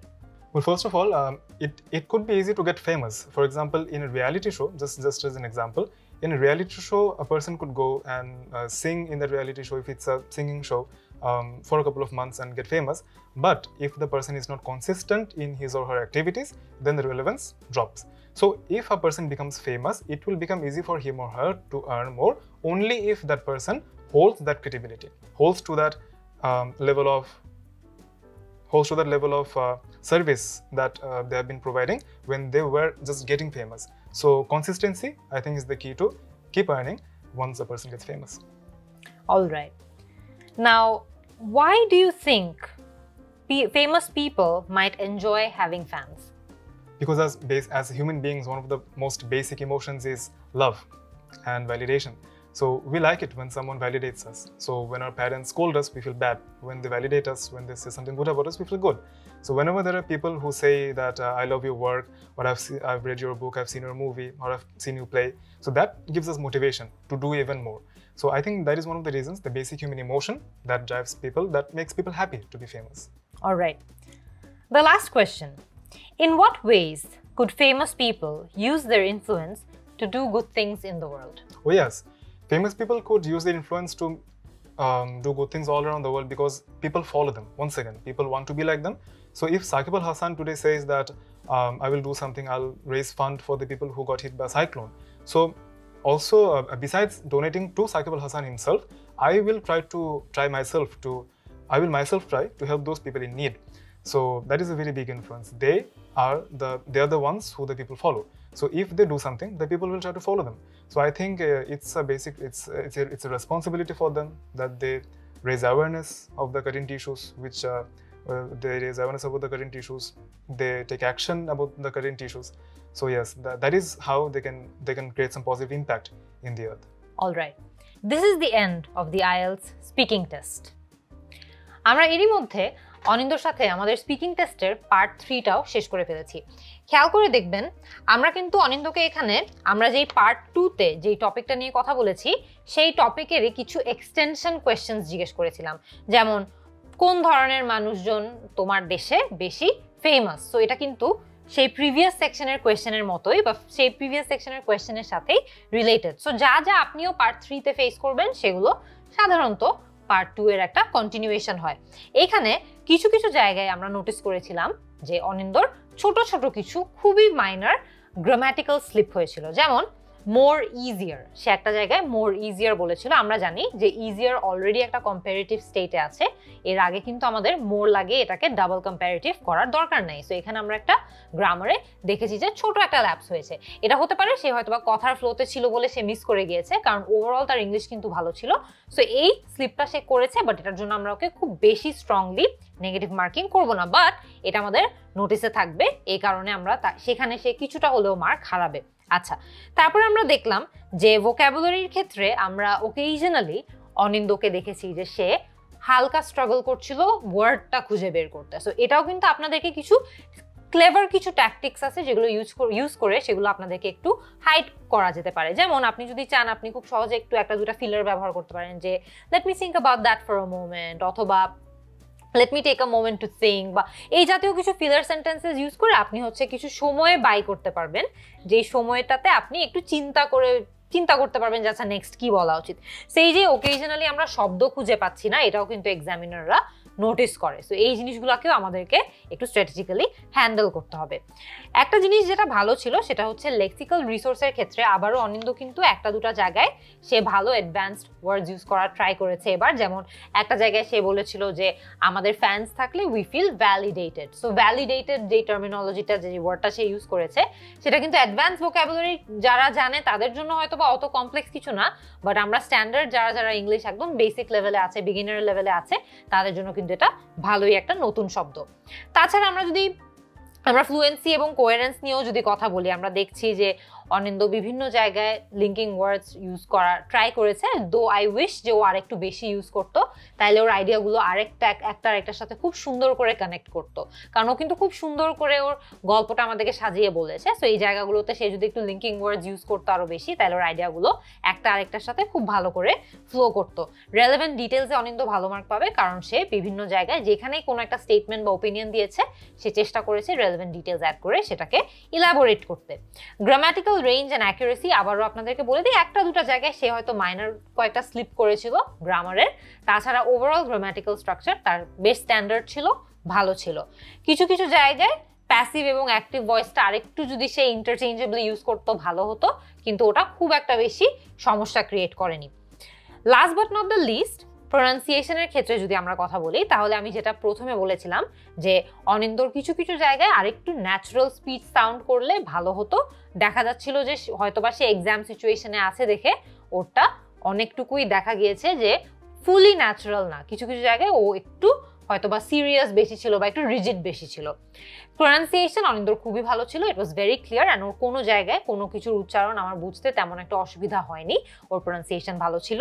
তাছাড়া intonation এবং স্ট্রেসও আমরা দেখতে পাচ্ছি যে এর আগে ও যখনই কথা বলছিল তার থেকে পার্ট 3-তে এসে মোটামুটি তার একটু ইমপ্রুভমেন্ট হয়েছে, সে স্ট্রেস এবং ইন্টোনেশন ভ্যারি করে ন্যাচারাল স্পিচের কাছাকাছি যেতে পেরেছিল। ওভারঅল আমি যদি অনিন্দকে একটা স্পিকিং স্কোর দিতে চাই তাহলে আমি ইজিলি 7.5 থেকে 8-এর মধ্যে ওকে স্কোর করব, কারণ আমি যেটা দেখেছি যে ওভারঅল যে 4টা মেইন সেগমেন্টে আমাদেরকে স্কোর করা হয় সেখানে সে স্ট্যান্ডার্ড আনসার দিয়েছে। একদম যদি 8 কনফার্ম করে দেওয়ার থাকতো তাহলে I hope and I wish যে সে আরেকটু অ্যাডভান্স কিছু ভোকাবুলারি সে ইউজ করতো, যেটা শুনে হয়তো আমি একটু ওয়াউড হতাম যে আচ্ছা এত ভালো একটা ভোকাবুলারি সে এখানে ইউজ করার কথা ভেবেছে, ইটস ভেরি গুড। সে যদি আরেকটু কমপ্লেক্স সেন্টেন্সেস ইউজ করতো অ্যাকিউরেটলি তাইলে আমি সেখানে তাকে গ্রামাটিক্যাল রেঞ্জ এবং অ্যাকুরেসির জন্য বেশি মার্ক দিতাম। প্রোনাউন্সিয়েশনে আমি যেটা বলেছি স্ট্রেস এবং ইন্টোনেশন সে যদি আরেকটু ভ্যারি করতো, যেই জায়গাগুলো সে এমফাসাইজ করতে চাচ্ছে, এমফাসিস দিতে চাচ্ছে, সেই জায়গাগুলোতে যদি একটু ফোর্স করে কথা বলতো আর অন্য জায়গায় যদি একটু লো টোনালিটি আনতো, দেখতেন যে ওই ভ্যারিয়েশনটাও আপনাদেরও শুনতে ভালো লাগতো। ফ্লুয়েন্সি এবং কোহেরেন্সে he did very well. Overall অন্যান্য সব সেগমেন্টের থেকে ফ্লুয়েন্সি এবং কোহেরেন্সে আমার মনে হয়েছে যে ওর অ্যান্সারগুলো খুবই গোছানো ছিল এবং একটা আরেকটার মধ্যে খুব সুন্দর করে ফ্লো ইনও করছিল। সো আমার মনে হয় যে যেই জায়গাগুলোতে আমরা ইমপ্রুভমেন্ট পয়েন্টার্স বলেছি সেগুলো থাকলে সে কনফার্ম 8 তো পেতোই, বা তাছাড়া ওভারঅল আমরা যদি একটা পার্সপেক্টিভ চিন্তা করি he falls under a band 7.5 to 8 very easily, because ওর স্পিকিং টেস্টটা আসলেই খুবই ভালো ছিল। আমরা আমাদের রাইটিং টেস্টটা শুরু করতে যাচ্ছি। এখানে আপনারা আপনাদের স্ক্রিনে খেয়াল করবেন যে আমাদের টাস্ক 1টা দেয়া আছে। টাস্ক 1 আমাদেরকে কি বলেছে? Number of tourists visiting a Caribbean island. মানে এই যে ওভারঅল টাস্ক 1টা হবে, এটা হবে হচ্ছে ক্যারিবিয়ান আইল্যান্ডে 2010 থেকে 2017-র মধ্যে কতজন টুরিস্ট গিয়েছিল সেটার উপর। সো আমরা যদি এখানে দেখি, প্রথমে আমাদেরকে তারা কোয়েশ্চেনে কি বলেছে? The graph below shows the number of tourists visiting a particular Caribbean island between 2010 and 2017. তার মানে হচ্ছে 2010 থেকে 2017 সালের মধ্যে কয়জন টুরিস্ট একটা নির্দিষ্ট ক্যারিবিয়ান আইল্যান্ডে ভিজিট করতে গিয়েছে, এটার উপরেই এই গ্রাফটা। এই যে লাইনটা রয়েছে, এই লাইনটা কিন্তু খুবই ইম্পর্টেন্ট, কারণ এই লাইনটাকে আমাদের অ্যান্সারে গিয়ে প্যারাফ্রেজ করতে হবে, সেটা খুবই ইম্পর্টেন্ট। তারপরে ভেরি সেলফ এক্সপ্ল্যানেটরি কি করতে হবে, আমাদেরকে এই যে গ্রাফগুলো আছে এগুলোর মেইন ফিচারগুলোকে সিলেক্ট করে রিপোর্ট করতে হবে এবং যেই যেই জায়গায় কম্প্যারিজন করার সুযোগ রয়েছে সেই জায়গাগুলোতে কম্প্যারিজন করতে হবে। আচ্ছা, আমরা এখানে দেখি যে সে প্রথমে কি লিখেছে, খেয়াল করে দেখবেন। আচ্ছা, এখানে আমরা আরো বিস্তারিত বলার আগে এখানে এটা খেয়াল করে দেখবেন, visitor staying on cruise ships. এই লাইনটা মানে এই যে লাইনটা রয়েছে এটা হচ্ছে ক্রুজ শিপে যারা থাকে তাদের। তারপরে ভিজিটার স্টেইং অন আইল্যান্ড মানে হচ্ছে এই লাইনটা হচ্ছে ভিজিটার্স যারা যারা আইল্যান্ডে থেকেছে, আর টোটাল মানে এটা হচ্ছে সবগুলো মিলিয়ে। অলরাইট, আমরা আমাদের অ্যান্সার দেওয়ার সময় বা লেখার সময় এটা খেয়াল রাখবো। প্রথমে আমরা যেই স্যাম্পল আনসারটা দেখছি খেয়াল করে দেখবেন, এখানে বলেছে the line graph shows visits to an island in the Caribbean by holidaymakers from 2010 to 2017.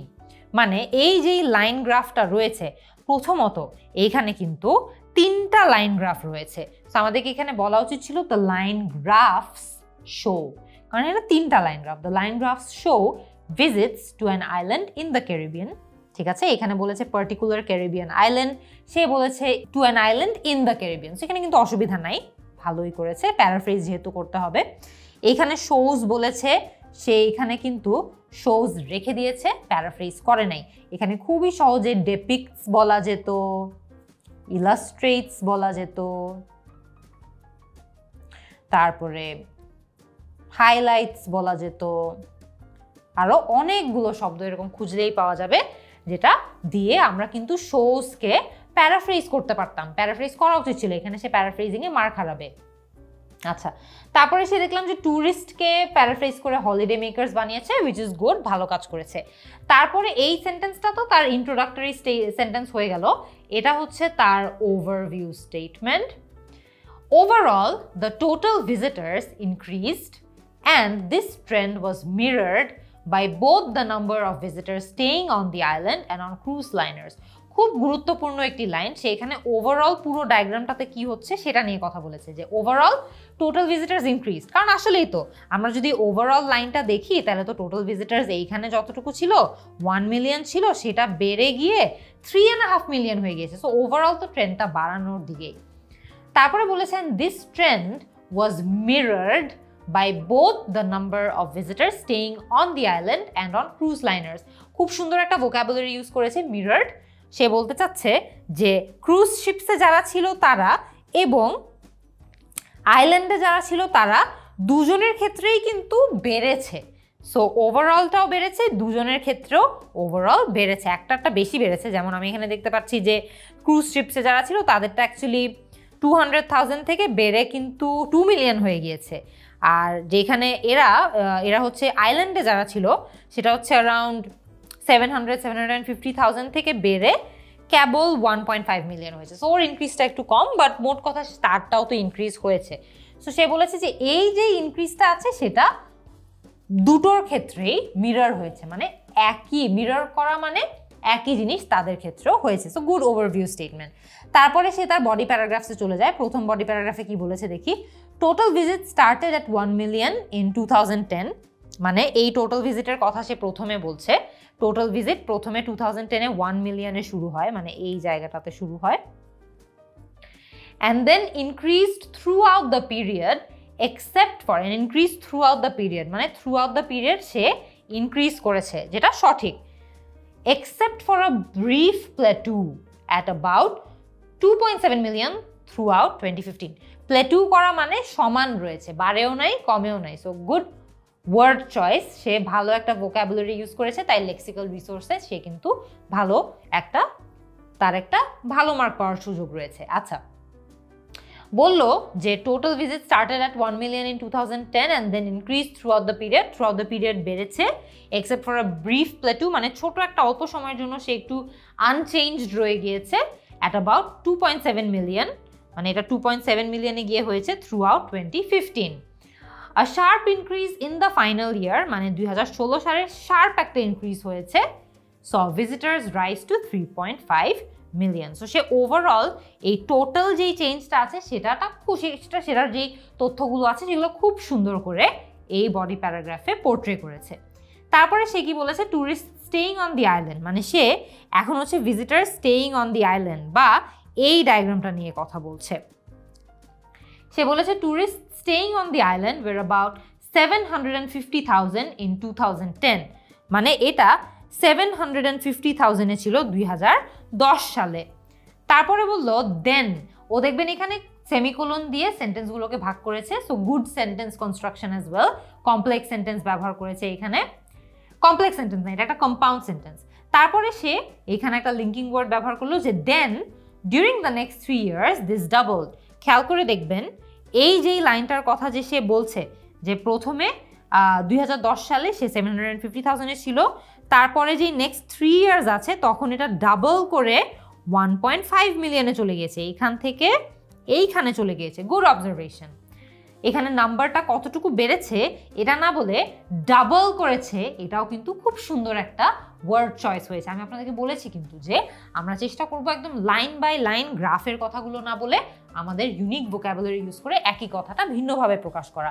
So সেইখানে কত থেকে কত হয়েছে না বলে সে যে বলেছে এককালে 750,000 ছিল, তারপরে এটা ডাবল হয়েছে, ভালো vocabulary. The number plateaued from 2013 to 15, মানে এই সময় থেকে এই সময় এটা একদমই চেঞ্জ হয়নি। প্লেটুড তার মানে একদম আনচেঞ্জড রয়ে গিয়েছে at 1.5 million. Then fluctuated at this level over the final 2 years, মানে তারপরে যেটা হয়েছে হচ্ছে যে ফাইনাল 2 বছরে এটা ফ্লাকচুয়েট, মানে প্রথমে কমেছে তারপরে আবার বেড়েছে, কিন্তু ওই 1.5ই হয়েছে, প্রথমে কমে আবার বেড়ে কিন্তু 1.5ই হয়েছে। হেন্স ও এখানে ফ্লাকচুয়েটেড বলেছে, which is a very good choice of vocabulary। তারপরে বলেছে ভেকেশনার্স অন ক্রুজ লাইনার্স, মানে এখন সে লাস্ট ক্রুজ লাইনার্স নিয়ে কথা বলছে। স্টার্টেড দ্য পিরিয়ড অ্যাট 250,000, মানে ওরা শুরু করেছে 2.5 লাখে 250,000। After fluctuating for 2 years, the number rose continually to reach approximately 1 point, মানে এখানে কমেছে বেড়েছে এদিক ওদিক হয়ে সে 1.5 মিলিয়ন রিচ করতে পেরেছে 15 সালের মধ্যে, এই যে 2015 থেকে 16-র মধ্যে সে এইখানে দেখবেন যে সে 1.5 মিলিয়ন রিচ করেছে। এখানে সে একটা কমা স্প্লাইস করেছে বা কমা মিস্টেক করেছে। Vacationers on the cruise liner started the period at 250,000। এখানে তার একটা সেমিকোলন দিলে হতো, অথবা সে চাইলে ফুল স্টপ দিয়ে সেন্টেন্সটা শেষও করে ফেলতে পারতো। এখানে কিন্তু কমা ব্যবহার হবে না। যদি সেমিকোলন ব্যবহার করে থাকতো তাহলে সে vacationers on cruise liner started the period at 250,000, তারপরে সে বলতে পারতো দেন কমা মানে লিঙ্কিং ওয়ার্ড ব্যবহার করে আফটার ফ্লাকচুয়েটিং ফর 2 years কমা the number rose continually to reach approximately 1.3 million by 2015। So তাইলে সেন্টেন্সটা আর একটু বেটার হতো। এখানে কিন্তু কমা হবে না, সেমিকোলন দিলে হতো, অথবা ফুল স্টপ দিয়ে সেন্টেন্সটা শেষ করে ফেলে নতুন একটা সেন্টেন্স স্টার্ট করলেও হতো। দেন ইন 2015 মানে তারপরে 2015 সালে কি হলো? The number surpassed those staying on the island. খুবই ভালো একটা অবজারভেশন। দেখবেন 2015 সালে সে কিন্তু 2015 সাল এবং 16 সালের মাঝখানে যারা আইল্যান্ডে থাকতো এই সংখ্যাটাকে ছাড়িয়ে চলে গেছে, এই যে ছাড়িয়ে চলে গেছে। সো সে বললো then in 2015 the number surpassed those staying on the island, মানে আইল্যান্ডে থাকা মানুষদের সারপাস করে গেল তাদের সংখ্যা, and finished at 2 million by 2017। যে 2017 সালে ফাইনালি এটা 2 মিলিয়নে এসে শেষ হয়ে গেল বা 2 মিলিয়নে এসে ঠেকে গেল। ওভারঅল তার ওয়ার্ড কাউন্ট 163 ওয়ার্ডস। আমাদেরকে এখানে বলেছে আমাদের অন্তত 150 শব্দ লিখতে হবে। সো তার ওয়ার্ড কাউন্টের দিক দিয়েও সে ঠিক আছে। অ্যান্ড মাইনার এদিক ওদিকে আমার যেটা মনে হয়েছে যে কয়েকটা জায়গায় সে আরেকটু অ্যাডভান্স ভোকাবুলারি ইউজ করতে পারতো, যেমন শোজ না বলে ডিপিক্টস, ইলাস্ট্রেটস, হাইলাইটস ইজিলি বলতে পারতো। তারপরে প্লেটু যে শব্দটা ব্যবহার করেছে খুব ভালো একটা অ্যাডভান্স ভোকাবুলারি ইউজ করেছে, ডাবলড বলেছে। তারপরে এখানে আমি দেখতে পাচ্ছি একটা জায়গায় একটা কমা ভুল করেছিল, সেই কমাটা ইউজ না করে সে যদি সহজে এখানে একটা সেমিকোলন ব্যবহার করত বা যদি সে একটা ফুল স্টপ দিয়ে একদম নতুন একটা সেন্টেন্সে চলে যেত তাইলেও কিন্তু এই জিনিসটা কারেক্ট হতো। সো ওকেজনাল এদিক ওদিকে তার একটু গ্রামাটিক্যাল মিস্টেক হয়েছে। কিছু কিছু জায়গায় আমি দেখতে পাচ্ছি লেক্সিক্যাল রিসোর্সে সে একটু কম মার্ক পেত, আবার যদি একটু অ্যাডভান্স ভোকাবুলারি ইউজ করতো বেশি মার্ক পেত। কিন্তু কিছু কিছু জায়গায় আবার সে সেটার জন্য কম্পেনসেটও করেছে, কারণ প্লেটু, তারপরে ডাবল এই ধরনের বা ধরেন ফ্লাকচুয়েটিং এই শব্দগুলো ব্যবহার করে সে কম্পেনসেটও করেছে। সো আমি এখানে ওভারঅল এটাকে 7 রেট করব as a writing task, because এটা টাস্ক অ্যাচিভমেন্ট করেছে। ওভারঅল ডিসক্রিপশন যেটা দিতে হবে, সামারাইজ যেটা করতে হবে, সো টাস্ক অ্যাচিভমেন্টে সে ভালো মার্ক পেত। কোহিজন অ্যান্ড কোহিরেন্সের ক্ষেত্রে আমার মনে হয়েছে যে আরেকটু ইমপ্রুভ করার সুযোগ ছিল, যদি একটু লিঙ্কিং ওয়ার্ডস বেশি ইউজ করতো, সেন্টেন্স কনস্ট্রাকশনগুলো যদি আরেকটু বেটার হতো তাহলে সে সেখানে আরেকটু বেশি মার্ক পেত। লেক্সিক্যাল রিসোর্সের ক্ষেত্রে সে চেষ্টা করেছে, বাট আমার মনে হয় যে আরও বেশি অ্যাডভান্স ওয়ার্ডস, রেলেভেন্ট ওয়ার্ডস ইউজ করতে পারলে আরও ভালো হতো। এবং গ্রামাটিক্যাল রেঞ্জ অ্যান্ড অ্যাকুরেসিতে সে একটু কম মার্ক পেত, কারণ টুকটাক এদিক ওদিকে সে গ্রামাটিক্যাল মিস্টেকও করেছে। But overall not a bad writing task, I would rate it 7 out of 9। আমরা এখন যেটা করব, আমাদের টাস্ক 2তে মুভ অন করব। এখানে আপনারা কিন্তু আপনাদের স্ক্রিনে দেখতে পাচ্ছেন যে টাস্ক 2টা দেওয়া আছে। বলা হয়েছে যে in the future nobody will buy printed newspapers or books because they will be able to read everything they want online without paying.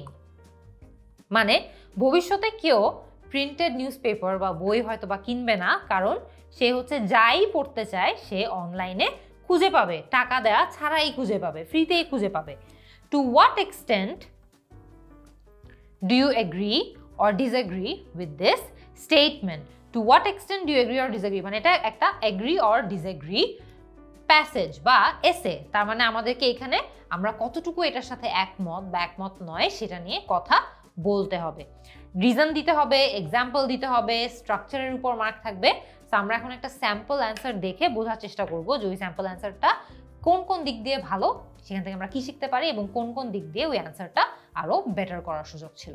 একদম প্রথমে আপনারা এখানে দেখতে পাচ্ছেন স্যাম্পল যে অ্যান্সারটা আমরা দেখছি, সেখানে সে বলেছে purchasing printed reading materials will not be completely common in the next years since online publications can be accessed easily and freely.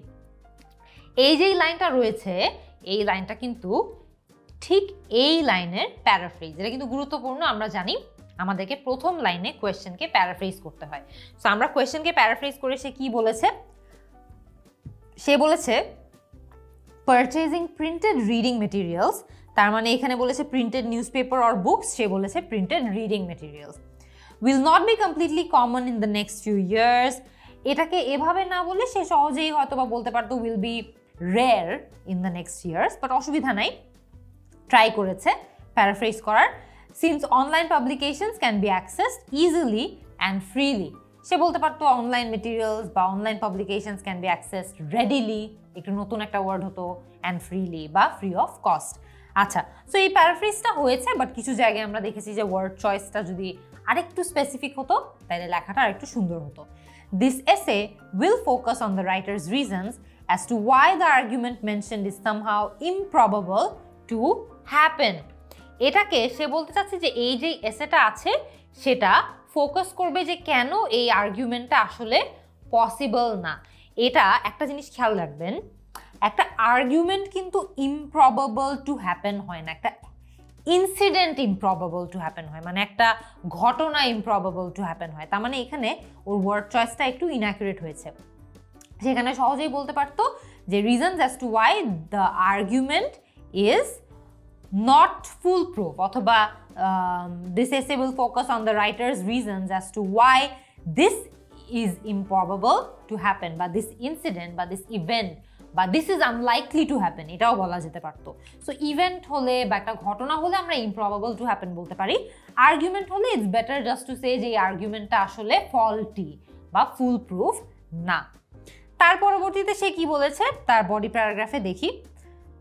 People are constantly glued to their smartphones, tablets, মানে প্রথমত সে কিন্তু তার এখানে লাইনেই বলে দিয়েছে যে এটা আসলে হবে না, যে আমরা যেটা বলেছি যে কেউ প্রিন্টেড নিউজপেপার বা বুকস কিনবে না, এটা হবে না। সে বলেছে যে এটা ইমপ্রবাবল। কেন বলেছে দেখি?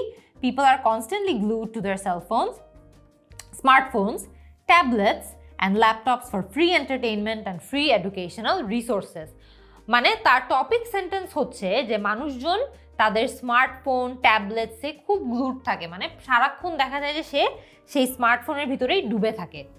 Despite this though, it is hard to fully conclude that nobody will choose to buy printed publication. Despite this বললে আমাদের কিন্তু দো বলার দরকার নাই। Despite this, it is hard to fully conclude that nobody will choose to buy printed publications, যেটা হওয়ার সত্ত্বেও এটা আসলে বলা যেতে পারে না যে কেউই নিউজপেপার কিনবে না। There are still some people who prefer to read tangible reading materials because of the pleasures they experience when holding a real newspaper or book, যে এখনো অনেক মানুষ আছে যারা হচ্ছে ট্যাঞ্জিবল রিডিং মেটেরিয়ালস চায়, মানে যে রিডিং মেটেরিয়ালগুলো ধরা যায় বা সেগুলো ডিজিটাল হয় না, কারণ তারা হচ্ছে যে ওই বইটাকে ধরার যে এক্সপিরিয়েন্স আছে, স্মেল করার যে এক্সপিরিয়েন্স আছে সেগুলো তারা উপভোগ করতে চায়। For these people, the feel and even the smell of paper give them satisfaction which cannot be sensed when reading something online. মানে এই মানুষগুলো, for these people, the feel and even the smell of paper give them satisfaction which cannot be sensed when reading something online, যে তারা অনলাইনে কখনো এই ফিলিংগুলো পাবে না যে ফিলিংগুলো তারা রিয়েল পেপারের মাধ্যমে পায়। There are, however, 3 downsides for this. Books take up space when stored, মানে ডাউনসাইজ বলতেও মিন করেছে এগুলোর কিছু ডিসঅ্যাডভান্টেজেস আছে। Books take up space when stored, book store করে রাখতে কষ্ট আছে, জায়গা লাগে। These are usually quite heavy when bought, মানে খেয়াল করে দেখবেন এখানে কিন্তু সে লিখেছে books take up space when stored, যখন বইগুলোকে স্টোর করা হয় তারা অনেক জায়গা নেয়, কমা, ঠিক আছে। These are usually quite heavy when brought লিখেছে, মানে যখন এগুলোকে আনা হয় সেগুলো অনেক হেভি হয়। এখানে আমার ধারণা যে সে বলতে চাচ্ছিল বট, মানে যখন তাদেরকে কেনা হয় তারা অনেক ভারী থাকে। And printing is not eco friendly, মানে প্রিন্টিংটা আসলে আমাদের পরিবেশের জন্য ভালো না। তো এখানে সে একটা রং ওয়ার্ড ইউজ করেছে। ইন কন্ট্রাস্ট, ভালো একটা লিঙ্কিং ওয়ার্ড, যে এর উল্টোটা নিয়ে যদি আমরা কথা বলি, people may choose reading online more not only because it is free. এইখানে খেয়াল করে দেখবেন সে কিন্তু নট অনলি শব্দটাকে ভুল ব্যবহার করেছে, ইটস আ রং ওয়ার্ড। কারণ নট অনলি শব্দটা যখন আমরা ব্যবহার করি তখন আমাদেরকে সেকেন্ড হাফ অফ দ্য সেন্টেন্সে বাট অলসো এটাও ব্যবহার করতে হয়, যে in contrast people may choose reading online more not only because it is free but also because something, কিছু একটা বলা দরকার ছিল, যে but also because they are portable, যে আমরা আমাদের ফোনে বা আমাদের ডিভাইসে করে করে তাদেরকে সব জায়গায় নিয়ে যেতে পারবো, কোনো ধরনের এক্সট্রা ওয়েট আমাদেরকে বহন করতে হয় না, কথার কথা। সো এই বাট অলসো পার্টটা মিসিং, সো এই সেন্টেন্স স্ট্রাকচারটা আসলে হয় নাই। The accessibility of gadgets and the internet have changed how people gate information, যে এই যে আমাদের কাছে বিভিন্ন গ্যাজেটস থাকে, ইন্টারনেট আছে, এটার কারণে আমরা কিন্তু এখনকার দিনে অনেক সহজে অনেক তথ্য পেয়ে যাই। In addition, the fact that decreasing the number of printed material greatly helps the environment makes it very attractive, মানে এখানে বলেছে যে তার উপরেও যদি আমরা একটা কথা বলি, decreasing the number of printed materials, মানে আমরা যদি প্রিন্ট করা ছেড়ে দেই তাহলে সেটা এনভায়রনমেন্টের জন্য ভালো, যেটা এটাকে আরো অনেক অ্যাট্রাকটিভ করে তুলছে। People who are more into a sustainable living will definitely prefer this over reading printed information. এই যে সেন্টেন্সটা আছে, এই সেন্টেন্সটা কিন্তু একটু ইনফর্মাল হয়েছে। People who R more into, এই যে ইনটু বলি, কোনো একটা জিনিসে ইন্টারেস্টেড থাকাকে ইনটু বলা, এটা কিন্তু ইনফর্মাল। এখানে বলা হচ্ছে ছিল people who are interested in sustainable living, অথবা people who advocate sustainable living will definitely prefer this over reading printed information, মানে তারা যারা খুব সাস্টেইনেবল লিভিংয়ে বিশ্বাস করে বা তার জন্য অ্যাডভোকেট করে, তারা এটাকে অনেক প্রেফার করবে। As for the disadvantages, health concerns can be an issue. I strain can be more common to those who read on their devices for long hours. এই সেন্টেন্সটাতে সে একটা রং প্রেপোজিশন ইউজ করেছে। সে তার বলার কথা ছিল I strain can be more common among those people who read on their devices for long hours. এখানে two হবে না, আমাং হবে। This can also lead to more serious health problems when ignored. ঠিক আছে, তারপরে সে তার কনক্লুডিং প্যারাগ্রাফে চলে গিয়েছে। সে বলেছে টু কনক্লুড, avid readers, ভালো একটা vocabulary ইউজ করেছে, have their own reasons why they choose reading books online over reading real books. As such, it is incorrect to believe that no one will be interested in buying printouts just because they are not given for free. খেয়াল করে দেখবেন যে যারা খুব পড়তে ভালোবাসে তাদের কিন্তু নিজস্ব কারণ থাকে যে কেন তারা অনলাইনে পড়াটা রিয়েল বুকস পড়ার থেকে বেশি প্রেফার করে। As such, it is incorrect to believe that no one will be interested in buying printouts. খেয়াল করে দেখবেন সে প্রথমে বলল যে যারা অনেক পড়তে ভালোবাসে তারা হচ্ছে অনলাইনে বই পড়াটা, তাদের কারণ আছে অনলাইনে বই পড়াটা পছন্দ করার। It is incorrect to believe that no one will be interested in buying prints. এইখানে as such না বলে আমাদের ব্যবহার করা উচিত ছিল however. It is incorrect to believe that no one will be interested to buy printouts বা printed material just because these are not given for free. কারণ as such কিন্তু বলছে যে এটার কারণে এটা হচ্ছে, কিন্তু এটার সাথে কিন্তু এটার কোনো সম্পর্ক নাই। আপনারা কি খেয়াল করে দেখেছেন? এখানে কিন্তু সে বলেছে যে আসলে মানুষজনের নিজস্ব কারণ থাকে যে কেন তারা অনলাইনে পড়াটা প্রেফার করবে ওভার রিডিং রিয়েল বুকস, কিন্তু এটার সাথে কি এটার কোনো সম্পর্ক আছে যে it is incorrect to believe no one, মানে তাই আসলে ভুল এটা বিশ্বাস করা যায় কেউই আসলে প্রিন্ট আউটস বাই করতে ইন্টারেস্টেড হবে না because they are not believe given for free. এটার সাথে এটার সম্পর্ক নাই, these are two independent sentences. তাই এখানে অ্যাজ সাচ বসবে না, এখানে আমরা চাইলে হাউএভার বসাতে পারতাম, অ্যাডিশনালি বসাতে পারতাম, অন্য কোনো একটা লিঙ্কিং ওয়ার্ড বসাতে পারতাম, তাহলে এটা আরও অ্যাকুরেট হতো। ওভারঅল আমরা এখানে দেখতে পাচ্ছি যে আমাদের রাইটিং টাস্কটা যেই ক্রাইটেরিয়াগুলোর উপর অ্যাসেস করা হয়, যেমন লেক্সিক্যাল রিসোর্স, যে আমরা ঠিকঠাক ভোক্যাবুলারি ইউজ করেছি নাকি, আমার মতামত যে এখানে সে আরও অনেক অ্যাডভান্স ভোক্যাবুলারি ইউজ করতে পারতো। ওভারঅল রং ওয়ার্ড এক দুটো জায়গায় সে ব্যবহার করেছে, বাট ওগুলো গ্রামাটিক্যালি রং। ব্রট লিখেছে বটের জায়গায়, তার পরবর্তী দেখা গিয়েছে যে অ্যাজ সাচ লিখেছে যেখানে হাউএভার বসার কথা। আমরা এখানে দেখতে পাচ্ছি যে কিছু কিছু জায়গায় সে হচ্ছে যে মোর ইনটু, ধরেন এই জায়গাটাতে সে মোর ইনটু বলেছে, এটা কিন্তু ইনফর্মাল। সো এই জায়গাগুলোতে তার লেক্সিক্যাল রিসোর্সটা আরও বেটার হতে পারতো। তাছাড়া আমরা দেখেছি যে গ্রামাটিক্যাল ক্ষেত্রে সে অনেক জায়গায় পাংচুয়েশন এরর করেছে, সেন্টেন্স স্ট্রাকচার এরর করেছে, গ্রামাটিক্যাল মিস্টেকস করেছে, এখানেও তার মার্ক কিন্তু কাটা যাবে। কোহেরেন্স আর কোহেশনের ক্ষেত্রে আমার মনে হচ্ছে যে সে যে কিছু কিছু জায়গায় লিঙ্কিং ওয়ার্ডস অবশ্যই ব্যবহার করেছে, কিন্তু আরও অ্যাকিউরেটলি লিঙ্কিং ওয়ার্ডস ব্যবহার করার সুযোগ ছিল, আরও বাড়তি কিছু লিঙ্কিং ওয়ার্ডস ব্যবহার করার সুযোগ ছিল, যেগুলো করলে তার রাইটিংটা আরও বেশি কোহিসিভ হবে। তাছাড়া আমরা জানি যে টাস্ক অ্যাচিভমেন্টেও কিন্তু IELTS রাইটিংয়ে মার্ক থাকে, যে আমাদেরকে ওভারঅল যেই টাস্কটা দেওয়া হয়ে থাকে সেই টাস্কটা আমরা ফুলফিল করতে পেরেছি নাকি, বা সব কিছু অ্যান্সার করতে পেরেছি নাকি। So nobody will buy printed newspaper because they will be able to read everything they want online without paying. তাকে কতটুকু সে এগ্রি করেছে বা ডিসএগ্রি করেছে বলার কথা তার। সো সে এখানে কিন্তু দুপক্ষেরই কথা মোটামুটি বলেছে, যে যারা যারা আসলে অনলাইন প্রেফার করে তারা কি কারণে প্রেফার করে, যারা যারা অফলাইন প্রেফার করে কি কারণে সে প্রেফার করে। আমার যেটা মতামত যে ও এখানে চাইলেই কিন্তু তার পার্সোনাল ওপিনিয়নটা আরেকটু বেশি দিতে পারতো। সে জেনারেল কথাবার্তা অনেক বলেছে যে মানুষজন এটা প্রেফার করে, মানুষজন সেটা প্রেফার করে, কিন্তু তার এখানে পার্সোনাল ওপিনিয়ন দেওয়ার একটা সুযোগ ছিল, যেটা অ্যাডিকুয়েটলি আমার মতামতে সে করেনি। তার আরেকটু বেশি তার নিজের ওপিনিয়ন দেওয়া উচিত ছিল। ওভারঅল আমি এই রাইটিংটাকে 6.5 রেট করব, বা হাইয়েস্ট হয়তো বা 7 রেট করব, এর বেশি রেট করব না। ইনফ্যাক্ট আমি এটাকে 7ও রেট করব না, কারণ এখানে অনেক গ্রামাটিক্যাল মিস্টেক রয়েছে, সো এটা আসলে 7 পাবে না, এটা 6.5 পাবে। অ্যান্ড বেশিরভাগ ক্ষেত্রে যদি এক্সামিনার খুব স্ট্রিক্টলিও কারেক্ট করে থাকে, ইট মাইট ইভেন স্কোর আ 6, কারণ দেখা যাচ্ছে যে অনেক জায়গায় আসলে আরও অনেক বেশি ইমপ্রুভমেন্টের সুযোগ কিন্তু ছিল। এরই মধ্যে আমাদের রাইটিং টাস্কটা শেষ হয়ে গিয়েছে। আশা করি আপনাদের ক্লাসটা করে ভালো লেগেছে। পরবর্তী ক্লাসে আবারও দেখা হবে। আসসালামু আলাইকুম। আমরা আমাদের লিসেনিং টেস্টটা শুরু করতে যাচ্ছি, এবং একটু পরেই আমাদের অডিওটা প্লে হবে। অডিওটা শুনে শুনে আমরা কোয়েশ্চেনগুলো অ্যান্সার করার চেষ্টা করব, এবং পুরো লিসনিং টেস্টটা শেষ হয়ে যাওয়ার পরে একদম শেষে অ্যান্সারগুলো অ্যান্সার শিটে ট্রান্সফার করে ফেলবো। কিছুক্ষণের মধ্যেই আপনারা অডিওটা শুনতে পাবেন।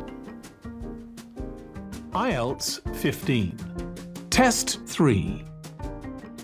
This is the IELTS listening test. You will hear a number of different recordings, and you will have to answer questions on what you hear. There will be time for you to read the instructions and questions, and you will have a chance to check your work. All the recordings will be played once only. The test is in 4 parts. At the end of the test, you will be given 10 minutes to transfer your answers to the answer sheet. Now turn to part 1.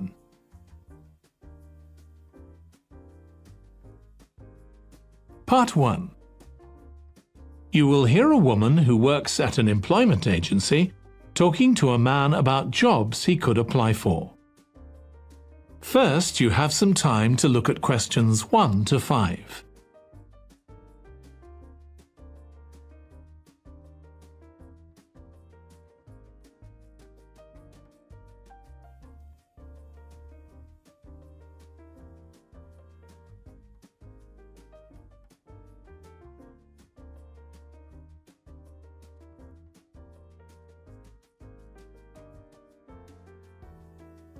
Now listen carefully and answer questions 1 to 5.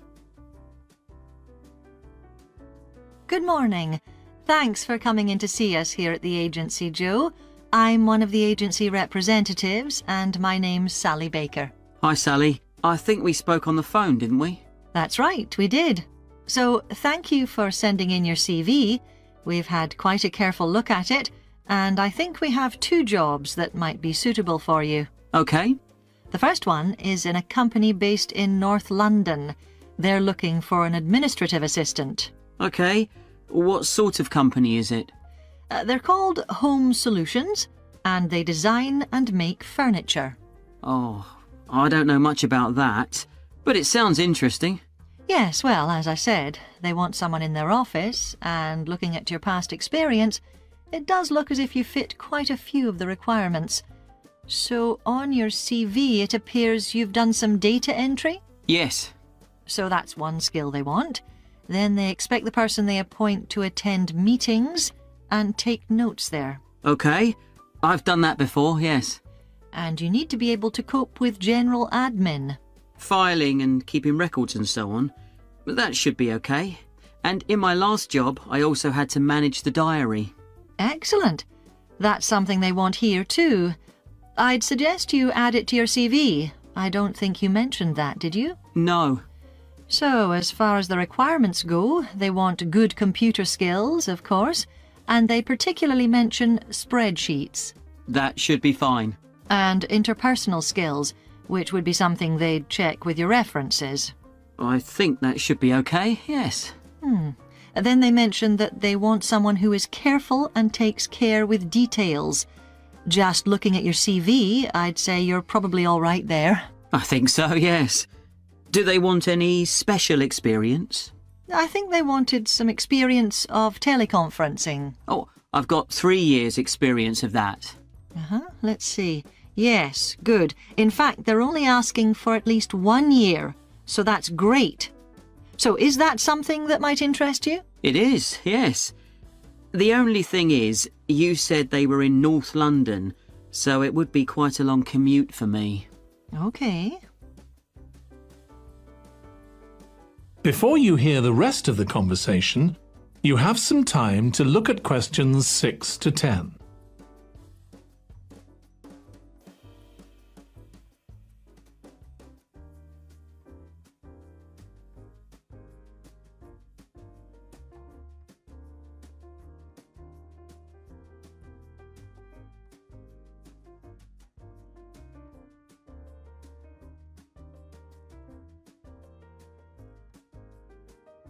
Now listen and answer questions 6 to 10. So the second position might suit you better as far as the location goes. That's for a warehouse assistant, and that's in South London. Yes, that would be a lot closer. And you've worked in a warehouse before, haven't you? Yes. So as far as the responsibilities for this position go, they want someone who could manage the stock, obviously, and also deliveries. That should be okay. You've got to keep track of stuff, but I've always been quite good with numbers. Good. That's their first requirement. And they want someone who's computer literate, which we know you are. Sure. Then they mention organisational skills. They want someone who's well organised. Yes, I think I am. And tidy? Yes. They go together, really, don't they? Sure. Then the usual stuff. They want someone who can communicate well, both orally and in writing. Okay. And for the last warehouse job I had, one of the things I enjoyed most was being part of a team. I found that was really essential for the job. Excellent.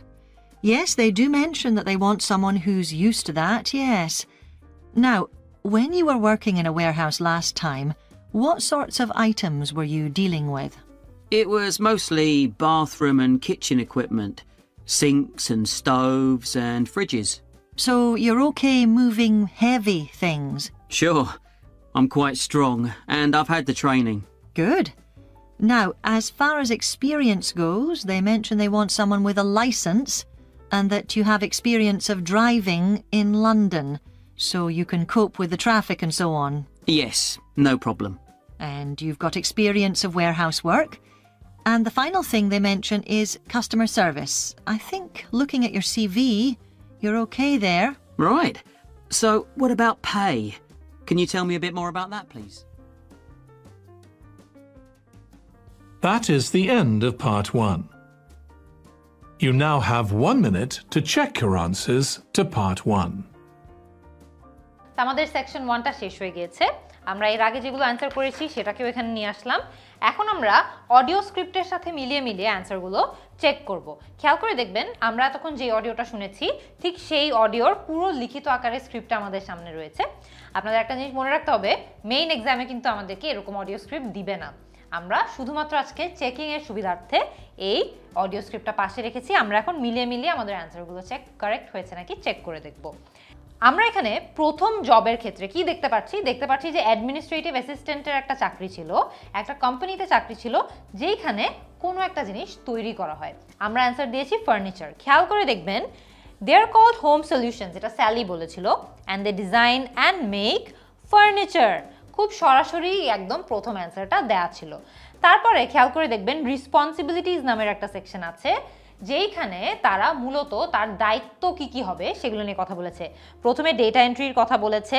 খেয়াল করে দেখবেন ঠিক এই জায়গাটাতে এইখানে অনেক কিছু বলেছে যে আচ্ছা they want someone in their office looking at your past experience অনেক কিছু বলেছে তারপরে বলেছে so on your CV it appears you've done some data entry so এখানে যখন তারা data entryর কথা বলছে এখানে যখন আপনি data entry দেখছেন তখনই আপনার মেন্টালি বুঝে যাওয়া উচিত যে এর আশেপাশেই আমরা মনে হয় আমাদের অ্যানসারটা পাবো তাই আপনাদের এখন আরো কেয়ারফুলি শুনতে হবে তারপরের লাইনে as predicted তারা অ্যানসারটা দিয়েছে then they expect the person they appoint to attend meetings and to take notes there মানে এইখানে টেক নোটসটা অলরেডি দেয়া আছে আপনার ক্লু এবং এর আগে ব্ল্যাঙ্কে আপনার জানতে হবে যে এখানে যেহেতু বলেছে যে তারা এক্সপেক্ট করে বা তারা আশা করে যে আপনি মিটিং অ্যাটেন্ড করবেন এবং আপনি নোট নেবেন তাই আমরা এখানে মিটিং বসিয়েছি ম্যানেজমেন্ট অফ ড্যাশ খেয়াল করে দেখবেন জো এক পর্যায়ে বলেছিল and in my last job I also had to manage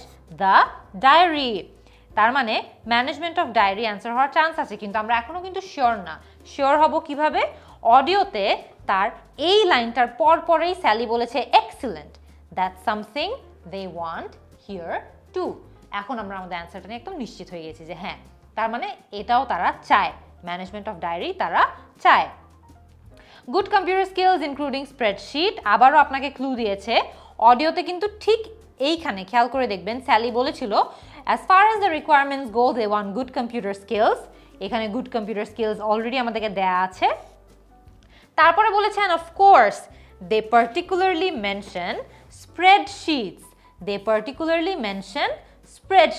এখানে আপনি আরেকটা ক্লু পেয়ে গেলেন তারপরে তারা ইন্টারপার্সোনাল স্কিলস এর কথা বলেছে আপনি অডিও শুনতে শুনতে বুঝতে পারছেন যে নিশ্চয়ই এর আশেপাশে আমাদের উত্তরটা রয়েছে এবং তার দুই লাইন পরেই স্যালি বলল then they mention that they want someone who is careful and takes care with details আমাদের অ্যান্সার হয়ে গেছে attention to details এখানে কিন্তু একটা জিনিস খেয়াল রাখবেন তারা ভিন্ন শব্দ ব্যবহার করেছে প্যারাফ্রেজ করে আপনাকে লিসনিং অডিওতে আনসারগুলো হিন্ট দিয়ে দিচ্ছে আপনাদেরকে এখানে কোয়েশ্চেনে একটু চেঞ্জ করে দিয়েছে শব্দগুলো তাই কনফিউজড হওয়া যাবে না তারপরে তারা আমাদেরকে বলল need a minimum of dash of experience of teleconferencing অনেকগুলো ক্লু আছে আমরা কিন্তু আগে এক্সপিরিয়েন্স মার্ক করে রেখেছিলাম পরবর্তীতে টেলিকনফারেন্স মার্ক করেছিলাম সো এইখানে খেয়াল করে দেখবেন I think they wanted some experience of teleconferencing Sally বলেছিল তারপরে জো বলল যে I've got 3 years of experience of that মানে আমার টেলিকনফারেন্সিং এরই 3 বছরের এক্সপিরিয়েন্স আছে তারপরে স্যালি বলল let's see yes good in fact they're only asking for at least 1 year so that's great Sally আমাদেরকে আমাদের অ্যানসারটা দিয়ে দিল বলল যে তারা অ্যাকচুয়ালি চাচ্ছে যে অন্তত 1 বছরের এক্সপিরিয়েন্স টেলিকনফারেন্সিং এ আমাদের লাগবে তাই আমরা এখানে অ্যানসার দিলাম নিড আ মিনিমাম অফ 1 ইয়ার এখানে কিন্তু মজার একটা বিষয় হলো খেয়াল করে দেখবেন আমরা 1টাকে সংখ্যায় দিয়েছি ইয়ারটাকে ওয়ার্ডে দিয়েছি আমাদেরকে ইনস্ট্রাকশনে বলেছিল 1 word and or a number মানে আমরা একটা শব্দ ব্যবহার করে অ্যানসার দিতে পারবো একটা শব্দ এবং একটা সংখ্যা ব্যবহার করেও অ্যানসার দিতে পারবো শুধুমাত্র একটা নাম্বার ব্যবহার করেও অ্যানসার দিতে পারবো যদি কারেক্ট হয় আমরা এখানে একটা নাম্বার এবং একটা ওয়ার্ড 1 ইয়ার অফ এক্সপিরিয়েন্স দিয়ে দিয়েছি এটা কিন্তু সঠিক হয়েছে এখানে একটা নাম্বার আছে একটা ওয়ার্ড আছে এরপরে আমরা এখন আমাদের যে সেকেন্ড হাফটা ছিল এই সেকশনের সেটার কারেকশনে মুভ অন করব এরপর খেয়াল করে দেখবেন আমাদেরকে তারপর অডিওতে তারা সেকেন্ড জব নিয়ে বলেছিল মানে দ্বিতীয় আরেকটা জব নিয়ে তারা কথা বলছিল একদম শুরুতে বলেছিল যে এটা একটা ওয়্যারহাউস অ্যাসিস্ট্যান্টের চাকরি যেটা সাউথ লন্ডনে বেসড তারপরে তারা স্টক রেসপন্সিবিলিটিজের কথা যখন বলেছে স্টক ম্যানেজমেন্টের কথা বলেছে এরপরে আমাদের যে 6th নাম্বার ব্ল্যাঙ্কটা আছে সেটা আসলো যে ম্যানেজিং ড্যাশ কোনো একটা জিনিস এখানে ম্যানেজ করতে হবে খেয়াল করে দেখবেন স্যালি এক পর্যায়ে বলেছে so as far as the responsibilities for this position go they want someone who can manage the stock মানে stock management obviously and also deliveries মানে ম্যানেজিং ডেলিভারিজ মানে এখানে স্টকও ম্যানেজ করতে হবে এবং ডেলিভারিজও ম্যানেজ করতে হবে তারপরে তারা রিকোয়ারমেন্টসের আলোচনায় চলে গেল ability to work with numbers খেয়াল করে দেখবেন এইখানে জো এক পর্যায়ে বলল ইউ've got to keep track of stuff but I've always been very good with numbers মানে আমি সবসময় নাম্বারস নিয়ে অনেক ভালো কাজ করতাম তারপরে স্যালি কি বলল স্যালি বলল good that's their first requirement আপনার ক্লু এখানে ability to work with numbers ওরা বলে দিয়েছে তারপরে কম্পিউটার লিটারেসির কথা বলেছে, অর্গানাইজেশনাল স্কিলসের কথা বলেছে, they want someone who's well organised. তারপরেই কিন্তু অর্গানাইজডের পরের শব্দটা আমরা পেয়ে যাই। Yes, I think I am, মানে জো বললো যে হ্যাঁ আমার মনে হয় আমি অর্গানাইজড। অ্যান্ড টাইডি, তখন স্যালি জিজ্ঞেস করলো যে তুমি কি টাইডিও? Yes, they usually go together. Really, don't they, মানে হ্যাঁ আসলে যে অর্গানাইজড হয় সে তো আসলে টাইডিও হয়। তার মানে স্যালি বলল sure, then the usual stuff, মানে তারা টাইডি একজনও কিন্তু খুঁজছে, অর্গানাইজডের সাথেই তারা এটা বলে দিয়েছিল। গুড কমিউনিকেশন স্কিলসের কথা বলেছে, সো এখানে খেয়াল করে দেখবেন যে communicate well both orally and in writing বলেছে। তারপরে use to working in a dash, এইখানে খেয়াল করে দেখবেন ইনডিরেক্টলি জো কিন্তু বলেছে যে সে আগে টিমে কাজ করতে অভ্যস্ত। সে বলেছে one of the things I enjoyed most was being part of a team, আমি যখন আমার আগের চাকরিতে ছিলাম আমার টিমে কাজ করতে অনেক ভালো লাগতো। I found that was really essential for the job. তারপরে স্যালি বলল yes, they do mention that they want someone who's used to that. Yes, মানে হ্যাঁ তারা আসলে টিমে কাজ করতে পারে এরকম একজন ব্যক্তিকেও চায়, তার মানে used to working in a team. Able to cope with items that are dash, মানে খেয়াল করে দেখবেন একটা জায়গায় স্যালি বলেছিল now when you were working in a warehouse last time what sorts of items were you dealing with, মানে তুমি যখন লাস্ট ওয়্যারহাউসে কাজ করতে কি ধরনের আইটেম নিয়ে কাজ করতে। তখন স্যালি এরপরে জো একটা কথা বললো যে সে বেশিরভাগ সময় বাথরুম অ্যান্ড কিচেন ইকুইপমেন্ট নিয়ে কাজ করেছে, স্টোভ, সিঙ্ক, ফ্রিজেস নিয়ে কাজ করেছে। তখন স্যালি জিজ্ঞেস করলো so your okay moving heavy things, মানে তুমি কি তাহলে ঠিকঠাক আছো যদি তোমার ভারী জিনিস মুভ করতে হয়। তখন জো বলল sure, I am quite strong and I've had the training, মানে আমি অনেক স্ট্রং এবং আমার এই ট্রেনিংটাও আগে হয়েছে। তার মানে তারা এমন একজনকে খুঁজছে যারা হচ্ছে হেভি আইটেম লিফট করতে পারে।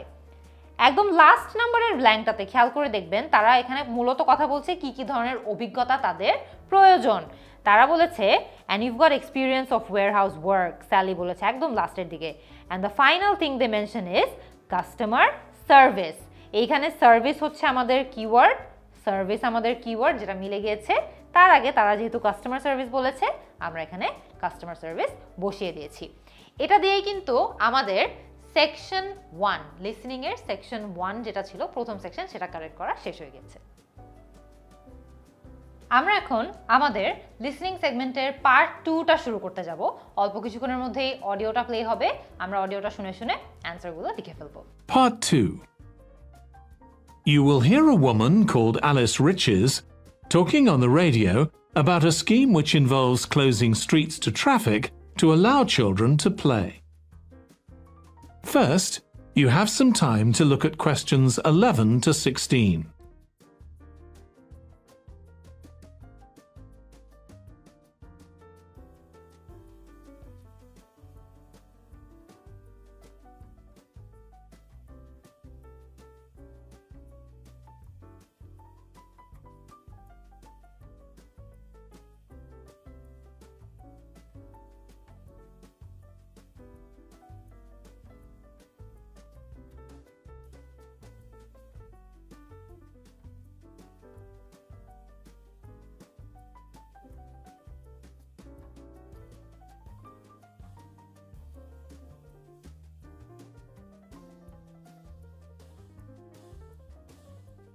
Now listen carefully and answer questions 11 to 16. My guest on the show today is Alice Riches, who started the street play scheme where she lives in Beechwood Road. For those of you that don't already know, street play involves local residents closing off their street for a few hours so that children have a chance to play in the streets safely. She started it in her own street, Beechwood Road, and the idea caught on, and there are now street play schemes all over the city. So when did you actually start the scheme, Alice? Well, I first had the idea when my oldest child was still a toddler, so that's about 6 years ago now, but it took at least 2 years of campaigning before we were actually able to make it happen. So the scheme's been up and running for 3 years now.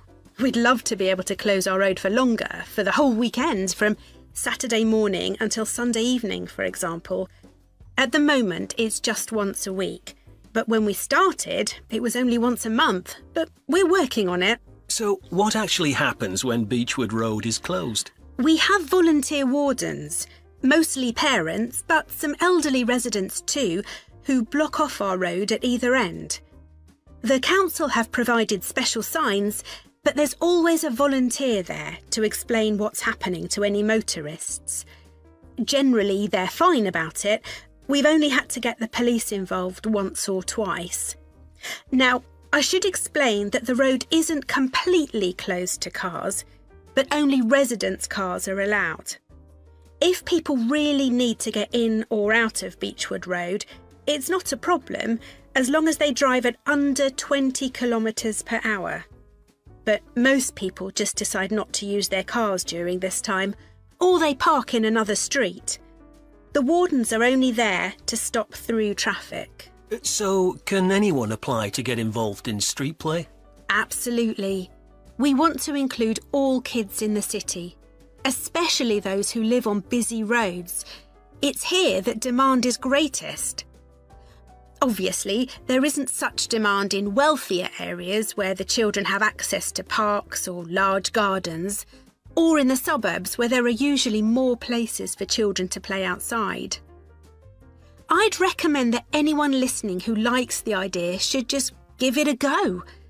We've been surprised by the positive reaction of residents all over the city, and that's not just parents. There are always a few who complain, but they're a tiny minority.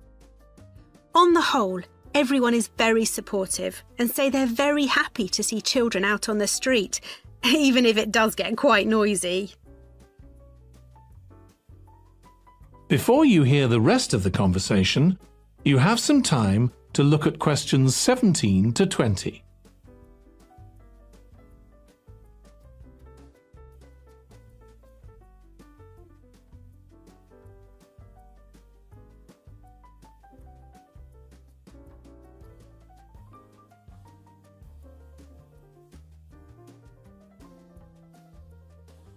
Now listen and answer questions 17 to 20.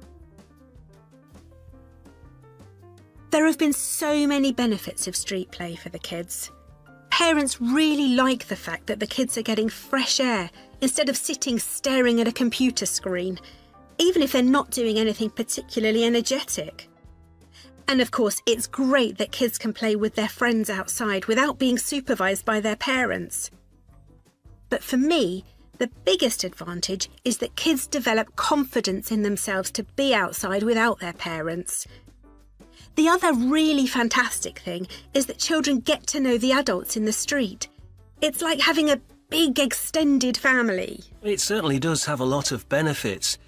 I want to move on now and ask you about a related project in King Street. Right.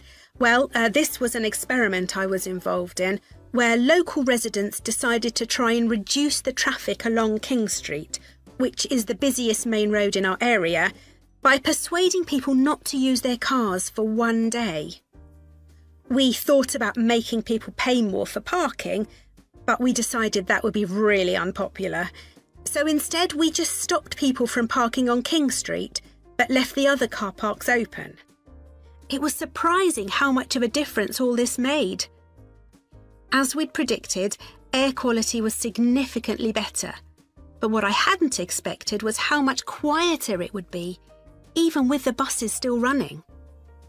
Of course, everyone said they felt safer, but we were actually amazed that sales in the shops went up considerably that day.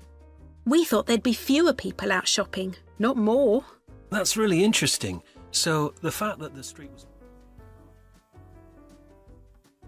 That is the end of part 2. You now have 30 seconds to check your answers to part 2. এরই মধ্যে আমাদের part 2টা কিন্তু শেষ হয়ে গিয়েছে।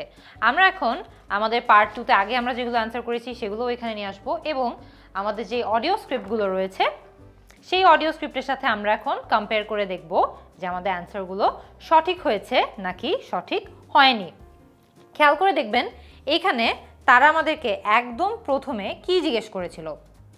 তারা আমাদেরকে জিজ্ঞেস করেছিল যে স্ট্রিট প্লে স্কিমটা প্রথমে কখন হয়, when did it first take place? খেয়াল করে দেখবেন এখানে অনেকগুলো ইয়ার কিন্তু সে বলেছে আমাদেরকে কনফিউজ করার জন্য, কিন্তু মূলত আমাদেরকে মেইন অ্যান্সারটা এক জায়গায় দিয়েছে। সো প্রথমে বলল I first had the idea when my oldest child was still a toddler, so that's about 6 years ago now. এটা শুনে মনে হতে পারে যে আচ্ছা তাইলে তো অপশনে 6 ইয়ার্স আছে, এখানেও 6 ইয়ার্স বলেছে, অ্যান্সার মনে হয় 6 ইয়ার্স। অ্যান্সার 6 ইয়ার না। এরপরে খেয়াল করে দেখবেন আরেকটা কনফিউজিং অ্যান্সার, একটা কনফিউজিং কথা বললো যে but it took at least 2 years of campaigning before we were actually able to make it happen, যে না আসলে 2 বছরের ক্যাম্পেইনিং, তার মানে 2 যখন বলেছে তখনও আমরা কিন্তু কনফিউজড হয়ে যেতে পারি যে আচ্ছা 2 কি অ্যান্সার, তারপরেও বুঝলাম যে না 2 অ্যান্সার না। এরপরে বলেছে so the schemes bin up and running for 3 years now, মানে এই স্কিমটা 3 বছর ধরে চলে আসছে, তার মানে আমরা 2ও না 6ও না, অ্যান্সার হচ্ছে 3 years ago. How often is Beechwood Road closed to traffic now? খেয়াল করে দেখবেন এইখানে কিন্তু at the moment এখানে যে অ্যান্সারটা দিয়েছে we'd love to be able to close our road for longer, মানে আমরা পারলে আরো অনেকক্ষণ রাস্তা বন্ধ করে রাখতাম for the whole weekend, but from Saturday morning till Sunday evening. At the moment it's just once a week, মানে আপাতত এটা জাস্ট once a week বন্ধ থাকে। Who is responsible for closing the road? মানে রাস্তা বন্ধ করার জন্য কে রেসপন্সিবল? তখন অ্যালিস বলল we have volunteer wardens, mostly parents but some elderly residents too, who block off our road at either end. মানে লোকাল যারা ওয়ার্ডেন আছে তারাই হচ্ছে রাস্তাগুলো বন্ধ করে দেয়। Residents who want to use their cars, মানে যারা গাড়ি ইউজ করতে চায় ওদের কি করতে হয়, এখানে আমরা একটু দেখে নেই যে এটার অ্যান্সারটা কি ছিল। এখানে বলেছে only residents cars are allowed, মানে শুধুমাত্র রেসিডেন্টদের গাড়ি এখানে অ্যালাউ করা হয়। If people really need to get in or out of Beechwood Road, it's not really needed to get in. If people really need to get in or out of Beechwood Road, it's not a problem, মানে এটা সমস্যা না তাদের যদি ঢুকতে হয় বা বের হতে হয়, as long as they drive at under 20 kilometers per hour, মানে তারা যদি 20 kilometer per hour এর নিচে স্পিডে ড্রাইভ করে ইটস ওকে, তার মানে অনেক স্লোলি তাদেরকে ড্রাইভ করতে হবে, তাই আমাদের অ্যান্সার হচ্ছে option B. Alice says that street play schemes are most needed, মানে স্ট্রিট প্লে স্কিমসগুলো সবচেয়ে বেশি কোন জায়গায় প্রয়োজন? অ্যালিস কি বলেছে? বলেছে যে যেই জায়গাগুলোতে শহরে অনেক বেশি ব্যস্ত রাস্তা আছে, মানে অনেক ট্রাফিক আছে, সেই জায়গাগুলোতেই তারা এটা আরও বেশি করতে চায়, মানে areas with heavy traffic. What has been the reaction of residents who are not parents, মানে যেই রেসিডেন্টরা প্যারেন্টস না, বাবা মা না, তাদের থেকে তারা কি ধরনের রিয়াকশন পেয়েছে? On the whole, everyone is very supportive and say they are very happy to see children out on the street, মানে সব মানুষজন এটাই ফিল করছে যে বাচ্চাদেরকে যে আমরা এভাবে রাস্তায় আসতে দিয়েছি, খেলতে দিচ্ছি সেফ একটা পরিবেশে, এটাই অনেক ভালো, তার মানে they like seeing children playing in the street। আচ্ছা, তার পরবর্তীতে আমাদের আরো কয়েকটা প্রশ্ন ছিল 17 থেকে 20। Which two benefits does Alice think are the most important? খেয়াল করে দেখবেন এইখানে কথা বলতে হবে হচ্ছে কোন বেনিফিটগুলো অ্যালিসের মতে সবচেয়ে বেশি ইম্পর্টেন্ট ছিল এই স্ট্রিট প্লে স্কিমের জন্য। এইখানে অ্যালিস বলেছে the biggest advantage is that kids develop confidence in themselves to be outside without their parents, মানে বাচ্চারা বাহিরে তাদের বাবা মা ছাড়া থাকার কনফিডেন্সটা পায় বা সাহসটা পায়, মানে তাদের একটি স্বাধীনতা আসে, ইনক্রিজ সেন্স অফ ইন্ডিপেন্ডেন্স। এখানে কিন্তু তারা আমাদেরকে অ্যান্সারটা ইনডিরেক্টলি দিয়েছে। আরেকটা বলেছে হচ্ছে the other really fantastic thing is children get to know the adults in the street, it's like having a big extended family। আরেকটা বড় অ্যাডভান্টেজ হচ্ছে তারা তাদের বাহিরের বা কমিউনিটিতে যারা থাকে সেই অ্যাডাল্টদের সঙ্গে পরিচিত হয়, মানে opportunity to be part of a new community. 19 আর 20তে আমাদেরকে বলেছিল which two results of the King Street experiment surprised Alice, মানে কিং স্ট্রিট এক্সপেরিমেন্টের কোন দুটো রেজাল্ট সবচেয়ে বেশি অ্যালিসকে সারপ্রাইজ করেছে? অ্যালিস বলল যে it was surprising how much of a difference all this made. As we predicted, air quality was significantly better, মানে এটা তার জন্য সারপ্রাইজ ছিল না, এয়ার কোয়ালিটি অনেক ভালো হবে যে এটা তারা আশাই করেছিল। But what I hadn't expected, মানে আমি একটা জিনিস এক্সপেক্টই করিনি, how much quieter it would be, যে কত চুপচাপ তখন অ্যাকচুয়ালি থাকবে even with the buses still running. So less noise pollution আমাদের একটা উত্তর। তারপরে বলল we were actually amazed that sales in the shop went up considerably that day. We thought there'd be fewer people out shopping, not more. আমরা ভেবেছিলাম যে কম মানুষজন আসবে শপিং করতে, not more, কিন্তু দেখা গেল যে শপার্স অনেক বেশি এসেছে। মানে আমাদের অ্যানসার আরেকটা যেটা সেটা হচ্ছে অপশন এ, মোর শপার্স। এটা দিয়ে কিন্তু আমাদের এই সেকশনটা শেষ হয়ে গিয়েছে। আমরা এখন আমাদের পরবর্তী সেকশনে মুভ অন করব। এখন আমরা আমাদের লিসেনিং টেস্টের পার্ট 3টা শুরু করব। Part 3. You will hear two students called Hazel and Tom talking about Hazel's media studies assignment. First, you have some time to look at questions 21 to 26.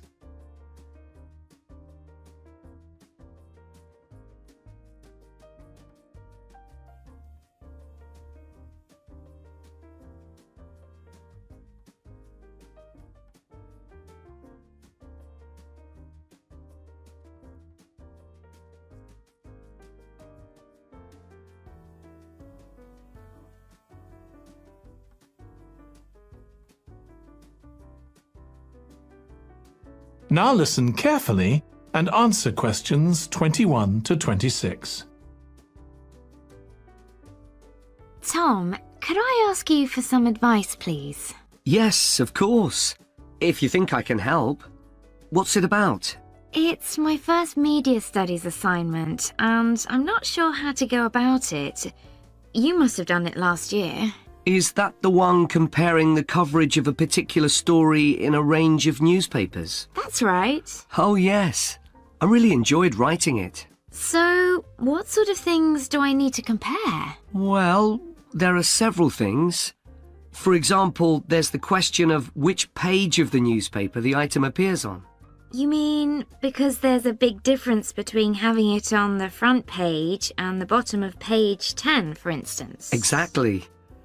And that shows how important the editor thinks the story is. Then there's the size. How many column inches the story is given. How many columns it spreads over. And I suppose that includes the headline. It certainly does. It's all part of attracting the reader's attention. What about graphics? Whether there's anything visual in addition to the text? Yes, you need to consider those too, because they can have a big effect on the reader's understanding of the story. Sometimes a bigger effect than the text itself. Then you'll need to look at how the item is put together. What structure is it given? Bear in mind that not many people read beyond the first paragraph. So what has the journalist put at the beginning? And if, say, there are conflicting opinions about something, does one appear near the end where people probably won't read it? And newspapers sometimes give wrong or misleading information, don't they? Either deliberately or by accident.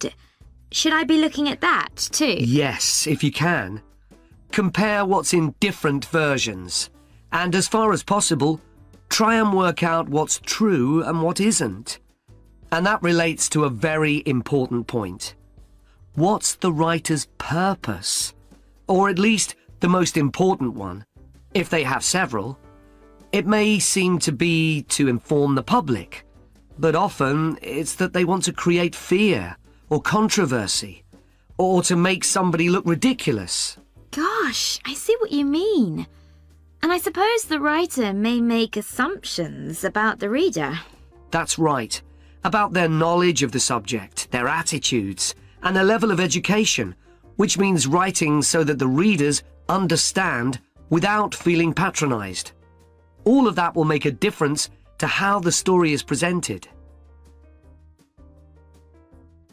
Before you hear the rest of the discussion, you have some time to look at questions 27 to 30.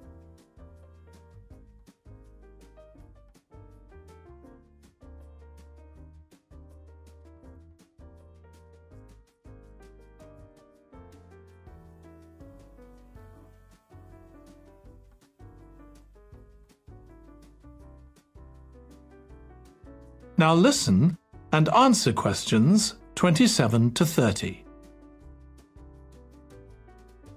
Does it matter what type of story I write about? No. National or international politics, the arts, anything. As long as it's covered in 2 or 3 newspapers. Though, of course, it'll be easier and more fun if it's something you're interested in and know something about. And on that basis, a national news item would be worth analysing.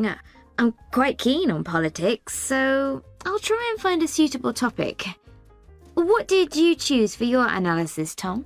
I was interested in how newspapers expressed their opinions explicitly.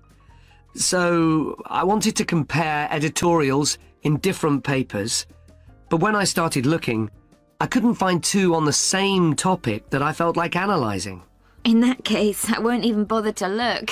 So in the end, I chose a human interest story, a terribly emotional story about a young girl who was very ill, and lots of other people, mostly strangers, raised money so she could go abroad for treatment. Actually, I was surprised. Some papers just wrote about how wonderful everyone was, but others considered the broader picture, like why treatment wasn't available here. I usually find stories like that raise quite strong feelings in me. I'll avoid that.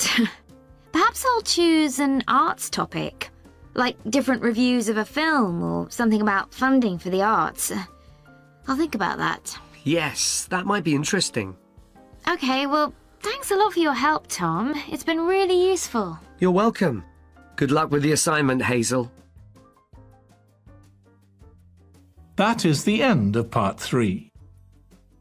You now have 30 seconds to check your answers to part 3. এরই মধ্যে আমাদের part 3টা কিন্তু শেষ হয়ে গেছে। আমরা এখানে পার্ট 3 এর অডিও স্ক্রিপ্টটা নিয়ে এসেছি। চলুন একটু দ্রুত দেখে নেই যে অ্যানসারটা কোথায় কোথায় ছিল। এখানে মূলত হেজেল এক নিউজপেপারে কি ধরনের আইটেম অ্যানালাইজ করতে হবে এটা নিয়ে সে টমের থেকে অ্যাডভাইস চাচ্ছিল। দেখবেন একদম প্রথমে আমাদের ব্ল্যাঙ্কটা ছিল what dash the item is on. Tom কিন্তু বলেছে যে কি জিনিস হেজেলের কম্পেয়ার করতে হবে। একদম প্রথমে the question of which page of the news paper the item appears on, মানে পেজটা গুরুত্বপূর্ণ। তারপরে হচ্ছে what size of the item including the headline. খেয়াল করে দেখবেন এটা 1-2 লাইন পরেই টম বলেছে then there's the size, how many column inches the story is given, how many columns it spreads over, মানে আর্টিকেলটার সাইজ কত। any dash accompanying the item, মানে এখানে হেজেল জিজ্ঞেস করেছিল what about graphics, whether there's anything visual in addition to the text, মানে graphics কি important. তখন Tom বলল yes you need to consider those too। খেয়াল করে দেখবেন এখানে কিন্তু হেজেল জিজ্ঞেস করেছে, টম ওটাকে কনফার্ম করেছে। এটা দেখে কনফিউজড হবেন না, এটার অ্যান্সার গ্রাফিক্স হবে। The dash of the item that is what's made prominent. খেয়াল করে দেখবেন এখানে কথা হচ্ছে যে পুরো আইটেমে কোন জিনিসগুলোকে প্রমিনেন্টলি বলা হয়, কোন জিনিসগুলোকে প্রমিনেন্টলি বলা হয় না। সো আমরা যদি এখানে দেখি টম বলেছে then you'll need to look at how the item is put together, the structure, মানে what structure is it given, hence আমাদের এটার অ্যান্সার structure। তারপরে খেয়াল করে দেখবেন and that relates to a very important point, what's the writer's purpose, মানে the writer's main purpose আমাদের identify করতে হবে। the dash of the writer the dash on the writer may make about the reader, মানে এখানে হচ্ছে খেয়াল করে দেখবেন যে আমাদের থেকে জানতে যাচ্ছে যে রাইটারকে নিয়ে কিছু জিনিস আমাদের রিডাররা যারা আছে তাদের নিজেদেরকে তৈরি করতে হবে। সেটা কি ছিল?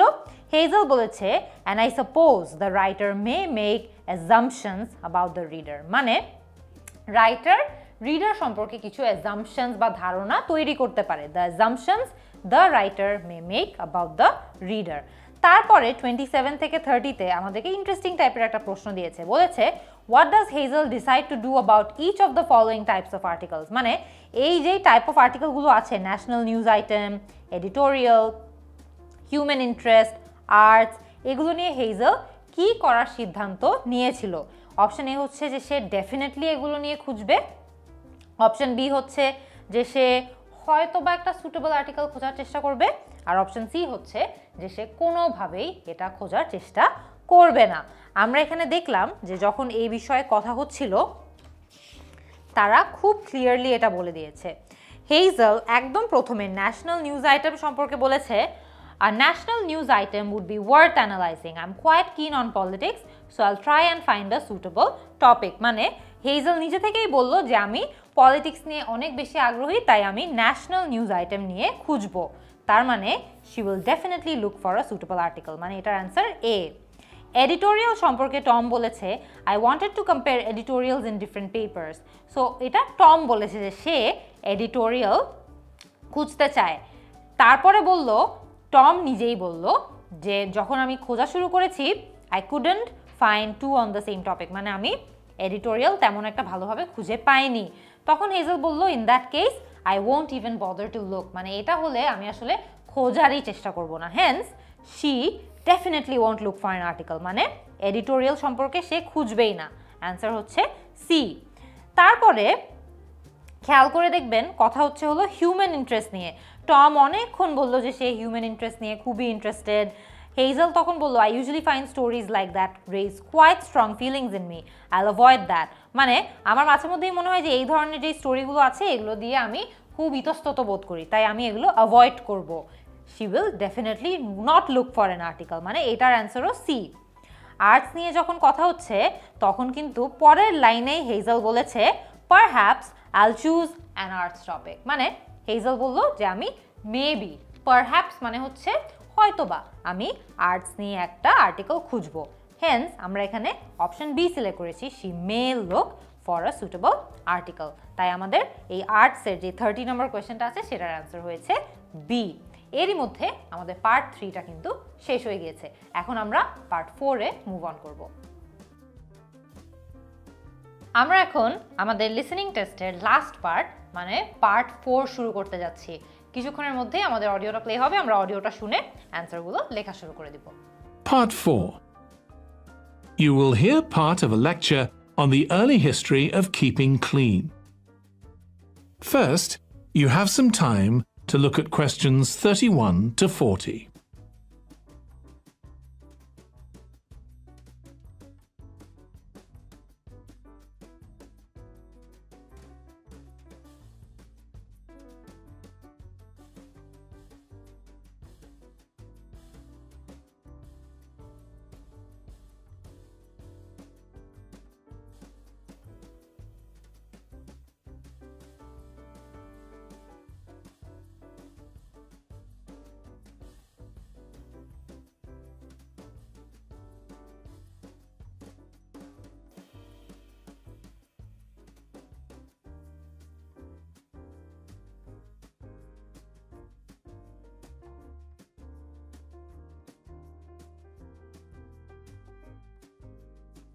Now listen carefully and answer questions 31 to 40. Nowadays, we use different products for personal cleanliness, laundry, dishwashing and household cleaning, but this is very much a 20th century development. The origins of cleanliness date back to prehistoric times. Since water is essential for life, the earliest people lived near water and knew something about its cleansing properties, at least that it rinsed mud off their hands. During the excavation of ancient Babylon, evidence was found that soap making was known as early as 2800 BC. Archaeologists discovered cylinders made of clay, with inscriptions on them saying that fats were boiled with ashes. This is a method of making soap, though there's no reference to the purpose of this material. The early Greeks bathed for aesthetic reasons and apparently didn't use soap. Instead, they cleaned their bodies with blocks of sand, pumice and ashes, then anointed themselves with oil and scraped off the oil and dirt with a metal instrument known as a strigil. They also used oil mixed with ashes. Clothes were washed without soap in streams. The ancient Germans and Gauls are also credited with discovering how to make a substance called soap, made of melted animal fat and ashes. They used this mixture to tint their hair red. Soap got its name, according to an ancient Roman legend, from Mount Sapo, where animals were sacrificed, leaving deposits of animal fat. Rain washed these deposits, along with wood ashes, down into the clay soil along the river Tiber. Women found that this mixture greatly reduced the effort required to wash their clothes. As Roman civilization advanced, so did bathing. The first of the famous Roman baths, supplied with water from their aqueducts, was built around 312 BC. The baths were luxurious, and bathing became very popular. And by the 2nd century AD, the Greek physician Galen recommended soap for both medicinal and cleansing purposes.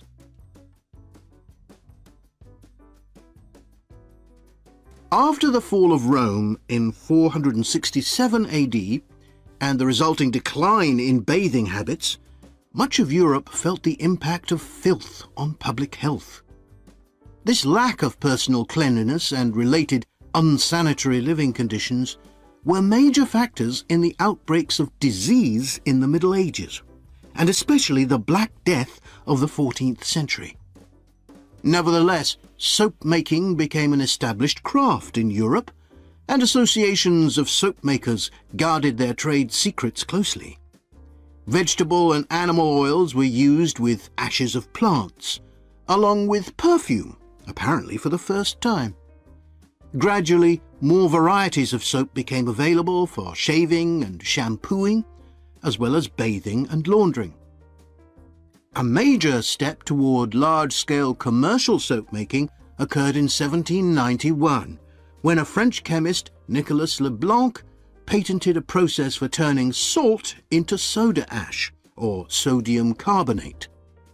Soda ash is the alkali obtained from ashes that combines with fat to form soap. The Leblanc process yielded quantities of good quality, inexpensive soda ash. Modern soap making was born some 20 years later, in the early 19th century, with the discovery by Michel Eugène Chevreul, another French chemist, of the chemical nature and relationship of fats, glycerine, and fatty acids. His studies established the basis for both fat and soap chemistry, and soap making became a science. Further developments during the 19th century made it easier and cheaper to manufacture soap. Until the 19th century, soap was regarded as a luxury item and was heavily taxed in several countries. As it became more readily available, it became an everyday necessity, a development that was reinforced when the high tax was removed. Soap was then something ordinary people could afford, and that is the end of part 4. You now have 1 minute to check your answers to part 4. এরই মধ্যে আমাদের part 4টা কিন্তু শেষ হয়ে গেছে। আমরা এখন যেটা করব, আমরা একদম শুরু থেকে যতগুলো অ্যানসার শেষ করেছি সবগুলো একদম দ্রুত আমাদের আনসার শিটে আনসার ট্রান্সফার করে ফেলব। অলরাইট, সো আমাদের আনসার শিট হচ্ছে এখানে। আমরা এখানে দেখতে পাচ্ছি যে আমাদের সেন্টার নাম্বার লেখার একটি জায়গা আছে। আমাদের সেন্টার নাম্বার আমাদেরকে আগে থেকেই দেওয়া থাকবে, সো আমরা আমাদের সেন্টার নাম্বারটা এই জায়গাটাতে লিখে ফেলব। আপাতত আমি একটা র্যান্ডম সেন্টার নাম্বার দিয়ে রাখছি। Please write your full name in capital. আমরা এখানে একদম ব্লক লেটারে স্পষ্টভাবে আমাদের নামটা লিখে ফেলব। সঠিক বানান যাতে লিখি, কেয়ারফুল থাকবেন। তার পরবর্তীতে আমাদেরকে এখানে আমাদের পুরো যে আছে ক্যান্ডিডেট নাম্বারটা সেটা লিখতে হবে এবং নাম্বারগুলো শেড করতে হবে। আমরা আমাদের ক্যান্ডিডেট নাম্বারটা লিখে ফেললাম। লিখে আমরা এখানে 0-র পাশে 0, 1-এর পাশে 1, 2, 3-এর পাশে 3, 4-এর পাশে 4 এবং 5-এর পাশে 5 শেড করে দিলাম।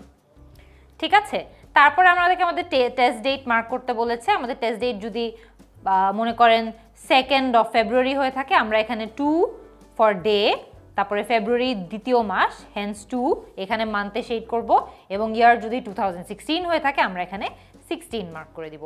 এখানে প্রত্যেকটা ইয়ারের লাস্ট দুইটা ডিজিট দেয়া থাকে। তারপরে আমরা আমাদের অ্যানসারগুলো ট্রান্সফার করা শুরু করে দিব। একদম শুরু থেকে দেখবেন যে আমরা নাম্বার 1 এর অ্যানসার দিয়েছিলাম হচ্ছে ফার্নিচার, তাই আমরা এখানে ফার্নিচার লিখে ফেলছি এবং ব্লক লেটারে লিখছি যাতে করে আমাদের হাতের লেখাটা বোঝা যায়। নাম্বার 2 এর অ্যানসার ছিল মিটিংস, আমরা স্পষ্টভাবে মিটিংস লিখে ফেলেছি। নাম্বার 3 হচ্ছে ডায়েরি, নাম্বার 4 হচ্ছে ডিটেইলস, নাম্বার 5 হচ্ছে 1 ইয়ার। ঠিক আছে, নাম্বার 5 পর্যন্ত আমাদের লেখা শেষ। তারপরে নাম্বার 6 এর অ্যানসার আমরা দিয়েছিলাম ডেলিভারিজ, তারপরে নাম্বার 7 হচ্ছে টাইডি, নাম্বার 8 হচ্ছে টিম, নাম্বার 9 হচ্ছে হেভি, নাম্বার 10 হচ্ছে কাস্টমার।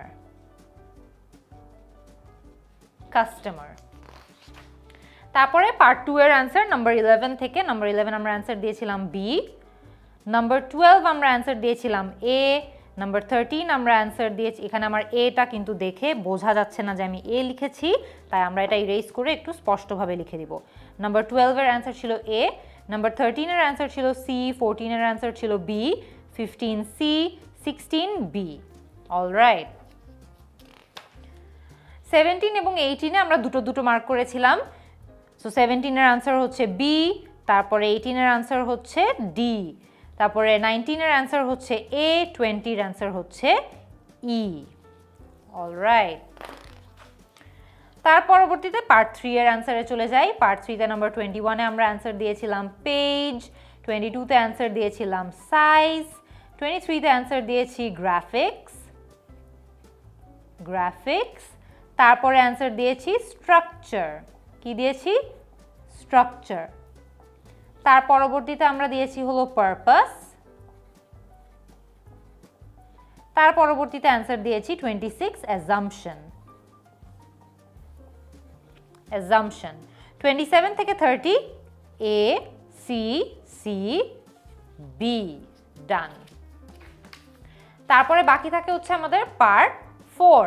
পার্ট 4 এ আমরা 31 অ্যানসার দিয়েছিলাম হচ্ছে মাড, 32 অ্যানসার দিয়েছি হলো ক্লে, 33 অ্যানসার দিয়েছি মেটাল, 34 অ্যানসার দিয়েছি হলো হেয়ার, 35 অ্যানসার দিয়েছি বাথস, 36 দিয়েছি ডিজিজ, 37 দিয়েছি পারফিউম, 38 দিয়েছি হলো সল্ট, 39 দিয়েছি সায়েন্স, 40 দিয়েছি হলো ট্যাক্স।